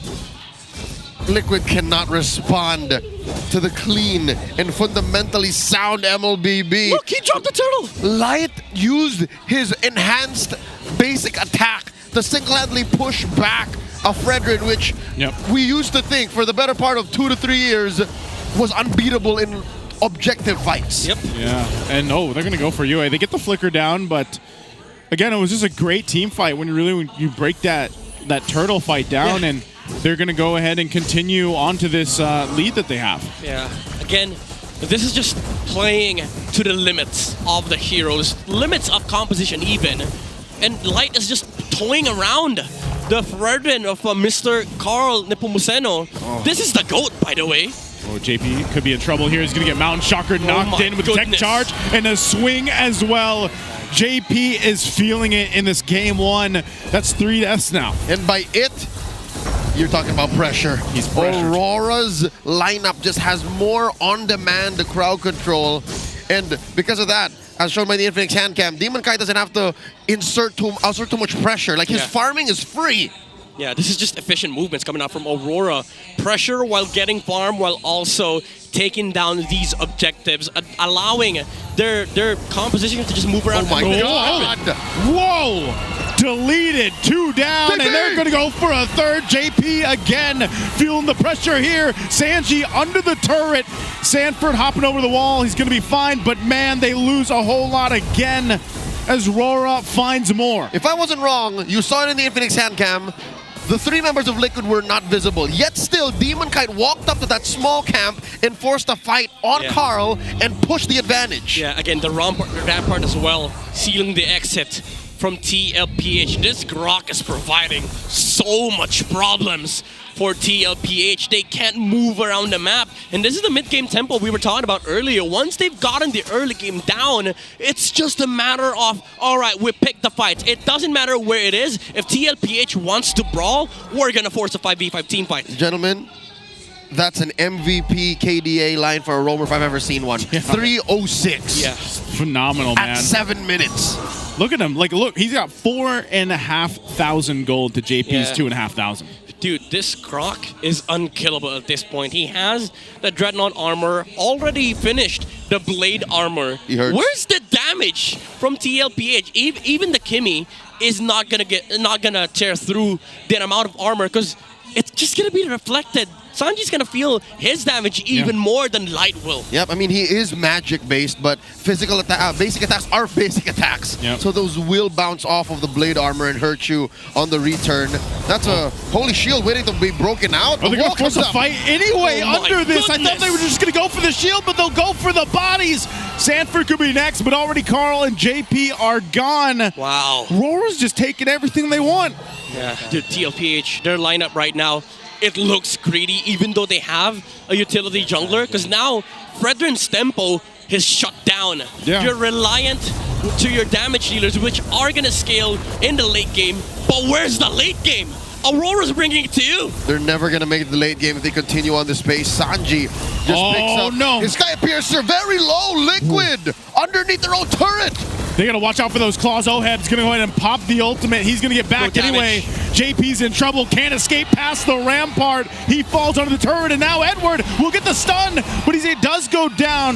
But that's all RORA wanted. They get more at the cost of Edward, and Lord is up for them to take. Former teammates Edward and Oheb put it all out underneath that tier 3, and they both fall. Oh my goodness. Again, Aurora just understands that they're stronger right now. They're not scared of fighting TLPH, even though Karthis and Oheb went for the initiation, they went for the engage. The amount of displacements though from Yue is causing so much problems for TLPH. Not just Yue with the Sanguine Skull, but also again the Rampart coming out from Light. Yep, this mid duo, the Grok and the Sicilian, punish honest lineups like Liquid so hard. Yeah, that's why the Mastilda would have been a lot more valuable for TLPH. You do get that extra mobility, extra sustain with the shields. But with this Hylos, supposedly you're the one initiating the fight. But because of the gold difference, they can't even do that. Yeah, and what's unfortunate is when he tries to get away, it's a Rampart in his face. You know, even under these turrets. That's crazy. Yeah, so like, you know, how do you deal with that? You're looking at this 10 minutes into the game, 11,000 gold lead for RORA now. These are the stacks for UA too. You can already see the bat impacts are hurting, but yeah, as you mentioned, at Midnight, it's the claws they're able to use plus the Rampart combo that's really messing up. Oh my goodness. Even the defense here. So they're going to push them off the turret. Lord will go ahead and charge in. 100 already used. Oheb just disappears. Demon Kite gets another kill, 5-0 and 11. They're going to go take the turret down. TLPH might not be able to do anything but concede here in game one. A massive lead and a tech charge from Light. Able to knock up two, and they're still going to fight on. JP falls. Sanji and Sanford and Carl trying to do their best. Azama force drop down. Carl disappears. There's another one gone, and Sanji has to watch as game one goes dominantly to RORA. The Northern Lights first to the board in this best of three. Liquid never even got started. They got shown how a proper Stampede looks like, Leo. This is Aurora showing how aggressive they can get. 10 minutes in, 12,000 gold lead. If I remember correctly, they did go past the 10-minute, 26-second mark. Our shortest game this season happened in week 1 between Omega and Twisted Mind. The longest game of the season went over to these two, the same two teams in action right now. That was a 26-minute bout, and here it ended under 11. This is your Superfan reaction cam. Check it out. These are the epic reactions from our superfans here at the MPL Arena. This is brought to you by Smart. Man, the Stampede got stampeded. Yeah. But they got flashbanged or something. Like what do we call it when RORA does something like this? I mean, they got stomped. Honestly, Aurora just stomped. And it was this guy. That's your MVP right there. Light on the Grok. Perfect game from Light, I might say. This, as crazy as it sounds, we mentioned it earlier, it was Aurora versus Obsidia. He turned it around. It was Liquid versus Light. You are versus me. That is true. Again, if you'll see in the highlights, when you give a player with such high game IQ, I'm looking at players like Light, I'm looking at players like Chaknu, nothing is impossible with a Grok. Yeah, dude, first turtle, I mean, we're going to see it in the highlight, but let me just preface what happened. It was just a decision to fight the Fredrin. The Mighty Swing timing allowed Demon Kite to steal that turtle, and then he got level 4 off of that. And he was able to set up more fights for Aurora. Here was this was the play. Yeah, and after that, right after that, tectonic charge immediately from Light, allowing more space for Aurora. Didn't hit the wall, but didn't need to. And after that, they know they're at an advantage. Sealed off the exit from Sanji. And at this point, you already know they're gonna get mid-game. Oh, that 3-man knockup too. He had so many 3-man knockups throughout this game too. Jesus. Under the Glorious Pathway as well. Like most teams, they would just say, all right, Glorious Pathway has been used. Let's just reset, back off, play the scaling game with the YSS. But that was such a good punish from Light. These shot calls, I mean, I would love to hear those calls. There's probably a lot of like secret stuff that they're talking about during those moments. But man, they're on point. Like Aurora, they don't miss. This just shows to us how much of the limits these players take these heroes. Who would have thought that from that angle, on that part of the map, you could do a 3-man tectonic charge knockup? I don't know, man. Through hours of training, I'm sure Light figured that out. Yeah, me too. I'm the same boat with Nice. I don't know. Like this is just perfect. I mean, not perfect, but close to perfect MLBB you would ever get from a team, and I would say Aurora, they've really mastered the basics. Like they have the macro down, the micro down as well. That's what But be a coach. also the commitment, no hesitation. Every single time they see a mistake, they punish it. And I feel like TLPH, they have to acknowledge this. Aurora, they don't miss a single play. The only time you're gonna be able to punish Aurora is if they really commit a big mistake, which did not happen in this game. And it's down to even the individual lanes. Again, Dome and Kite is probably the most winning Harith right now in MPL Philippines Season 16. Yeah, this makes it 11-9. 11-9. And dude, he gave to Oheb in the lane. Like, we were wondering about that Obsidian matchup against the Harith. Well, Dome and Kite, you give him the Harith, he's going to win most of those matches regardless of what hero is being played across from him. And again, you give this guy so much space to work with. But look at this. Like, you look across the board. 4-0-11 for Light, the Roamer. Yeah. 5-0-14 for Demon Kite on the YSS. You know, even Edward, like, he was doing things on this Lapu Lapu, sometimes just to catch or bring down the health bars of multiple members from TLPH. Good thing you brought it up because he was on the Obsidian duty. Yeah. Like he was the diver for Aurora. That's why he had 2 deaths. And the only 2 kills that TLPH had was on Edward. Yeah, that moment was surreal. I remember as far back as when Edward and Owen were the same team. Yeah. When they were 2 of 3 in MV3. And look at that. Now he's playing man-to-man. Not just. Edward was playing man to man to man to man. Yes. He was like body blocking 3 dudes. He showed Oheb, this is how I use the zone for you. Like, you feel the Never pressure. forget. You feel the pressure, right? Nobody can actually zone Dom and Kai because he was literally almost hard to kill.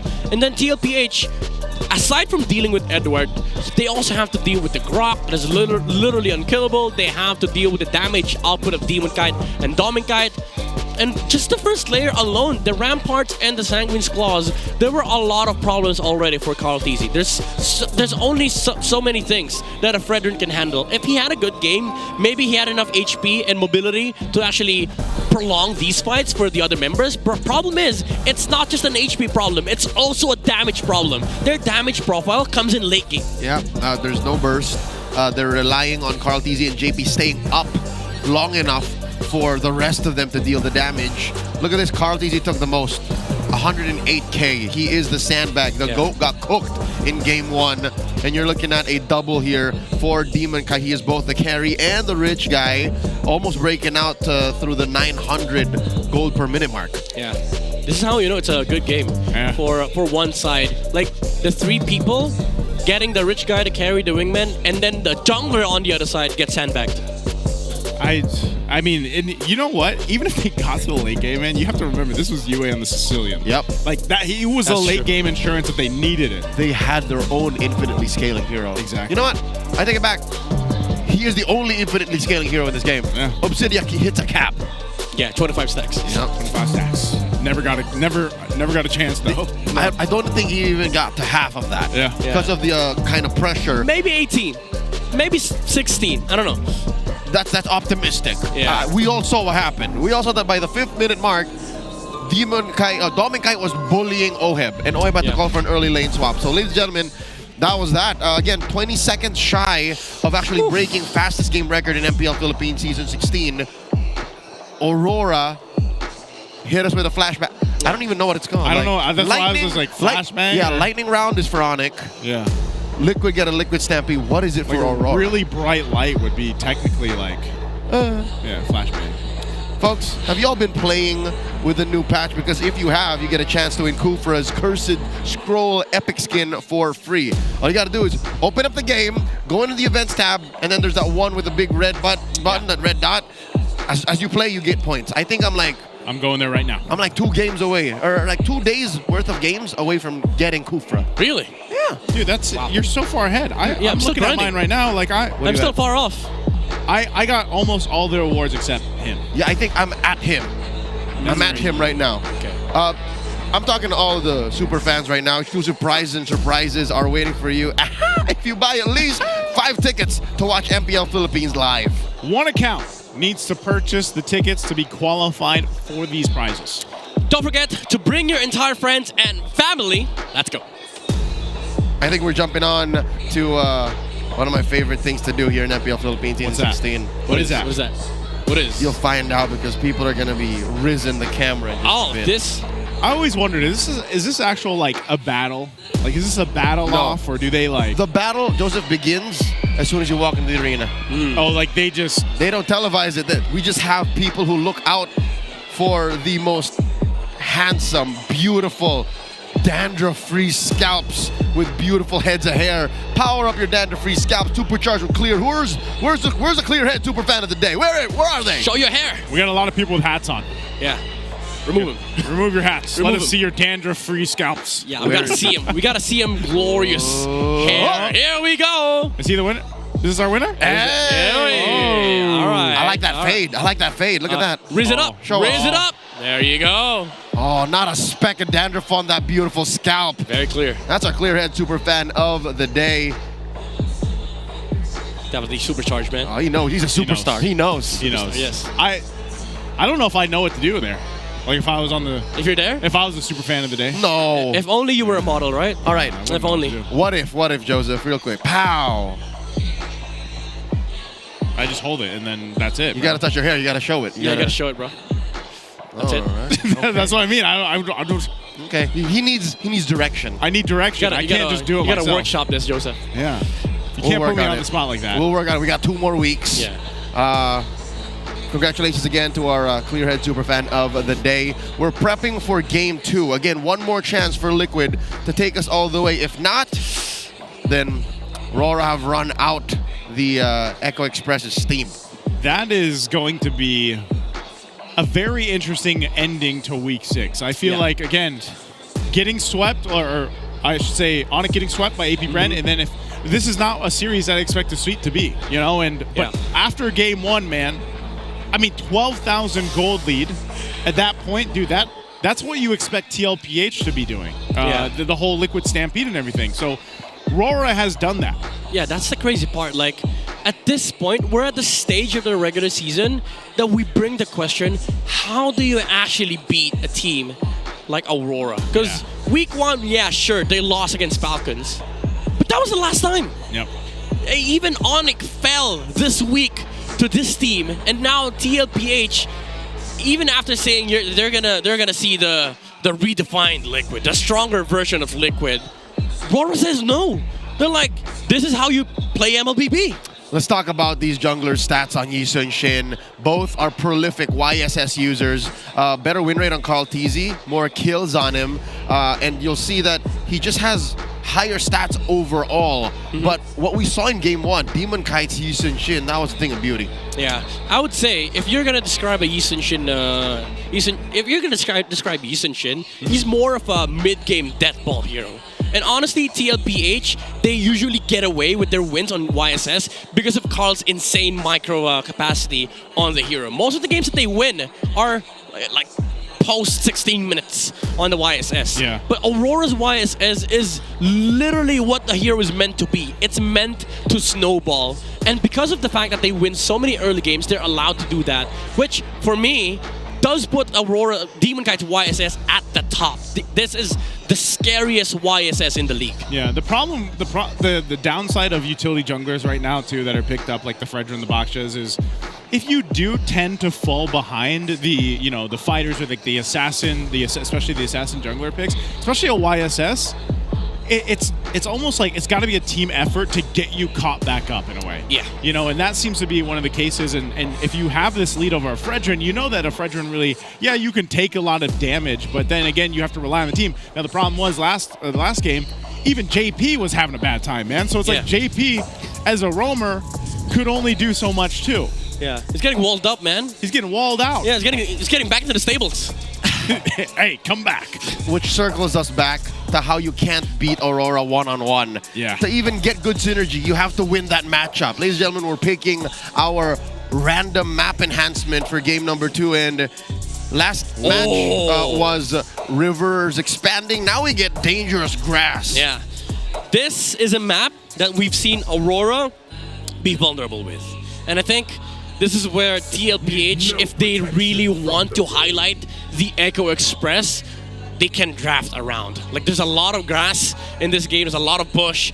Ambushing is a thing here.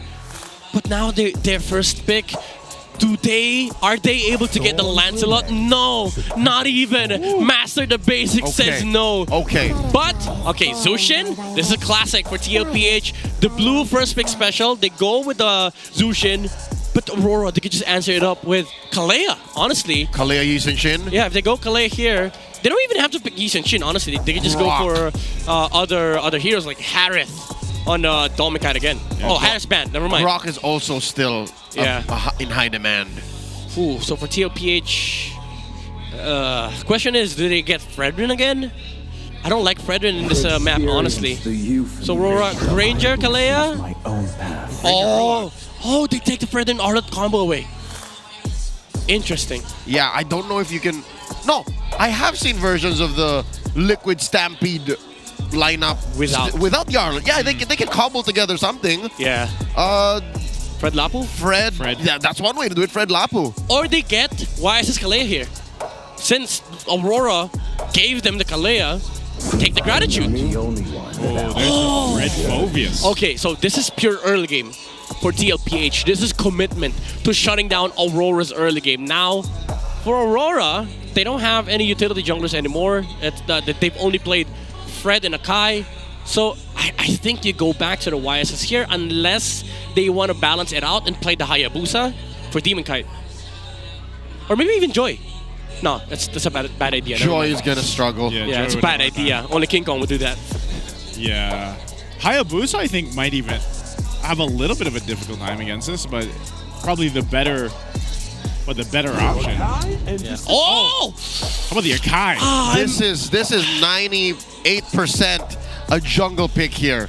The Akai in the hands of Demon Kite. Correct me if I'm wrong, but this is the first time playing the Akai, right? For Demon Kite? Yeah. Let me take a quick peek at the stats. This used to be a special, by the way, from Demon Kite when he used to play a lot of like utility junglers. He played a lot of Bakshas and Akais. Bakshas, Akais.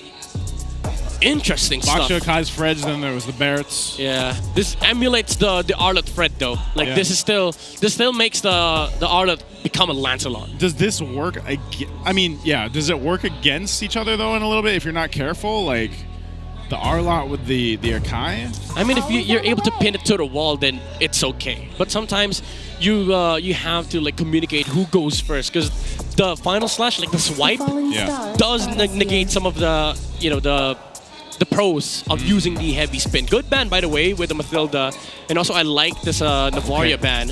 One thing that Aurora has up their sleeves is that this can also still be flexed onto light. Confirmed, gentlemen. Demon Kite has never played Akai in Season 16. So this can be flexed onto light if they need to.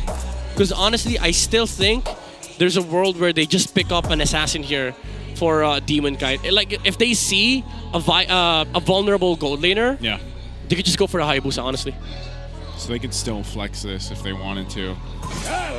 There's the Franco ban. Yep, they're attacking Daddy JP. They can't have that ultra winning mid trio. Because even the Matilda and then the Franco being out. Like, are they just saying like we'll leave you with the option to go ahead and Hylos again? Or? Good read. They're not letting the Grok through anymore. MVP performance by Light. I wouldn't put it past them. Yeah, they don't care if the Akai's gotta get flexed. They still respect the Grok enough. But now for Aurora, you go mage here so that you don't reveal anything.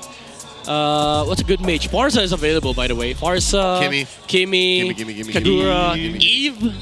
Eve. Yep, Eve is good. You know, a heavy spin them into the epicenter of that RWM. Yep. I wouldn't mind playing the Eve here, even if there's a Phobius. You don't also mind playing the Farsa because there is an Arlet. That was a Hylos. But they go for the Hylos. Okay, I was thinking TLPH could have taken the Hylos themselves, but now they're stuck with probably a Gatot Kacha, which isn't bad. What else is there though for Rome? This is weird for TLPH. They're committing to a. This is sort of a Team Falcons draft. They're committing to funneling the Moskov towards the mid to late game. It's all Moskov. Yeah, he doesn't pick a Cho, does he? Nah. Do they Khalid? They need a little speed. I wouldn't want like a traditional slow roamer on this. Yeah, they still go Gatot. Yeah, Just the that's the only good option, honestly. Because with a Khalid, again, we learned from AP Brent tonight, it doesn't always just have to be on the Moskov. Like, if you have a Khalid with a BOH, that's some damage. That's some damage. And good setup potential, There's too. a lot of good heroes here for UA, by the way. Valentina is even a good option. Yeah. Val, Farsa, Eve. Among the planes. That is Eve. That's Eve. Oh my goodness. This is a lot of control, man. Like, if you look at RORA's lineup from game 1 to now game 2, like game 1 they went super fast. This one is all about controlling. Yeah. And then of course you have the Granger to go ahead and scale up. If TLPH finds a way to shut this down, maximum applause for them. Because honestly, I don't see a way they can actually survive mid-game. They have a Moskov. And even if, let's say they win first turtle, their main problem is the Sky Piercer's timing for the Granger. And there's an Akai, an Arlet to protect the Dominkite here. And now you add the Eve to the mix. This is a big problem for TLPH. RORA are not satisfied with just locking in the playoffs.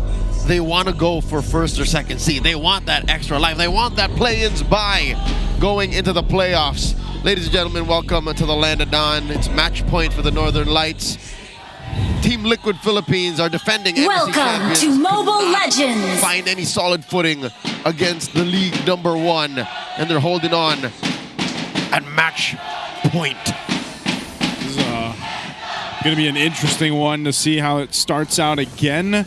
But yeah, that's my main concern, that you're just going to be fighting into that death box of RORA. That's exactly what they want to set up around objectives. If they don't go for pickoffs or anything like that, they don't really need to. They can fight around objectives. Yeah, it's going to be tough here for TLPH. Their win in the first turtle is an absolute must. By the way, Light is just... He's just there. Yeah. He's still there. He's messing up with the God of Gacha. He knows he wins that trade. He's trying to get the Revitalize out or something maybe, but ultimately they're fine. Yeah, so this is the Team Kite's first time.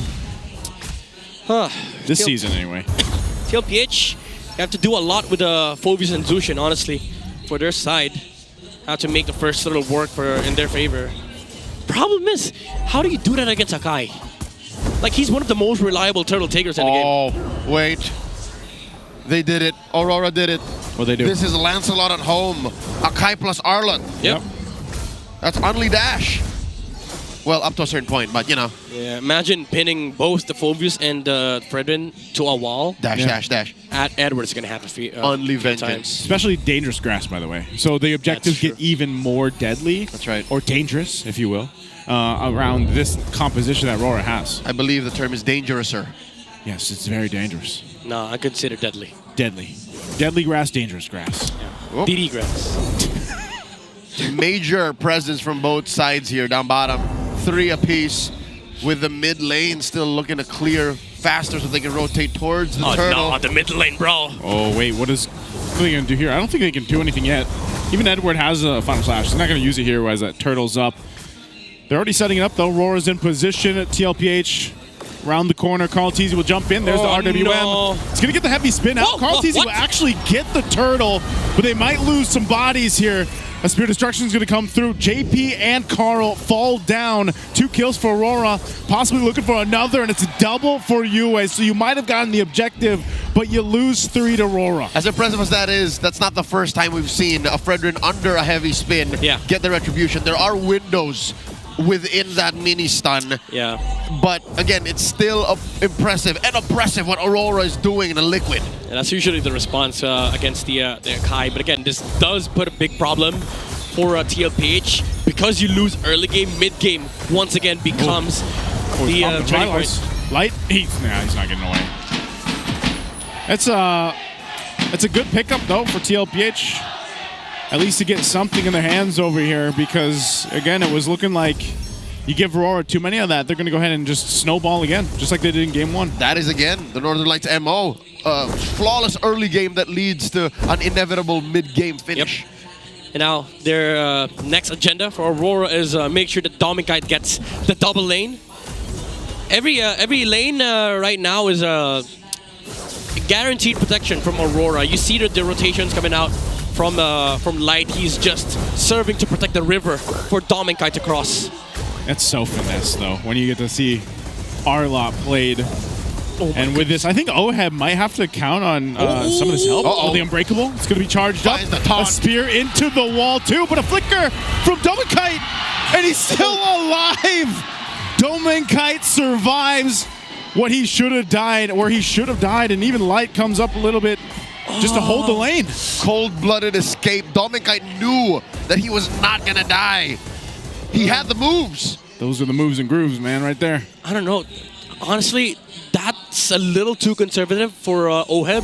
He could have committed for the flicker, got the trade, but they're going to be happy with the forced flicker from Dominkite. But again, question is, can you actually stop them from taking the second turtle? Because if they still take this for Aurora, it might just be the death ball once again. Okay. Whoa! A flicker in with the final slash. Again, under the turtle. What? Karl TZ will get it. A Spear of Destruction comes through. Karl TZ, Appraiser's Wrath. They're going to fight it out anyway. Dominkite already getting kill. Sanford? They're so low. Sanford's in trouble now, too. JP jumps on forward, but he takes a shot as it's a double for Dominkite.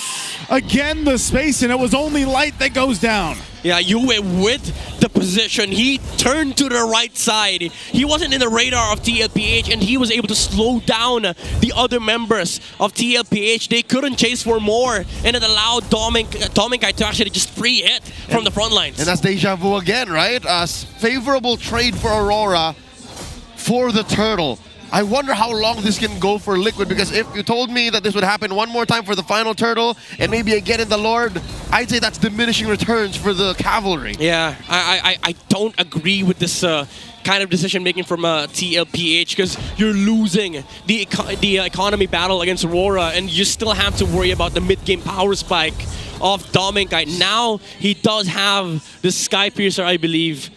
Yep. There you go. That's permanent damage. Again, turrets don't respawn. Actually, he finished the Sky Piercer first before the Hunter Strike. He knows how important the item is. He had the Sky Piercer even before the Hunter Strike. I need my stacks now. So does he? Did he got? Oh, hold on. There's a jump from JP. They're gonna go for Edward. Edward trying to get away. RWM drops. The final slash gonna be used too. They'll fight under the turret anyway. They lock down JP with the heavy spin. Sanford's gonna be next. They go in and get another kill. Looking for more. Turret is for the taking here in the mid lane. RORA again with 2 kills. Bro, they is too clean. Yeah. Final slash from Edward and 2 Dominkite's open arms. Look at that. Look at that standoff right there, man. And now look at the problem. They have a Moskov. They can't fight. But the thing is, they can't even split push, because even if they do, RORA's just gonna brute force through these towers. Karl, what? Gets a flicker. There's the SOD. I don't think you're going to want to follow up into 3. Light could be a trouble. It could be a sacrifice here, but he drops the Glorious Pathway. They'll go and focus on JP. JP's gone, and they're going to fight it in the mid lane again. They're still going to push it in even under the turret. Infernal Pursuit from Sanford will go ahead and keep him at bay. Again, it's a trade for a trade. A final slash from Edward. He's going to get Dark Wave, but Sanford has to flicker, but Karl's going to be next. As Dominkite picks up another kill, he's going to go for Sanji as well. He wants another stack. Got close, but it'll be Edward that takes out Sanji. They forced a trade here for TLPH. They thought they could fight RORA. Give space for Oheb to farm. Little do they know, RORA actually is willing to fight. They're willing to get these stacks. They don't care if you're buying time, because they're getting the numbers onto Dominkite. Edward with this Arlot is just so aggressive, serving up kills for Aurora. And now the monkey paw curls. Finally, Aurora are able to punish Liquid for the prior unfavorable trades. The final turtle goes to the Northern Lights, up by 5,000 gold. You'll see that the early Sky Piercer is paying off. Dominkite got at least 3 stacks from that prior, so he is playing with fire right now. Malefic Roar on this Granger. 756. That's how fast the Malefic Roar came for Dominkite. Look at the damage from this Granger. How do you stop this if you're Liquid? Man, I don't know. It's one of those situations again where even your tankier dudes are feeling the power, the threat of the Death Sonatas. Hell, even the Rhapsodies are hurting them, man. Yeah. 2K gold advantage for Dominkite. This is, again, the mid-game momentum that we were talking about during the draft. TLPH, they got greedy with this Moskov pickup. They thought if they are able to halt Aurora's early game, they could find the farm. But every single time, Aurora just chooses to fight because they're a lot stronger. And they're winning these fights because of these final slashes from Edward into the RWM of UA. The complete other half of the arena is quiet. The cavalry knows it's dire straits for their team. Liquid is in a better state now than in game 1, but that is an understatement to what Aurora has done. They're up 6K, 9 minutes in. I don't think Liquid can even look at this Lord spawning in the lower corner. Oheb. Edward is chasing down Oheb. This tale of former teammates just keep on adding chapters. Yeah, he knows how much of a lead he has too. He's like, I'll hunt you down if I have to. Yeah, you don't have the damage, sir. He's not in any shape to fight Edward either. Yeah, he's not. They gotta wait for 2 Lords, honestly, for TLPH, but Aurora, they have all the time in the world. Lord's gonna be spawning in 5 seconds. They probably wouldn't care if TLPH contests, because honestly, they could just fight again. They have the final slash, they have the flickers, they all have the skills and spells to fight into TLPH. This SOD threat is non-existent at the moment. There you go. He jumped in. Carl went in just to grab the small camp. He's going to get RWM, and he falls right before this Lord. It wasn't worth it. They were already going to get away with highway robbery. The orange falls, and now the Lord as well. The push up top. Rora's taking everything. Yeah, we were just mentioning it, man. Like again, oh, the block as well from UA. Look at that positioning. He saw the spear. He saw the spear came from the top side. And just the mindset of Aurora, it feels like they see everything. Sanford and Oheb waiting patiently here, but they're not going to fall for it. They know that that's a dangerous bush right there. Light will go ahead and check it out. They want to get this last shield down if they can, but they maintain it. But they're going to have a whole lot to deal with once that Lord gets ready. Dude, that turn onto Carl TZ, even committing the RWM, they know they know the assignments. Yeah. Rora applying pressure, really looking to pop this holy shield down bottom. Liquid making a last about a minute longer again. That is the threshold of the holy shield, 12 minutes. Lord marching in mid. This is a slow but inevitable end that Aurora are looking at. They're up 9,000. This is a totally different state of firepower that compared to what Liquid can bring. Yeah, 3 waves too coming out from Aurora. Mind you, there's flickers on all heroes on the side of Aurora. An immaculate sink from the Northern Lights. Top lane applying pressure. Mid has already fallen. Liquid is feeling the heat. Even in their own base, they're not safe. Oh no! Oh no! Final slash going to be used to take out Sanford. Was trying to just go ahead and keep that turret up. They bought time for the Lord to be cleared, but RWM dropped down, forcing JP back. They might just lock onto the base here. They go in with a stun. They force out the beacon from Sanji. There's a jump from JP. They're trying to maintain these waves, but it's way too much firepower coming out from Rora, and they'll do it again in under 12 minutes. They pick up another kill, and they'll sweep TLPH. The epic rivalry comes to a conclusion. For the second time in Season 16, they meet. And Aurora keep their heads up high. 2-0, taking down Liquid. Almost perfect MLBB. This is the closest you can get. And I will repeat it again. Aurora is super scary at the moment. Look at OM. Even he is happy for Aurora. These are his former teammates. He's saying, you guys are the best. Look at what you did to us. How often do you see that? Even OM in the face of the feed knows what happened. Yeah, you can see it on their faces here, you know, acknowledging just how strong Aurora is. Just what a dominant series for them. 2-0 against TLPH. Cavalry keeping their heads up high even in defeat. We're going over to the stage. We have Aurora Gaming with our hosts Hans and Odin for their winners interview. Winning their 9th straight match. Give it up for your winners, Aurora Gaming! What a series, Light. Talk to us about it. Sige, aperan mo muna lahat, men. Tatapusin mo ba? Aperan mo lahat? Mamaya, sige. I got you, man. But Light, give it up for Light, ladies and gentlemen. What a performance. Grok, game 1 was unstoppable. aside from the fact na playoff secured na kayo, Congratulations again. There are a lot of people that are saying na meron kang potential to be the MVP of the regular season.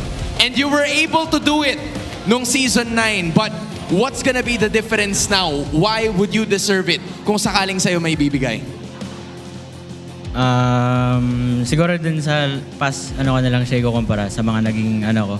Tapos, yun, I mean, kung ma-achieve ko yun kasi hindi ko yun magagawa. Wala yung mga kampi ko tsaka yung mga coaching staff talaga. I mean, with the guidance, the right mindset, that is light, absolutely for you. At meron din ako napansin na maganda din ang performance of this game si Domeng Kite. Domeng Kite!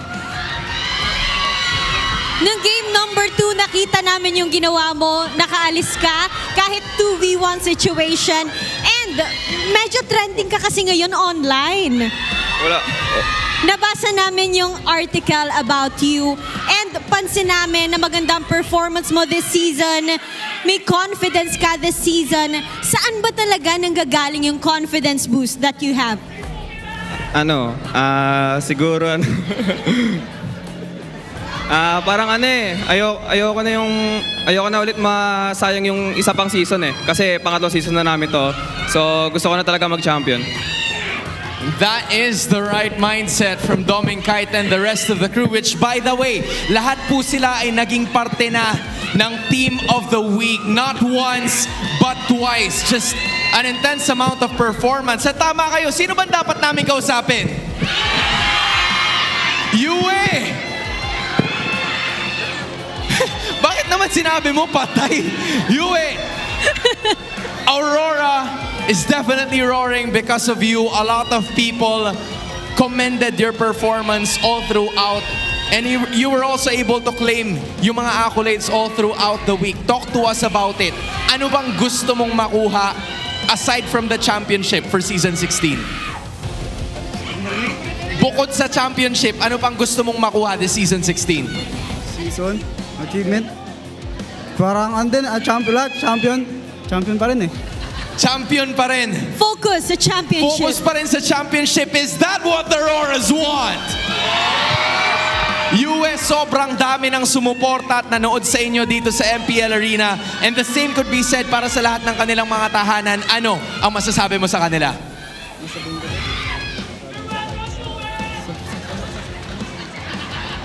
Yue, kaya mo yan. Ano ang masasabi mo sa lahat ng fans ninyo? Kahit maulan yung panahon, thank you sa mga pumunta sa venue para mamanood. Tsaka sa mga patuloy na sumusuporta sa amin.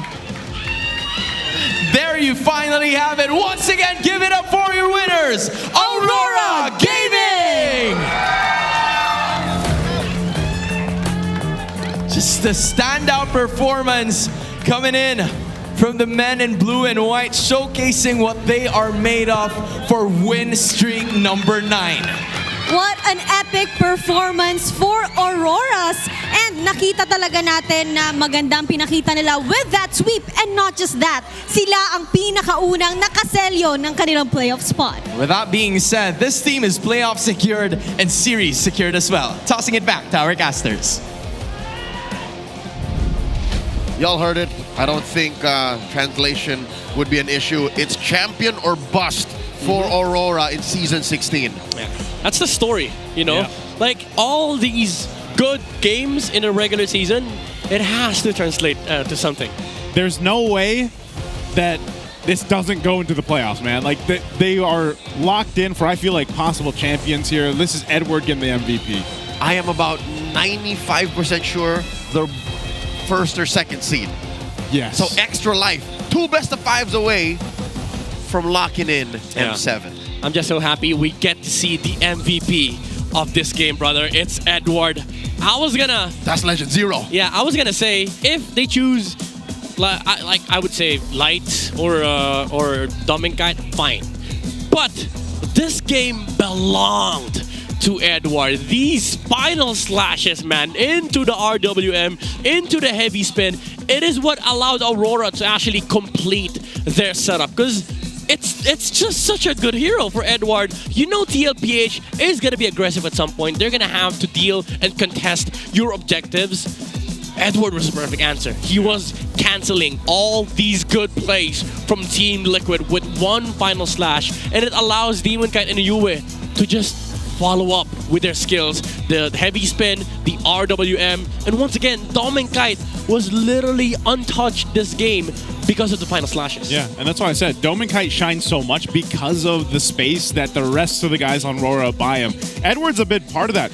You can see sometimes when his final slash was down too, his role became, after he would go and vengeance around, would be just to protect Yue and Dome and Kite. Yeah. Sometimes he was their bodyguard while he was waiting for those cooldowns to come back up even. And now it makes more sense why Dome and Kite seems more confident and comfortable.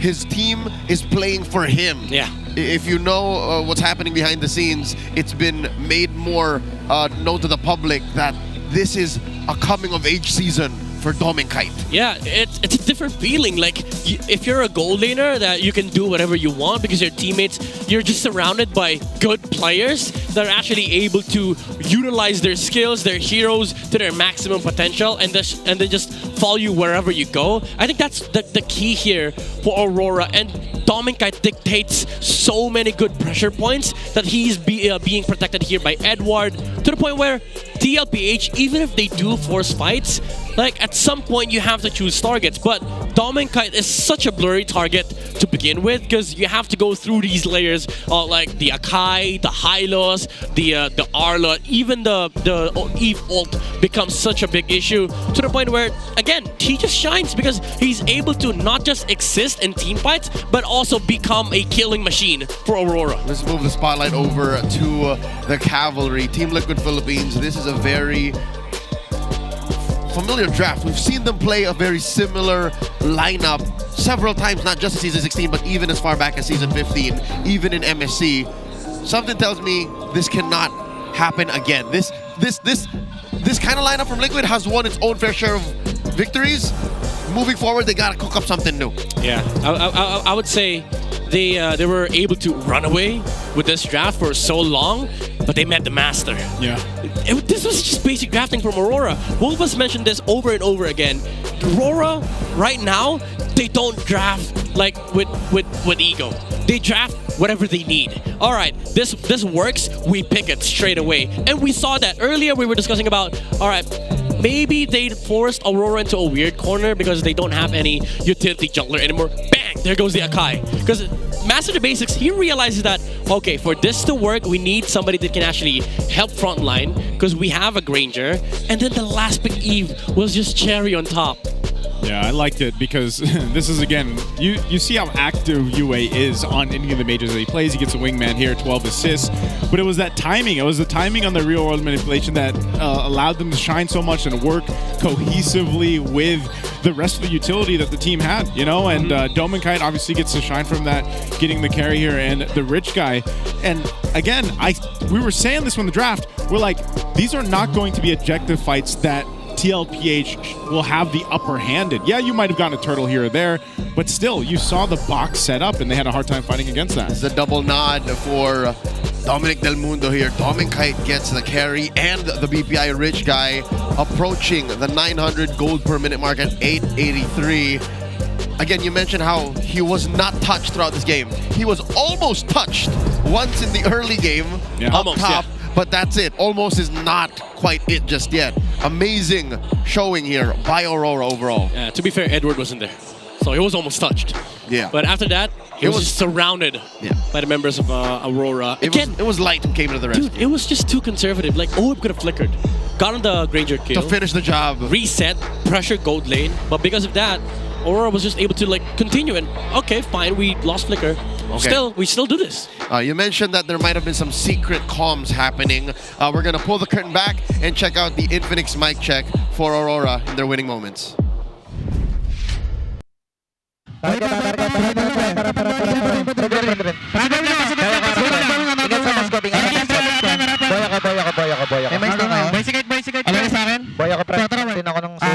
Vision naman sila, we. Wala, di mo vision, di. Nawalan din akong dash siya, sorry. Pass lure go mid, pre. Okay lang. Good pindutan pa rin, guys. Lord muna. Lord tayo. Left ka ulit. Left ako. Ako bahala, paprotect ko kayo. Sige man po kayo, paprotect ko kayo. Magtiwala kayo sa akin. Walang tao sa bato. Pwede win Sanford ward. Pwede Sanford pa. Ano, redeem lang sa akin yan, no? Pre, skill ko, pre. Sandpoint. Kaya patay Sandpoint, pre. Harapan ulit, pre. Tingin nga sa box to. Go. Ulti ka, di? Meron. Lagdash mo skill, bo. Go, pre. Nice. Yung Sushin ka na. Sushin. Tower sa... Ay, hero. Nagpigara, pre. Script sa star. Tower.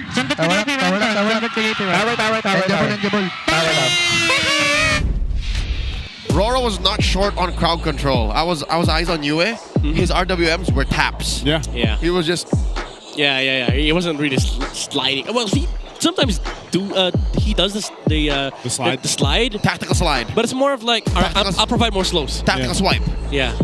All right, folks, before we talk more about the matches, how's about you get some matches of your own done? Showcase your esports skills and passion for gaming by organizing your own local tournaments through eProject, esports for everyone. Participants in this program will be provided with special access to the tournament modes, in-game items, dais, and much more. Hey, all you need to do is visit the MPL Philippines website for more information and how to apply. Hey, you can also be a super fan. Whoa. You can be a super fan. You can be featured as the next MPL Philippines super fan of the month.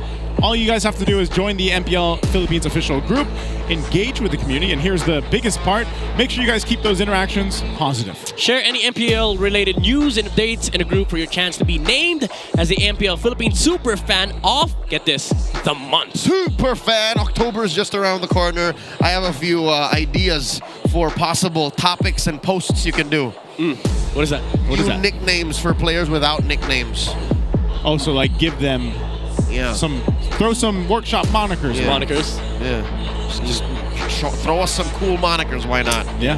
I will comment on these posts. I will read them myself. Here's a quick look at the Infinix standings. Aurora at #1, still 2 points away from the closest competition in Liquid. They are playoffs secured. That aside, not much movement in week 6 after all the matches have concluded. Yeah. Realistically speaking, though, like we're still week 6, but there's a picture by week 8 that this does not move at all. Still, there is a world because how the tournament is structured. Very specific teams are matched against teams that they're likely to lose and win. So even if this does move, there's a high chance. I'm not jinxing anything, but there's a high chance that this stays the same.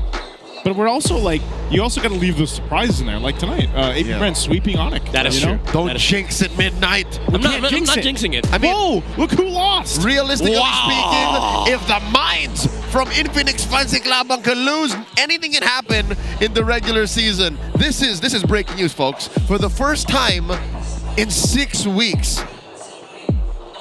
What? To be fair, it still follows the same storyline. Nobody has perfected a regular season run.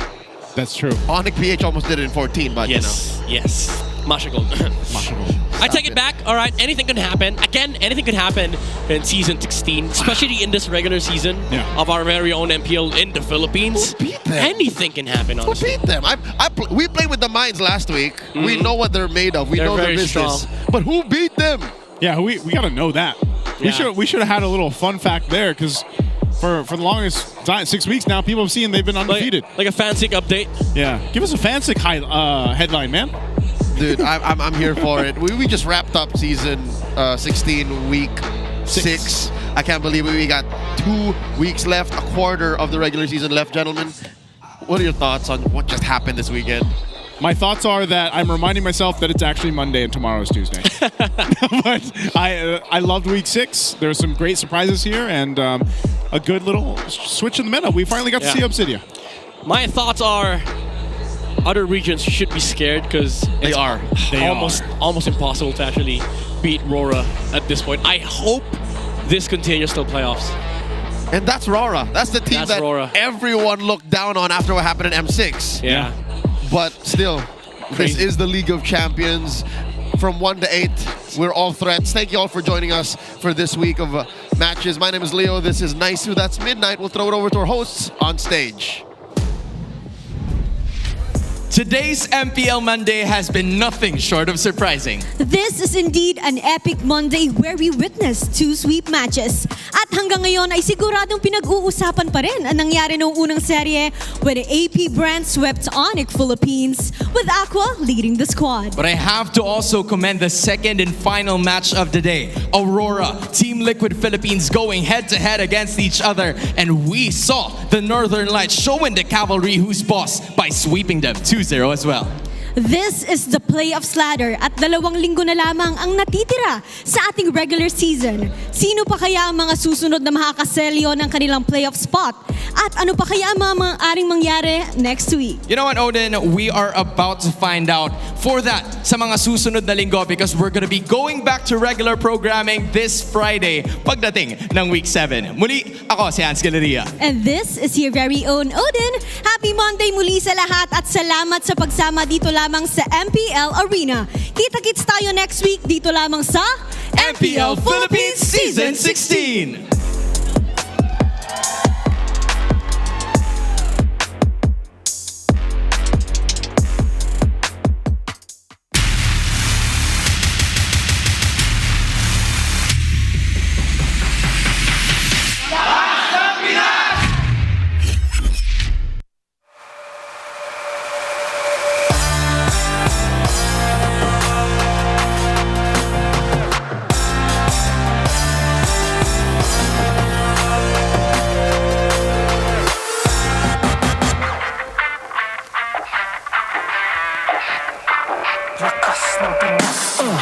Malakas, Pilipinas, malakas, kahit anong lane, we become the monsters.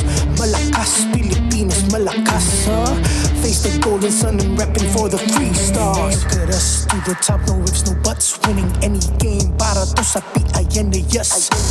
Di mo matitinag aming boses sa new level, nasa kalye man o mobile, you know I become a legend. Listen, open fire, we unite, we winners. But with pressure, like diamonds are made of. Switching the lane na parang gera, HP racing made a setup. Look like a tank, buhat ni Hilda, full dome SS parang Laila. Susundan ko ang iyong wakas, kasama pataas, tagumpay natin to dahil tayo'y malakas para sa Pinas. Nasa amin ang alas, hindi dito atas, kinikilala sa taas kasi kami ang malakas para sa Pinas. Nasa amin ang alas, hindi dito atas, kinikilala sa taas, ganito kami sa Pinas, yeah.